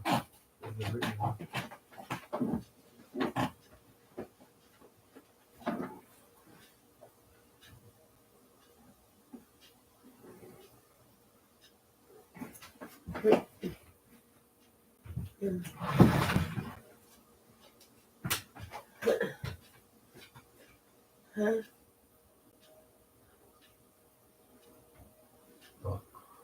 What? Yeah.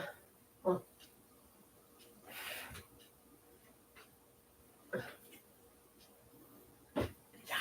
No, I bet it's still fucking in there.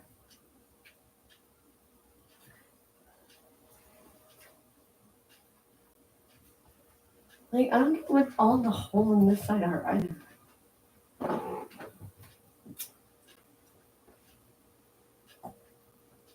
They must be nails, no? Yeah.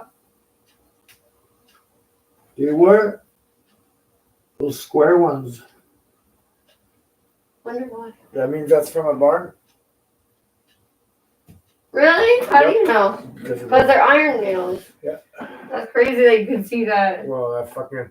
Okay, my joke at work was like, 1,000,001, 1,000,002, 1,000,003. And then they're like, what the fuck are you doing? Like, I'm counting my nails. Because there's so many to remove it. Get buckets of it.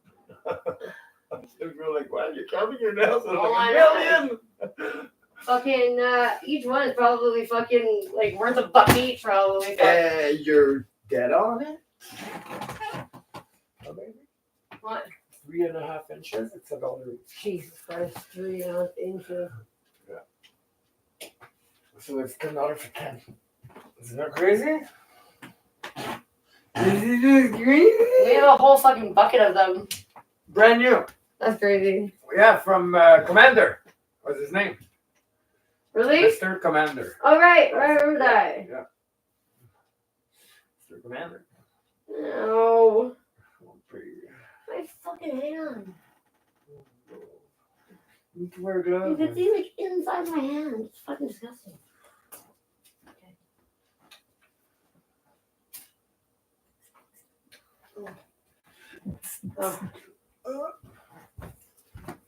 Or fucking must have been like fucking really loud whoever's yelling. Because there was no one around. Whoever's yelling. I don't know, like it's funny, you say my music is so loud and then I get out of the car. I'm walking away from my car, I'm like, I can barely even fucking hear it. Like nobody can actually hear my music. And how cool I am. Oh. I heard you. Look at Jack. Oh. I have disturbed the animal. Oh, something's moving underneath his butt. Oh, sorry. Thank you. You're funny, Jack. You're funny, booby. Hey. You're such a funny dog. Hi, Mr. Lobo. Oh, yeah. Oh, yeah. You're good today, mister. Very good today. Some days it's just fucking impossible. It's just like constantly like fucking trying to pick shit up or fucking go places he's not supposed to, go into shit he's not supposed to. I'm like, I just don't understand what you want from my life. Like, you're doing everything you know you're not supposed to do, and I don't know why. Because he's a rebel dog. You used to be my hobo dog. You're not my hobo dog anymore. He hates adventures. Every time I'm like, Jack, want to go on an adventure? He'll just be like, but I got a home. no, and then he'll be like, no, I don't want to walk forever. Because that's what it means. It means we're going to be walking a lot. When we were going for adventure on the scene on the side of the water, Yeah. that walk was long. Yeah. No, like I think the long one that we did were, and ironically it was Alan again. Kaylin said I could come stay with him in Lachine, and I didn't make it 24 hours because Alan and John took my cigarette pack and they hid it, and I was looking for it for like 45 minutes, and then Alan fucking handed me, goes, "I told you not to leave drugs, to have drugs in my house." I was like, "What are you talking?" I was with Charlie and the dog. In the other room, and I put it on the back of the table where he can't he was like a little kid, so he couldn't reach it, but I was with him, like, because like him and the dog were playing, and I was like, oh, Justin, I was too excited, so I just like calmed them down, whatever, and then I went back and it was gone. So what the fuck, like where the fuck did I put it? And they watched me look for it for over 45 minutes, and I was like, but you watched me look for it, and he was like, so this is like a learning lesson for you. I was like, I'm taking my bags. I'm taking my dog. I'm leaving. I'm gone. I'm out. Fuck this. And I walked in Lachine all night long. All fucking night. And I just walked up and down the avenue. Hi. Mwah, I love you. I love you. I love our house. Hey, mister. Are you happy to be inside a house? We have a yard. Today we were sitting in the yard. I was just like petting his butt. Like, isn't this nice, Jack? Like, Me, I don't even mind the bug so much at work, and then I come back home and there's no bug in the house. Right? Well, there is some. yeah, but like, Like you need a little bit of bugs. It's like, there's a giant spider in the window, but outside. Mhm. So I'm like, hey, hi, you're in the right spot. Right? And that's like the best thing about this place is like when everything works as it should, and you're like, wow, this is amazing. Everything's doing the thing.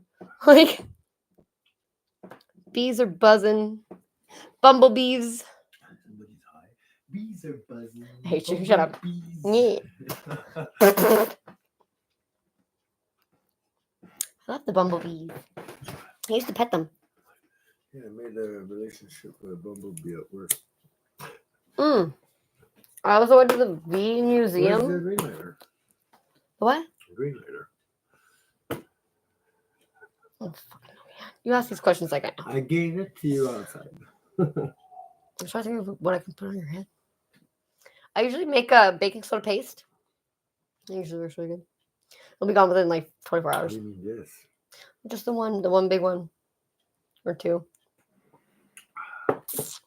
And then I put bug spray on my forehead at some point. It was like, Yeah, but bug spray like, just keeps the bugs away. But I didn't Doesn't know I fix had it. all those.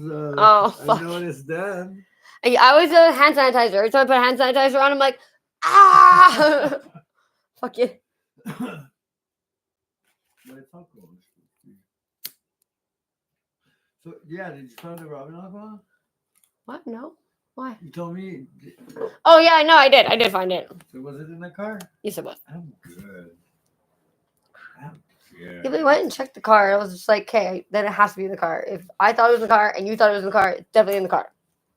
Wait, just because I saw it there, I'm like, this is an odd thing to have in the cup holder. You know, you can get a ticket for open alcohol.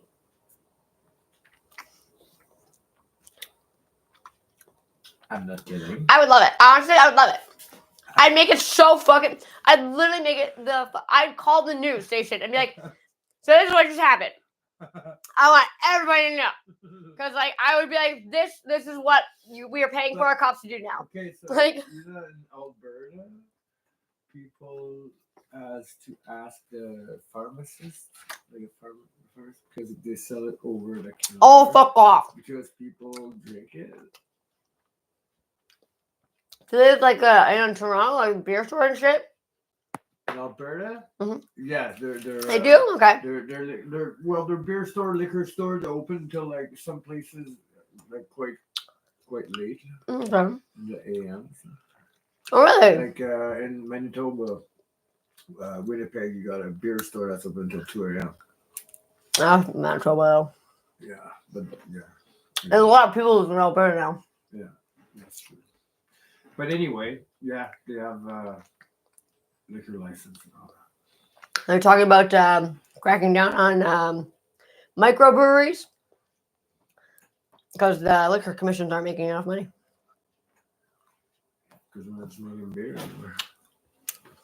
I am making beer anymore. Beer's disgusting anyway. Beer's disgusting. Like, but like trying to take away wine from the fucking middle-aged moms. Holy shit! There will be wine? Who? no. It will fucking streets will be fucking running with fucking blood and the fucking looks like wine. Bitches killed for their rosé.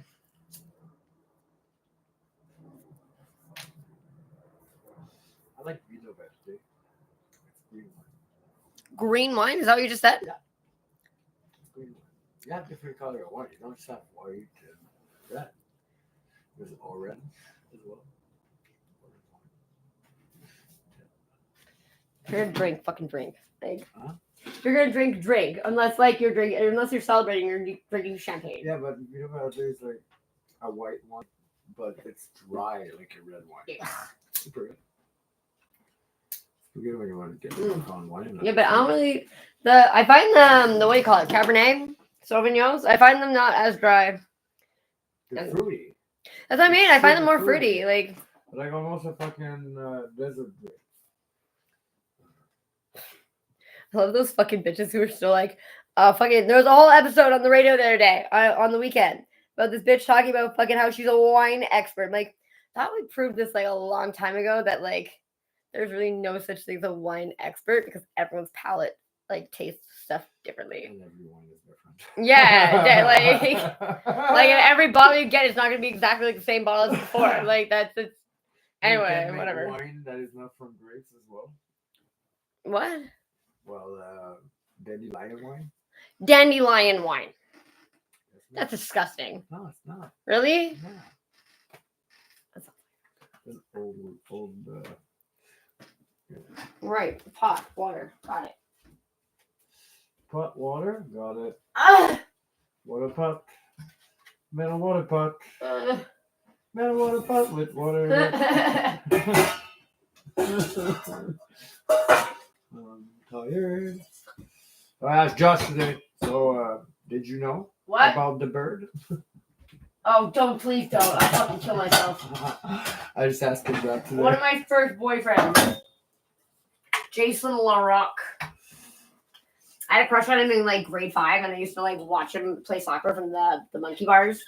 But yeah, he was like one of the cool kids, and he was basically probably by the time actually I dated him, I was in grade 7, he was in grade 8, I guess.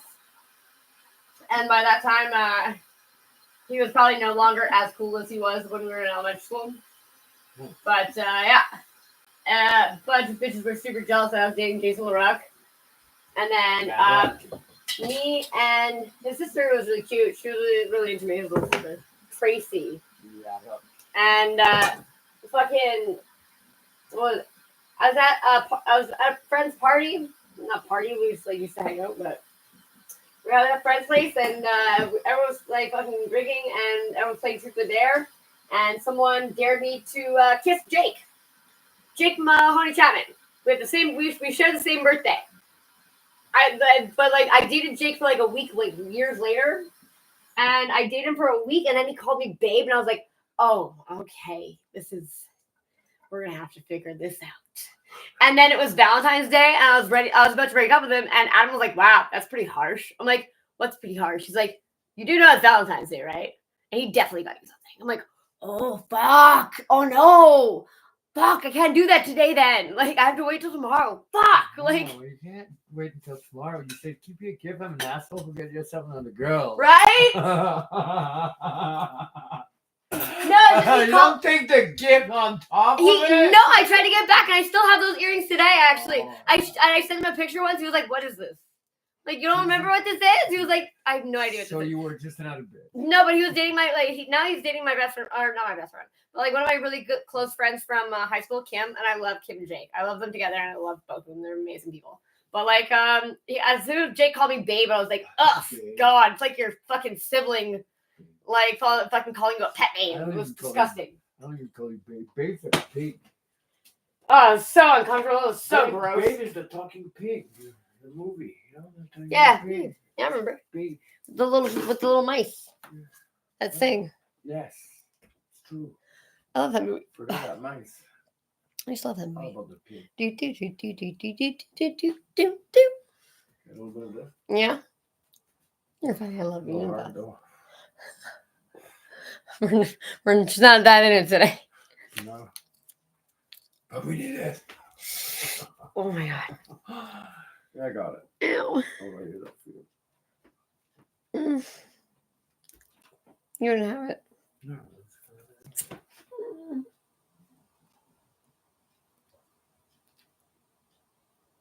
Oh, that is. Yes. Ew. Get off. Off. Yowie. I feel like blisters on top and blisters on top of blisters. Wow.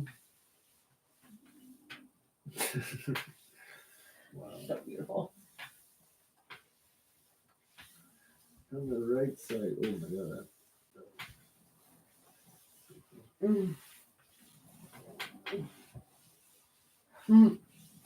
Jeez. Okay, this keeps going out. I don't fucking want this. I'm gonna fucking freak out. Ooh, freak out. Oh my god, that is deep. That's what you said. Ow, fuck. Derek, all right, with the two chimney cap that we replaced. Okay. And he's like, anyway, one is 6 inch and one the other inch. I don't remember which one it was. And then you got Josh. That's what she said. I was like, wow, that's great.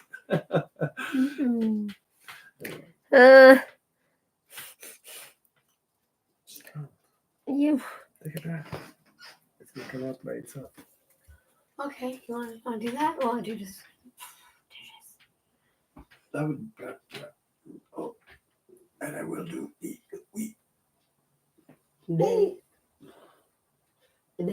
Am I paralyzed? You okay?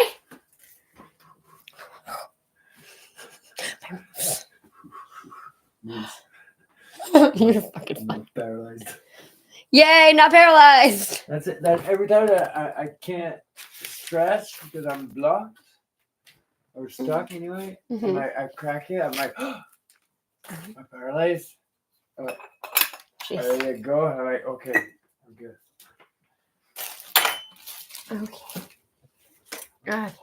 You can paralyze yourself if you don't crack your back properly. I don't think you're supposed to crack your back at all, yeah? But I have to. Look at it. Oh, it's all fly. Food for thought. I love my flowers. You put them upside down. No, they look. That's the thing. They grow upside down. Oh! Like super weird to put together. So I was like, man, I don't even know which side is which. I find it super interesting. You can actually tell which of the lilacs are fake ones and real ones because the fake ones are still alive, and all the real ones are burnt already. Like ours, they're all dead now. What? I was like, oh wow, okay. There's a difference between the real lilacs and They smell very different. Like one smells like beautiful lilac, and then the other one smells like a baby diaper. Oh. Yeah, they smell so bad. What? No.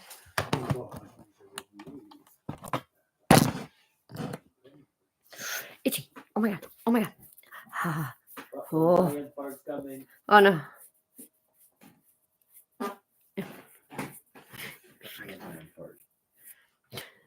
Earlier it was a giant fart.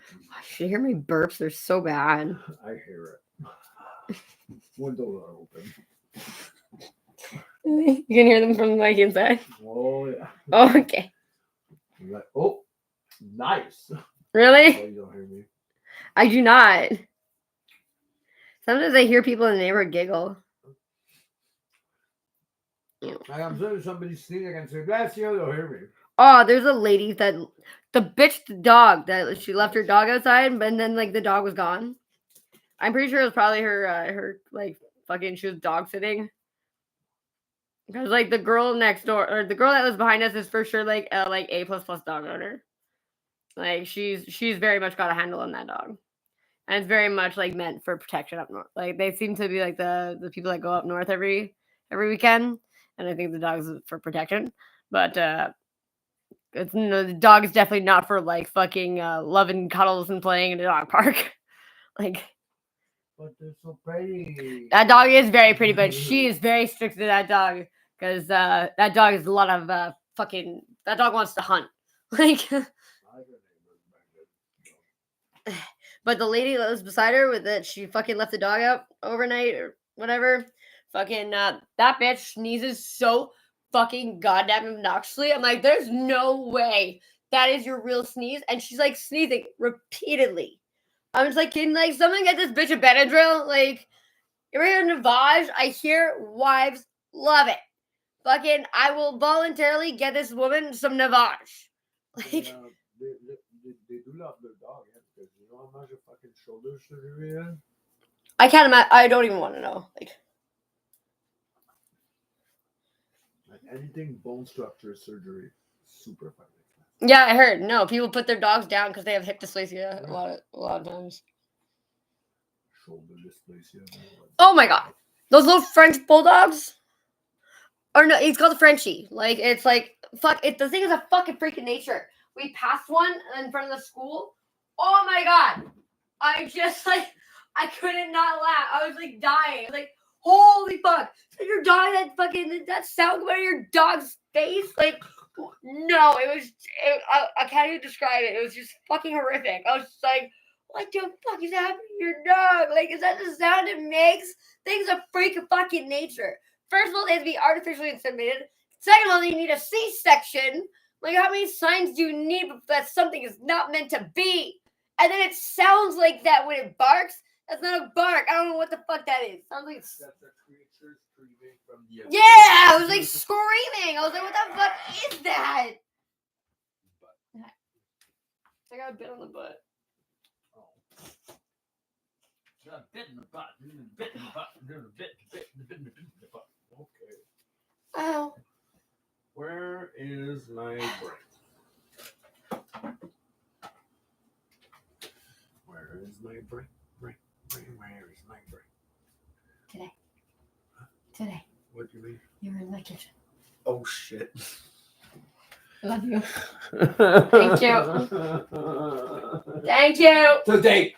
Like today. Oh, you're in my kitchen. I'm like, today what? You want me to do stuff? Get out of the kitchen. I never asked you to do stuff. Well, no, you don't. You never. That's so funny. I go to the dollar store and buy like a bunch of shit. I'm like, oh fuck, I bought so much shit. It's so much trouble. So fucking, I'm supposed to go to the dollar store for like a couple things, and I end up spending like $50-$70, and like come back, and she's gonna be like, what the fuck did you buy? And I'm leaving. She's like, I'm leaving the dollar store. I'm like, what? I'll be like, yay, maybe what? Exactly what I did when you came back. I don't think you've ever actually been like, oh my god, what the fuck did you buy? There's fucking so much stuff. Like, yeah, like such a big bill. I don't think you've ever done that. Maybe, but yeah, I give you that. But yeah, who the fuck did this overnight? Well, no, I noticed it like right off the bat. You already know how to avoid this problem. Yeah. If you don't want me to touch something, you put it away somewhere that I don't touch stuff. Yeah. Like next to your bed where all your stuff is. No, These are the Justin hats. That pouch there is off limit. That's not true. The pouch? Yeah, if it's an emergency, I can even take it out of the pouch, and I just I tell you, and all I have to do is tell you. Yeah. Like, for sure. It's not like it's off limits. It's just don't touch it because it's for something. Yeah, but usually, you know what? When it's off limits in an envelope, it says I grow. But I mean, if you're really, really stuck, well, fuck. I do think which is not well, yeah, I'm not really too much money. What? Yes, what's sorry? I don't know. Okay. Are we Who, me? Who, me? Who, me?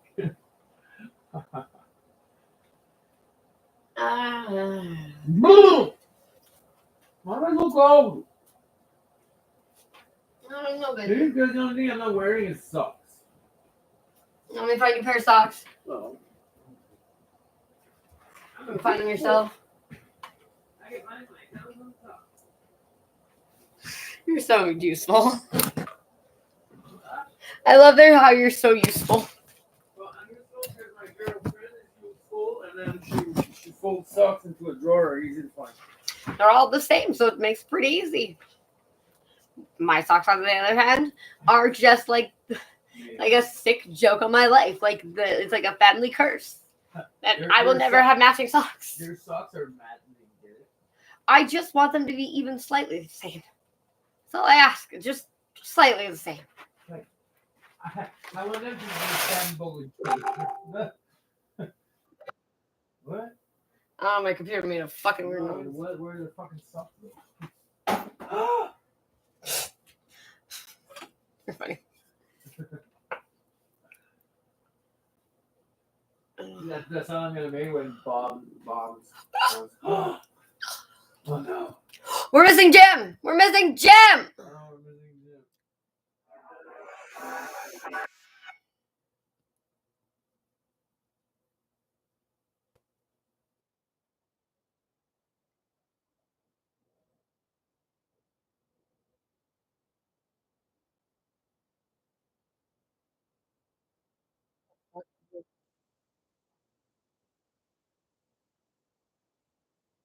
What?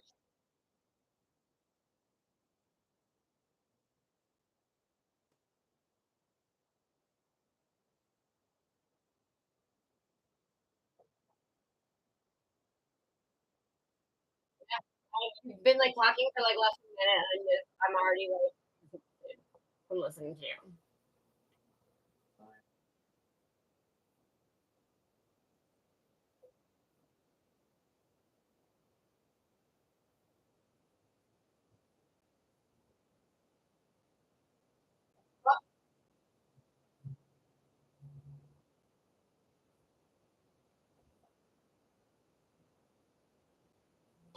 What is that?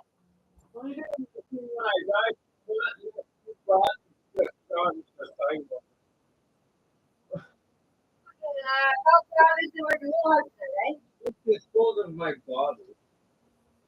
Get a fucking coffee can, get a fucking Jimmy can, and bring me in a parking lot. Cheap as possible. Do not give the funeral home any fucking money. Most of my dead bodies, so children don't walk over it, you know? What I wanted to do was get a bunch of vials, necklace vials, a little bit of my ashes, and a bunch of necklaces that everyone had love. And everyone I've said that to has been like, "Don't do that. I don't want that." And I'm like, "You wouldn't have a little vial of me on a necklace?" And The science.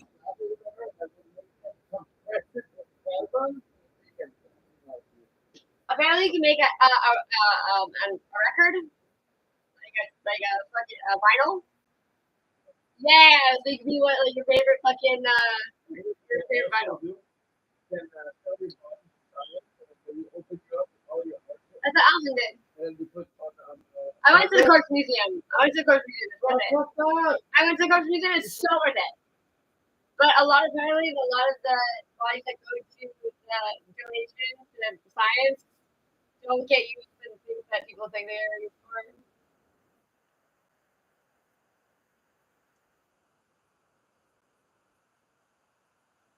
That would be so sad when I go to the funeral home and there's that section of urns that are just there because there's no one who took them.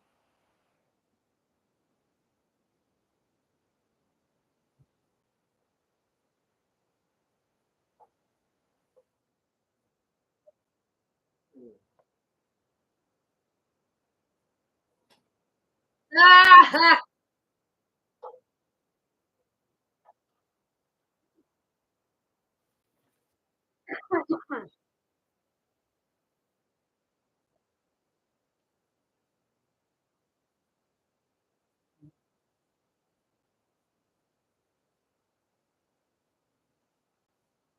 Didn't you say you know who got your mom? Didn't you say you know who got your mom's ashes? Your brother? No. It's a friend?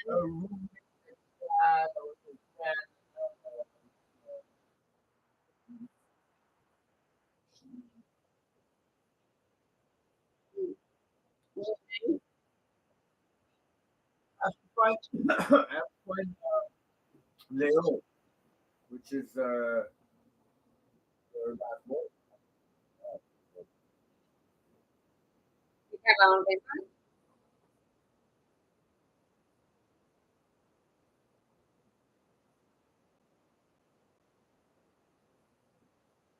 What the fuck you guys talking about?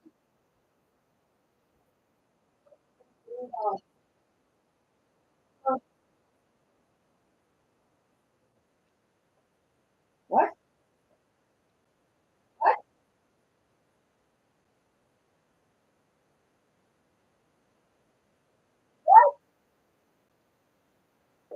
Really?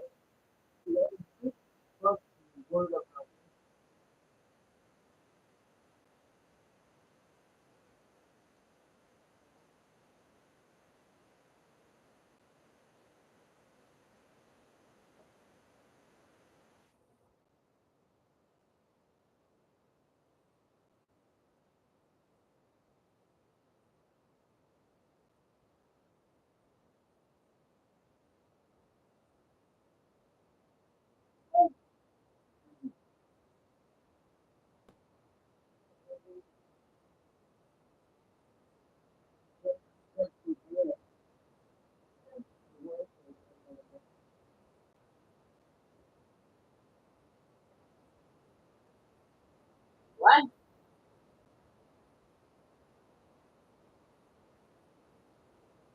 Oh, fuck off.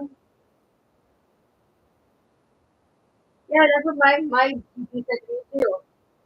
I had two family doctors at one point. And my family doctor was like, get pick one or the other. Like, really? Why? Like, really? Yep. They said, so I don't, so I'm not getting the prescription, apparently. Like, but doesn't the pharmacy regulate that? And they wouldn't let me go to more than one pharmacy. I'm like, I'm homeless. I'm couch hopping. I get my prescription where I get my prescription. Like, what?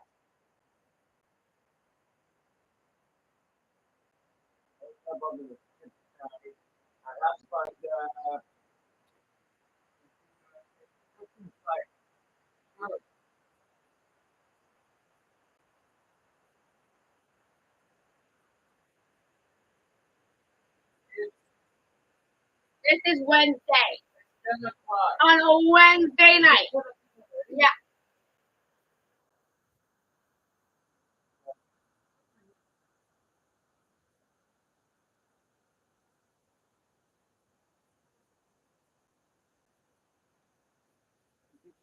Oh. Hold on.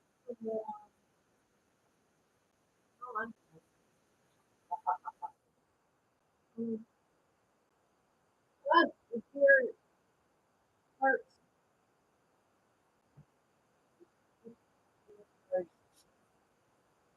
Big fucking surprise! Oh, fucking surprise, fucking duck court. Oh.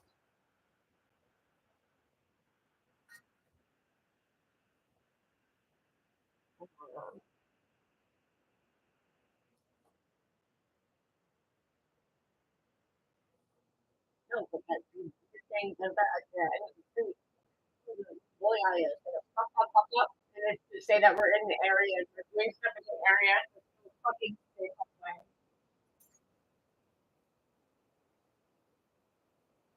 Oh, shut the fuck up! They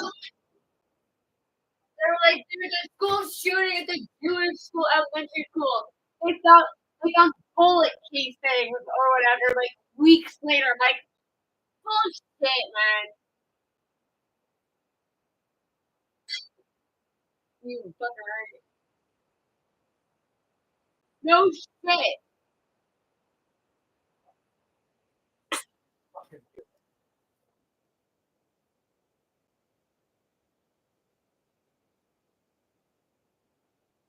Oh, fuck off. Come on. The fuck, guys. Like, really? You guys are fucked up.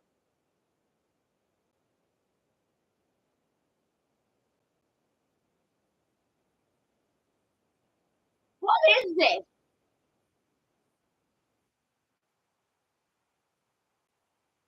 Okay. I can't wait to hear what you guys come up with, really. I was like, so far, it's been just like fucking brilliant fucking. What? Yeah, no, I was confident. What? What? I missed all that first part. I was like, I think it's just the last thing fucking bullshit about. Really? Oh, God. I did not know the Boeing.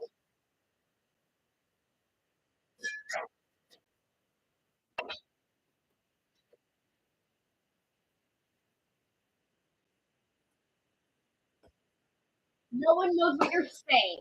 How would anybody know what the fuck that means? Like, oh.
Oh.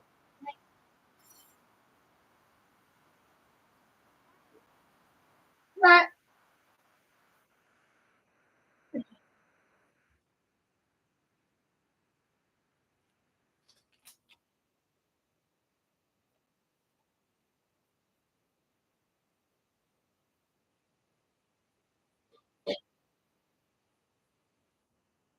Why did you just cut her off? You asked me the definition and cut her off.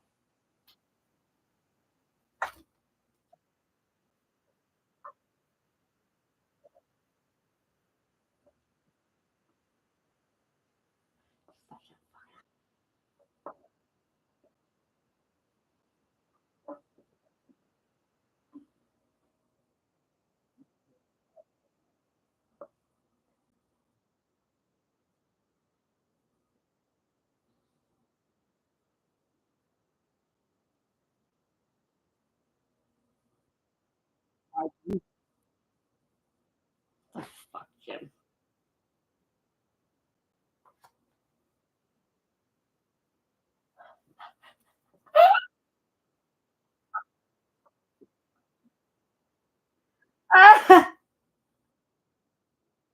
Oh God, really? That's so much more. Right? I'm like, wow, this guy's so dumb. My favorite was Taylor Swift saying to my Jewish teacher that she thought the Holocaust was.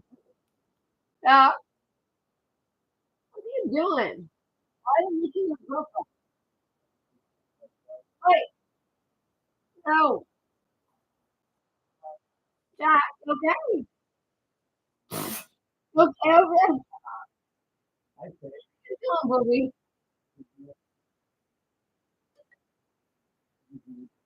What?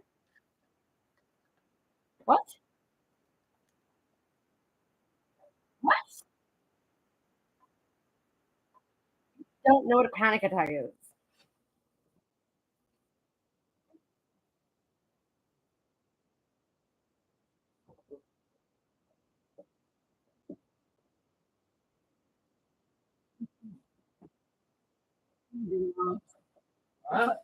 Look it up already.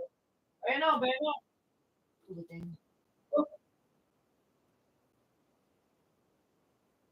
What? Like conversion therapy, that's J called and then J. Oh, like, yeah. And you should stop saying stuff, maybe. Like, what? Jim's gay? Okay.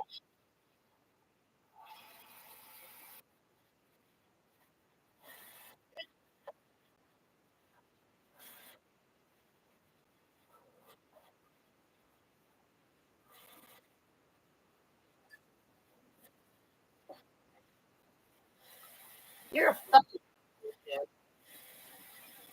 You're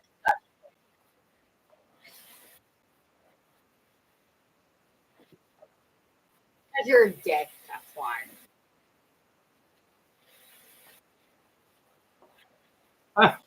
Idiot.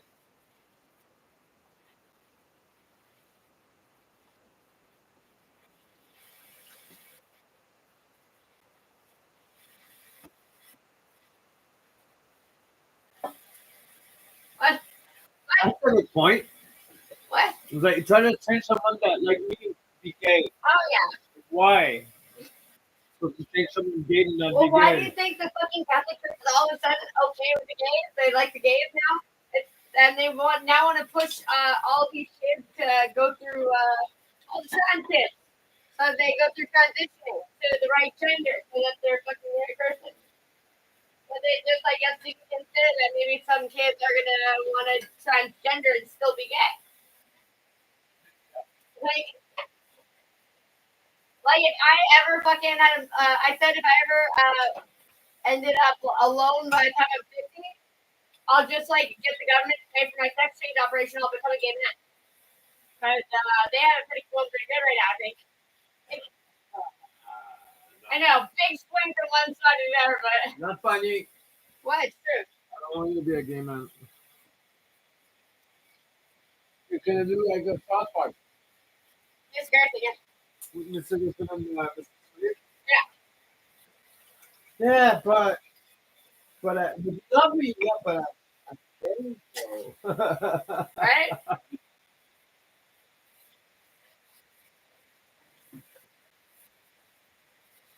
No shit, Sherlock. What flavoring of anything does taste like the biggest flavored after? Nothing. Grapes doesn't taste like grapes. Strawberry doesn't taste like strawberries, that's for sure. No flavoring of anything tastes like the actual thing.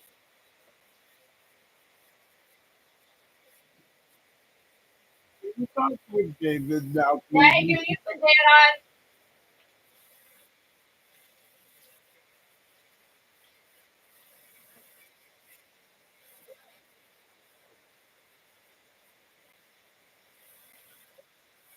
Okay.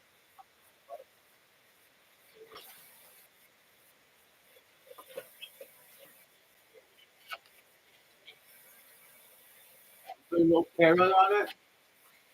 Oh, you fucking idiot. How is it you have a fucking bigger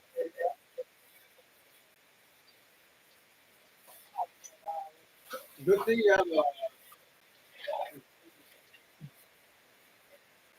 What did that go? Yeah.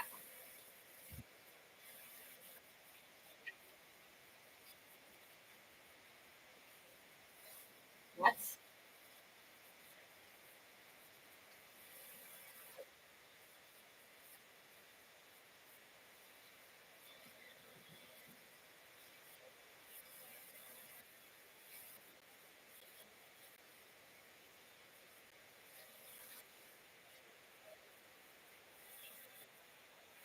Huh? I knew that.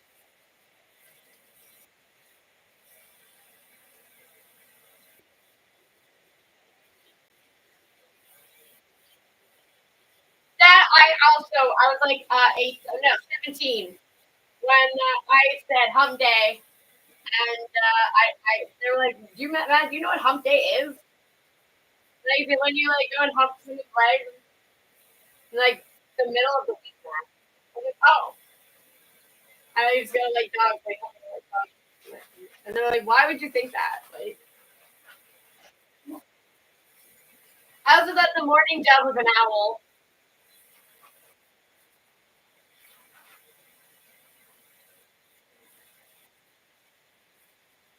No, Taylor's asking my Jewish teacher Tracy. She thought the Holocaust was a Jewish holiday. No, but she was actually serious. She was graduating that year. She also didn't know water evaporated. She had her name tattooed on the back of her neck. I'm like, what, in case she gets lost? So fucking people could try to return her. Put her phone number, her address, fucking. Who tattoos their own fucking name on themselves? Like, you tattoo a person's name on yourself, but like your grandma or your boyfriend even, for all I give a shit, tattoos their own name. She forgets. Like,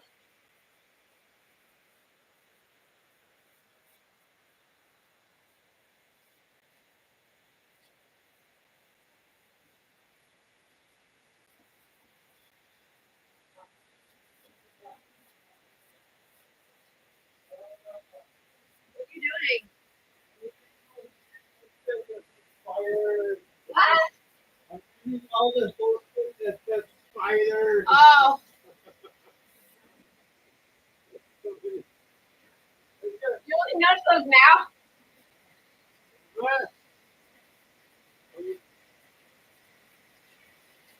Oh, it's still there? Oh.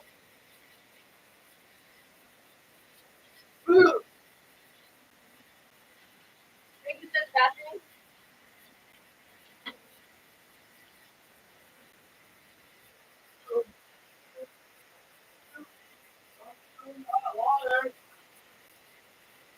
Okay, well then wait till I put it on the bath because this is our priority.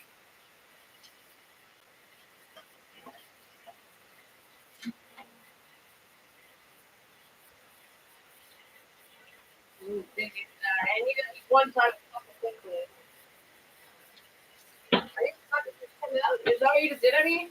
What? Wait. I'm protecting myself because I'm close to the kitchen. Come on. Hands up those shoes. You're not. Please. Wrong. It's a magic finger. Make it.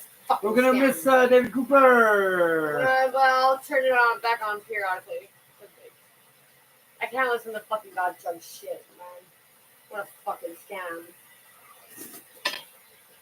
Like, solely, like, I'm pretty sure the only people who use that service are, like, landlords. Fucking, I literally heard a whole segment about a landlord complaining about how inconsiderate people are when they leave their stuff behind. Like, yeah, you mean like when you evict them and then they have nowhere to live and nowhere to put their stuff, so then you have to do a whole day of fucking work and like fucking move their like whatever's left of their life into the garbage, like that stuff. How inconsiderate of them! Like, fuck you, man. Yeah. Like, all you guys do is fucking pay the God Junk people to basically take all their appliances and resell them. Like. Fucking shameful. See that?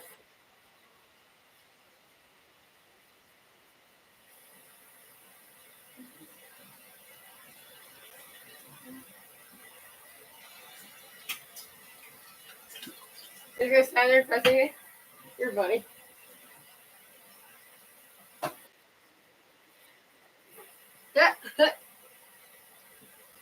With a deadly serious face. I like your snapback fucking. It's really good. Well, fuck. I'm pissing farther than you, like. That's the one I can't fucking handle. Simon, stop using your fucking power tool so I can talk to you. Fucking most annoying fucking neighbor on the planet, obviously.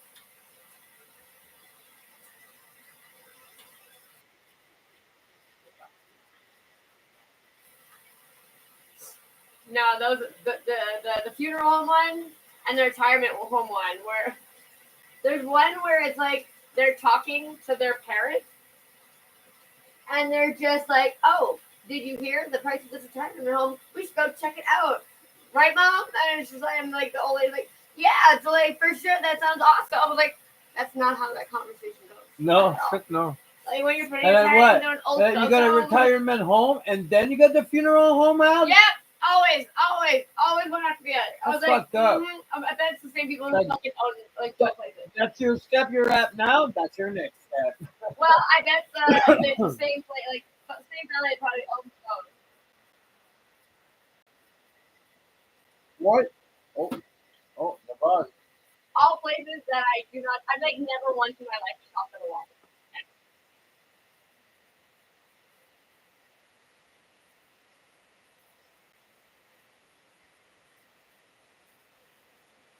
Not life coaches. Did you hear the George Carlin thing, the self-help shit? And he's like, "But you already got up, you went and bought the book, so aren't you already helping yourself?" Like, what do you need the bookstore?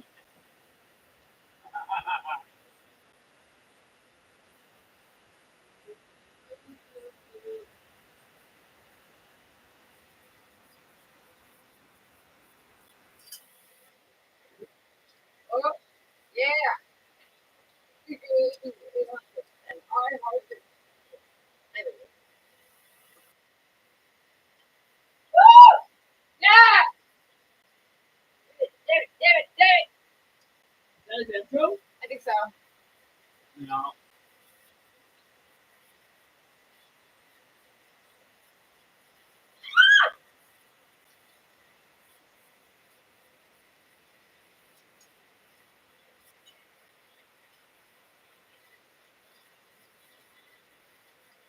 You have the schedule now, really? That's great. Usually it's when the person didn't show up and you call them last minute and he helped you out.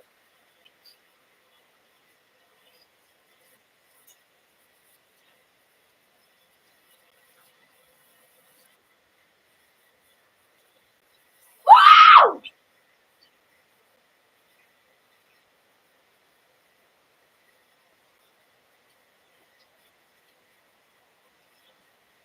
Good job. Just really, like, have you, Tony talking. Good job. Me? I kid.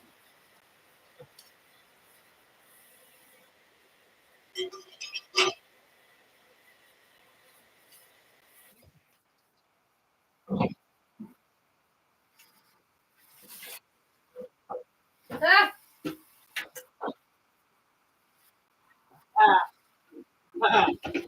Everyone else is toxic as well. So I'm better than toxic. What? No, what?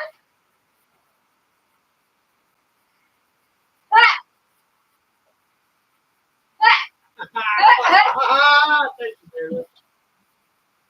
Guys, moving over to the Chicago chick. Okay, Chris. I'm going to do a co-worker and something about the scaffolding. That's it.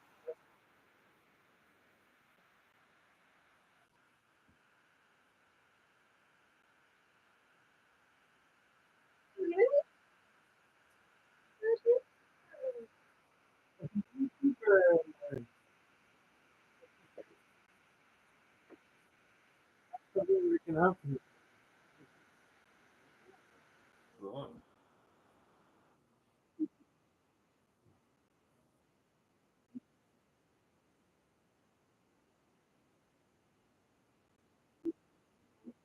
He said, David, you never.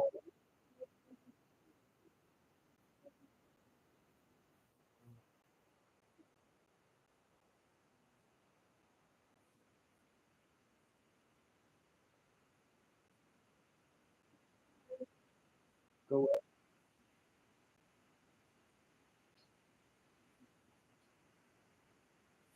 No.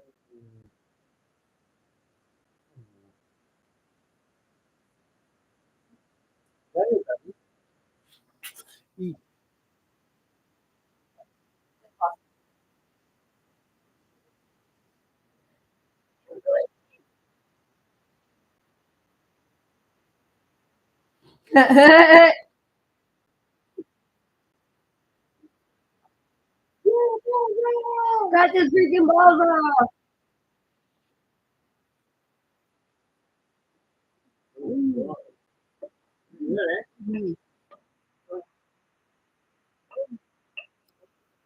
What? Mm.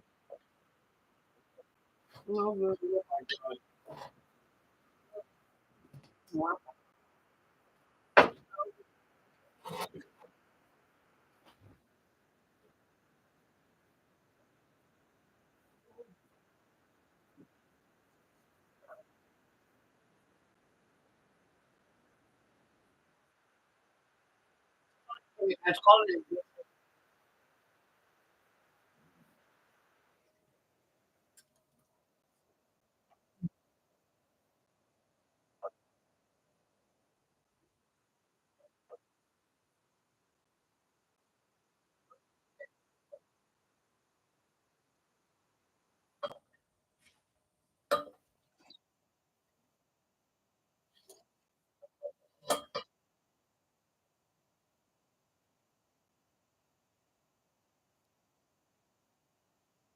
Yeah, no, him.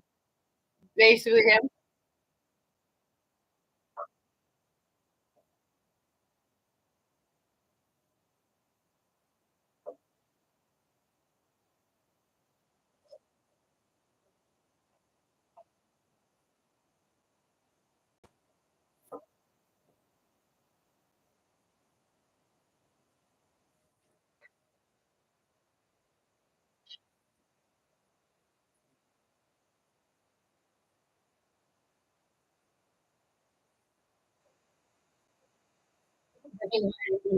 All the time. Yeah.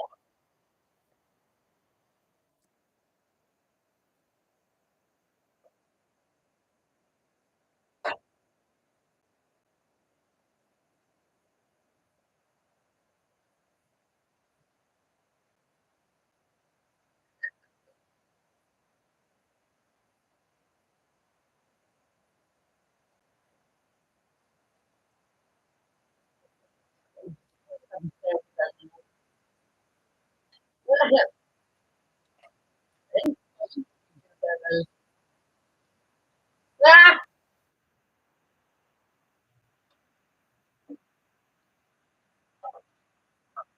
You're such a dick.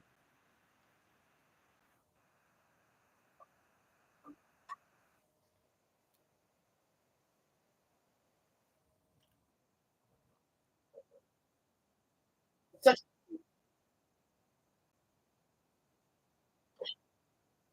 what the fuck? Fuck you, asshole.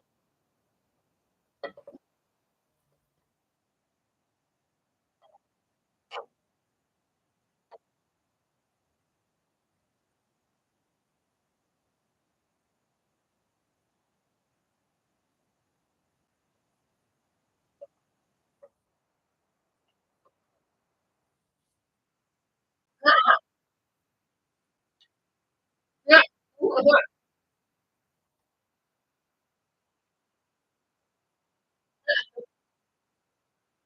Oh, monkey's so hard. Fucking actually.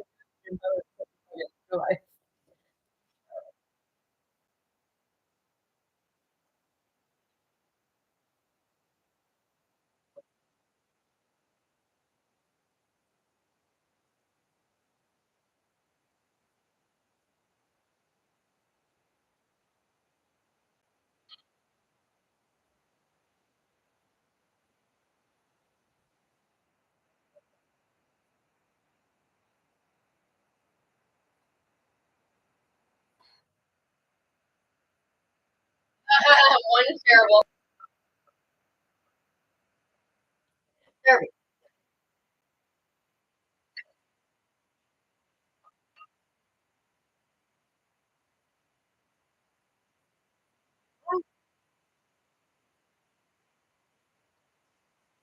Oh wow.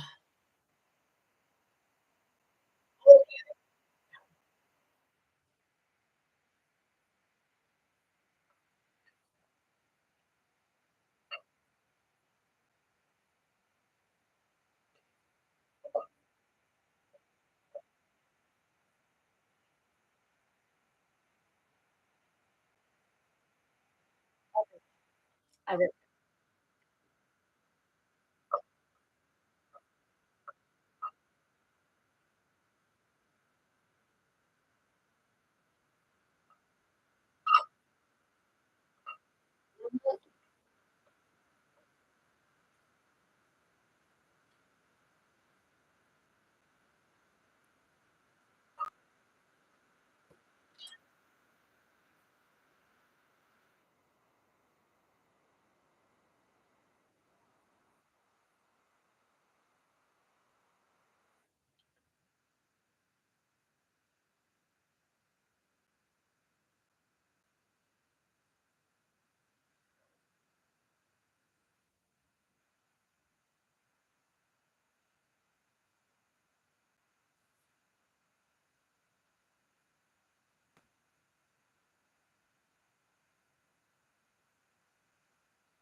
I hate you.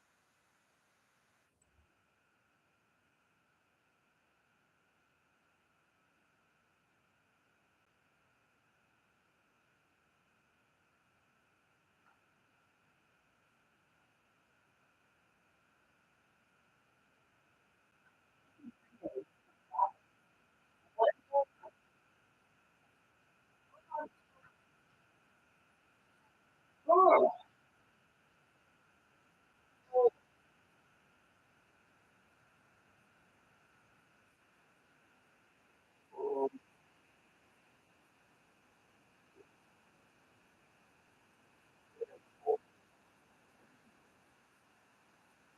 Oh God.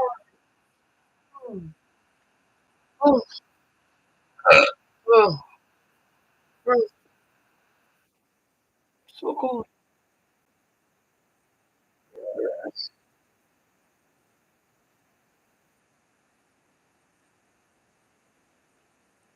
Oh my God, please. Oh my God. Mhm.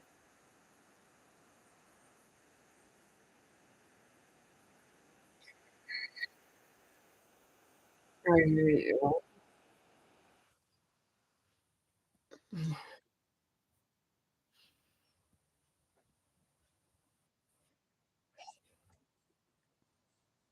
Why?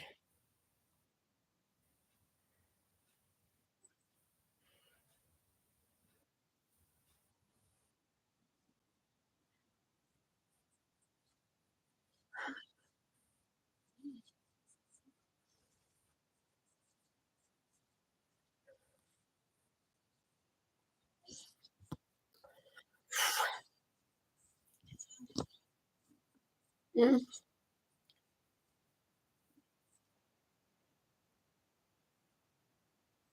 Mass protection of service.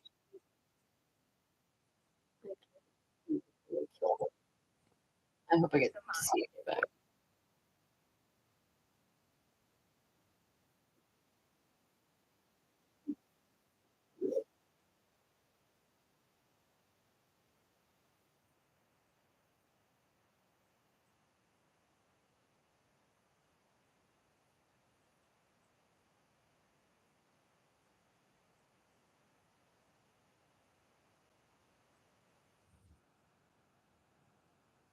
Steaming hot.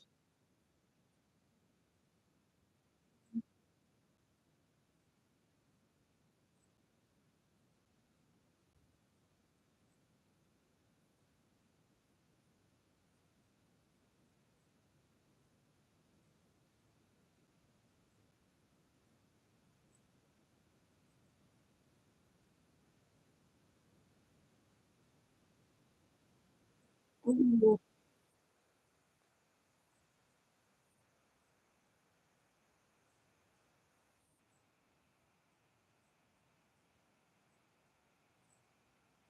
Room your home and belongings.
Did you hear the difference? Oh, fuck.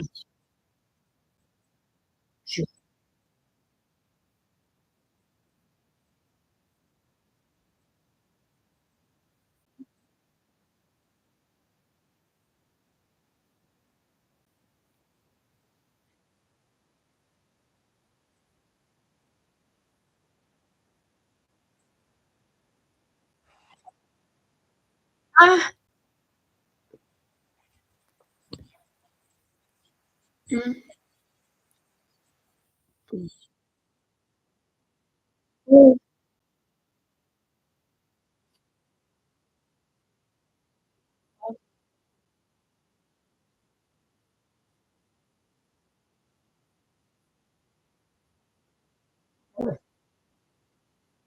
Mhm.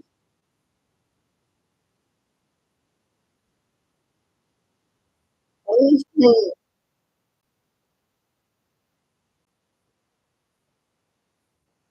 Mm.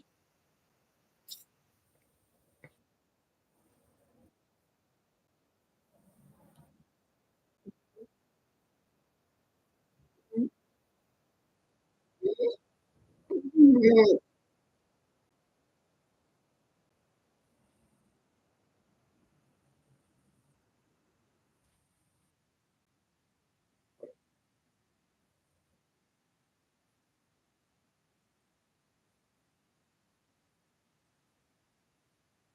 What?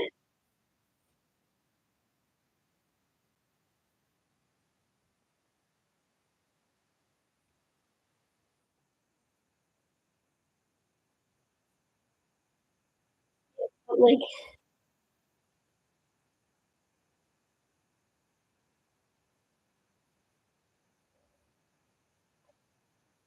like the never vibration.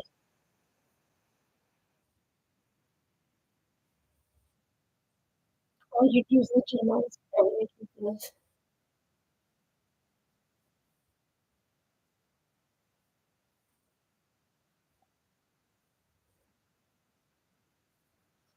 Well,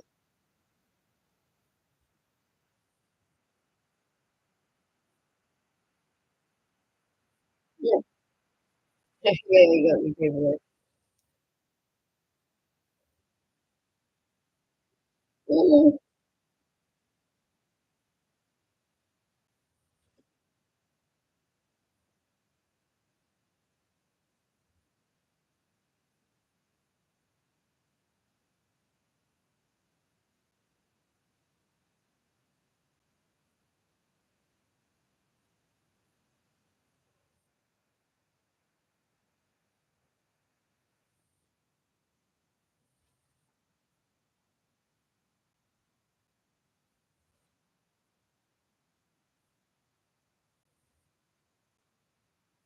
Mhm. Those are all fucking inspired. I forgot. Oh, oh, oh.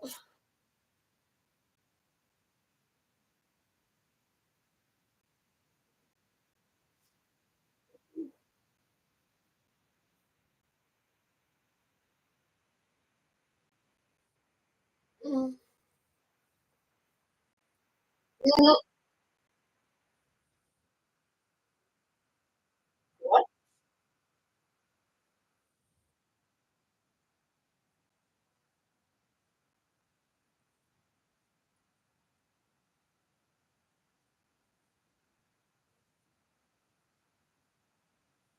Hmm. Okay.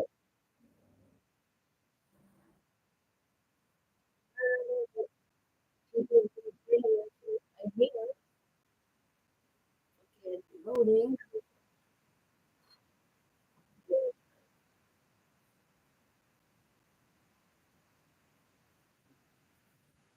Cool.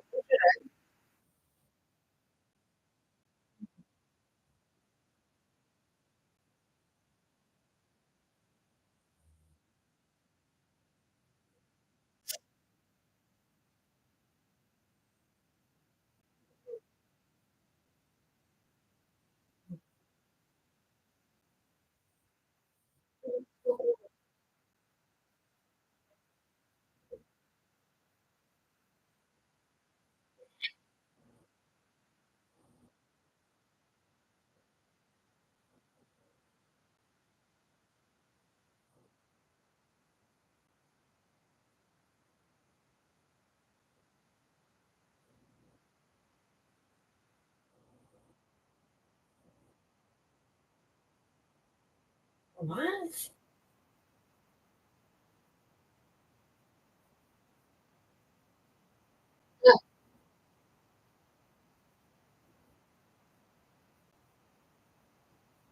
Huh.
Here.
Look. God. Um, mm,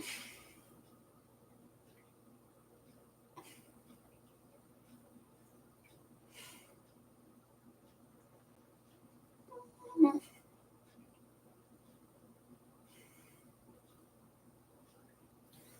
mm, mm. Oh.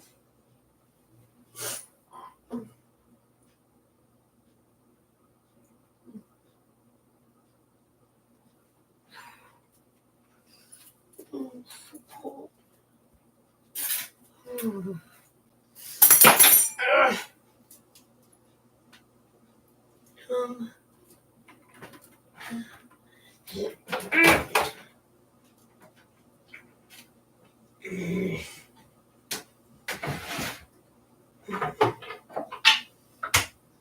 mm.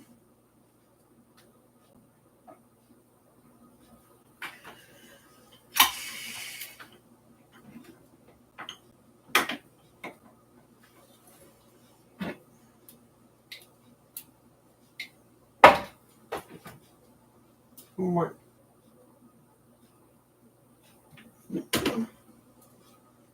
Oh my god. Very cold.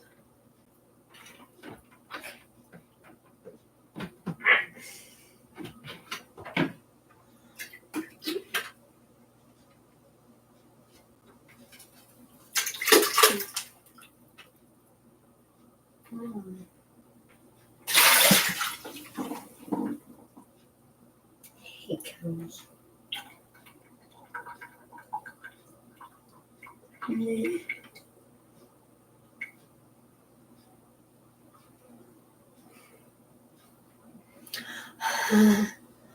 Oh my god.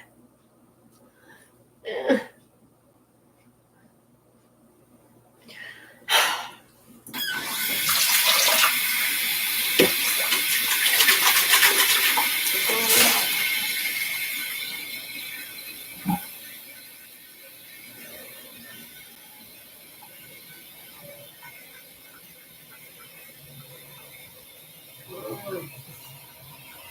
What is wrong?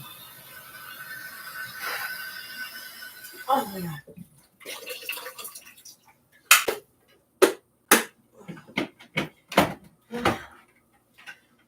Mm.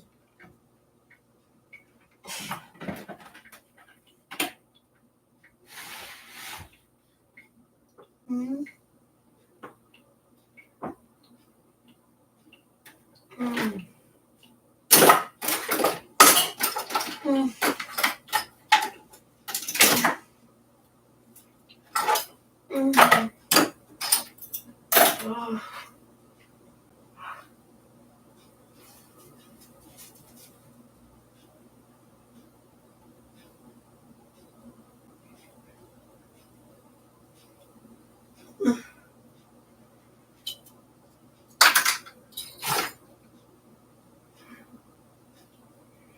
Oh.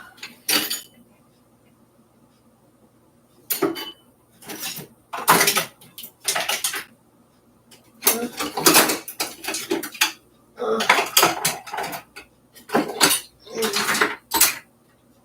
Mm. Mm. Oh. It's so cold. Oh. Oh. Are you serious? Oh. Mm. Too warm. Okay. Mm.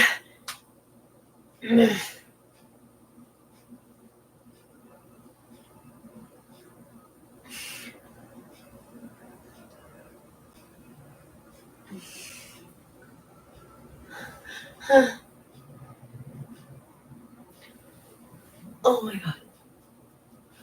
Oh my god. What the fuck?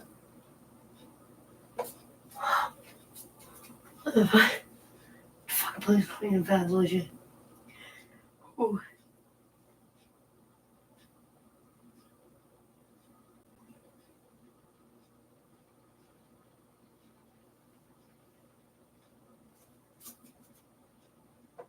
Oh, oh my god, this is good. I don't know. I don't know. I'll let you just turn on, do the movie for me. Okay.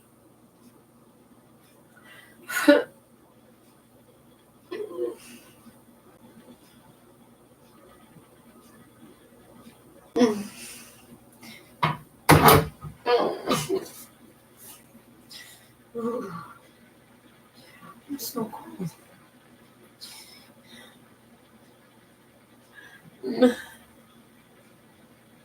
Oh. Oh. Oh.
Oh. Oh. Oh. Oh.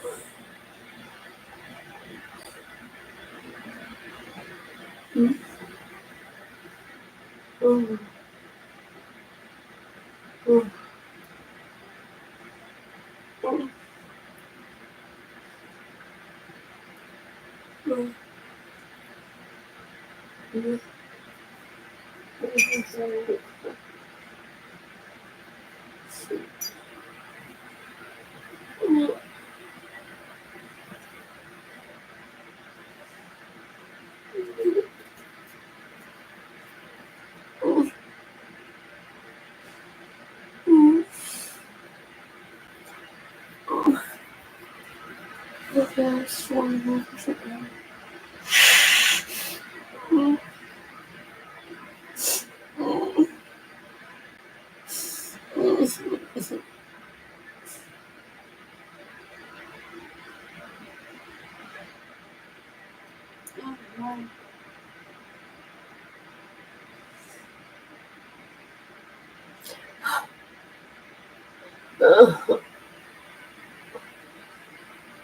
Oh, yeah.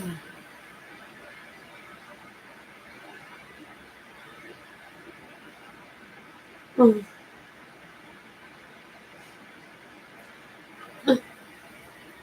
No.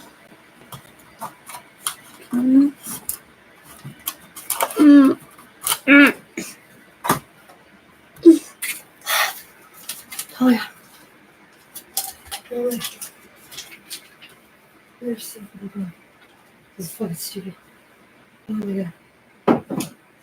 Oh. Mm. Mm. Oh,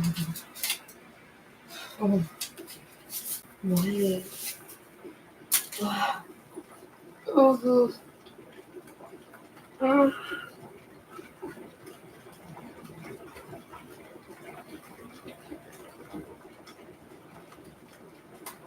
Oh.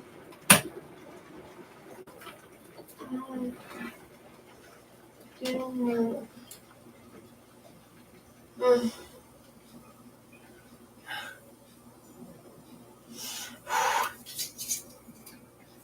Oh,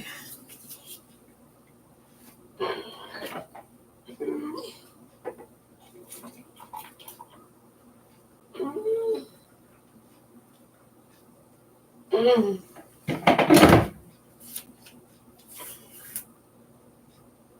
Mm.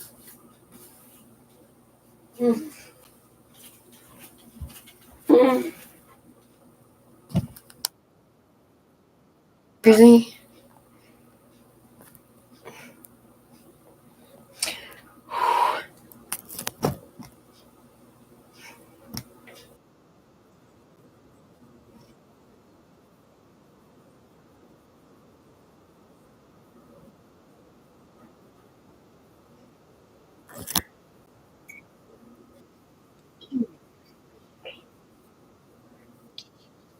What?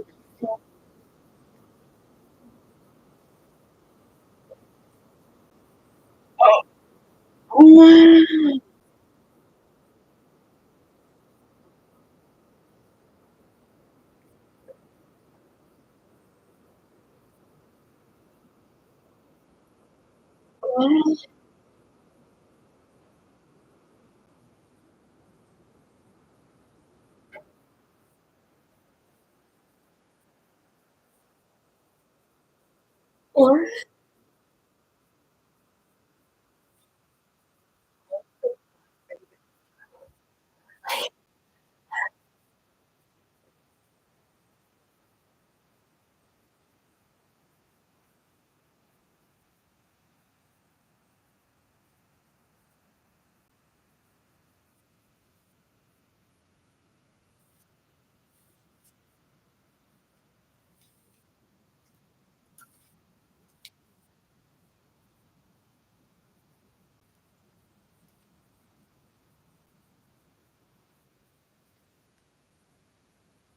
Oh.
Circle to smush this?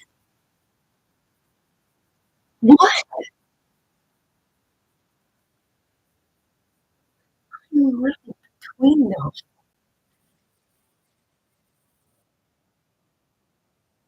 What?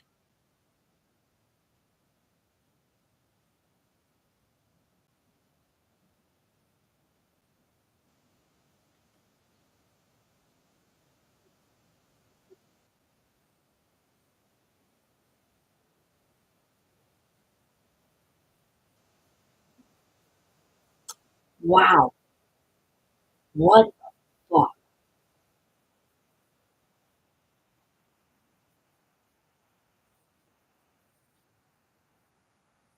What?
What?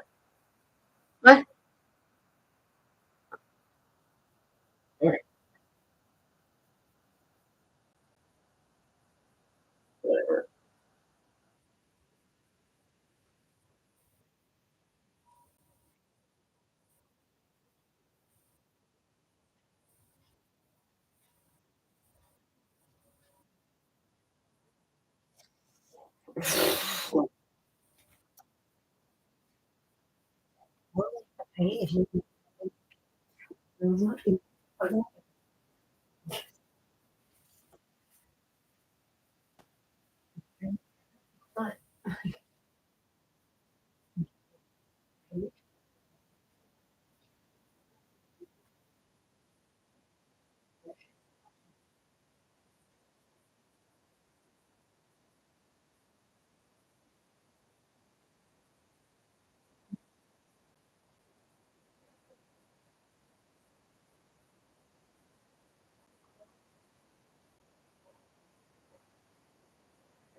Oh.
Mm.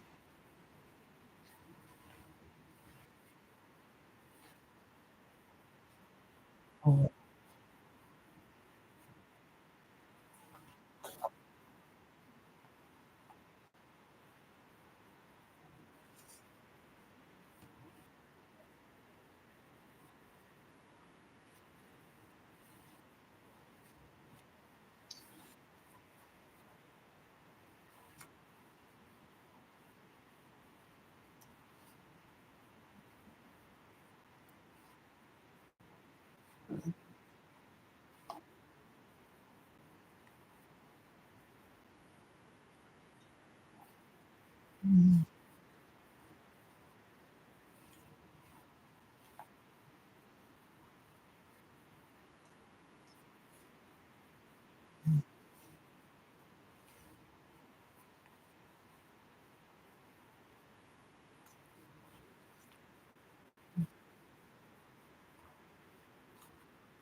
Mm.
Really?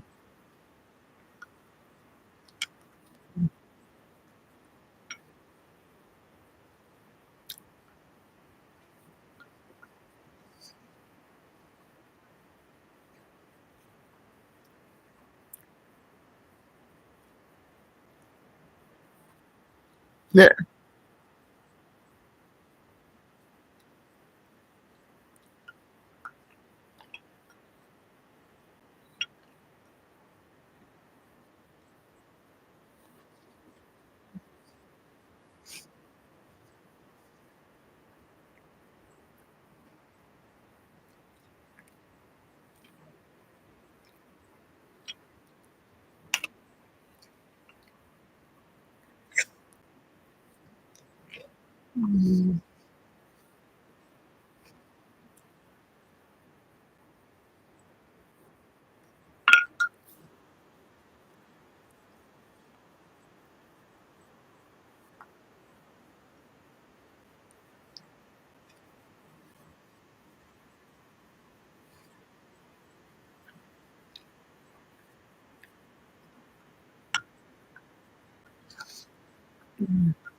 Okay.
What?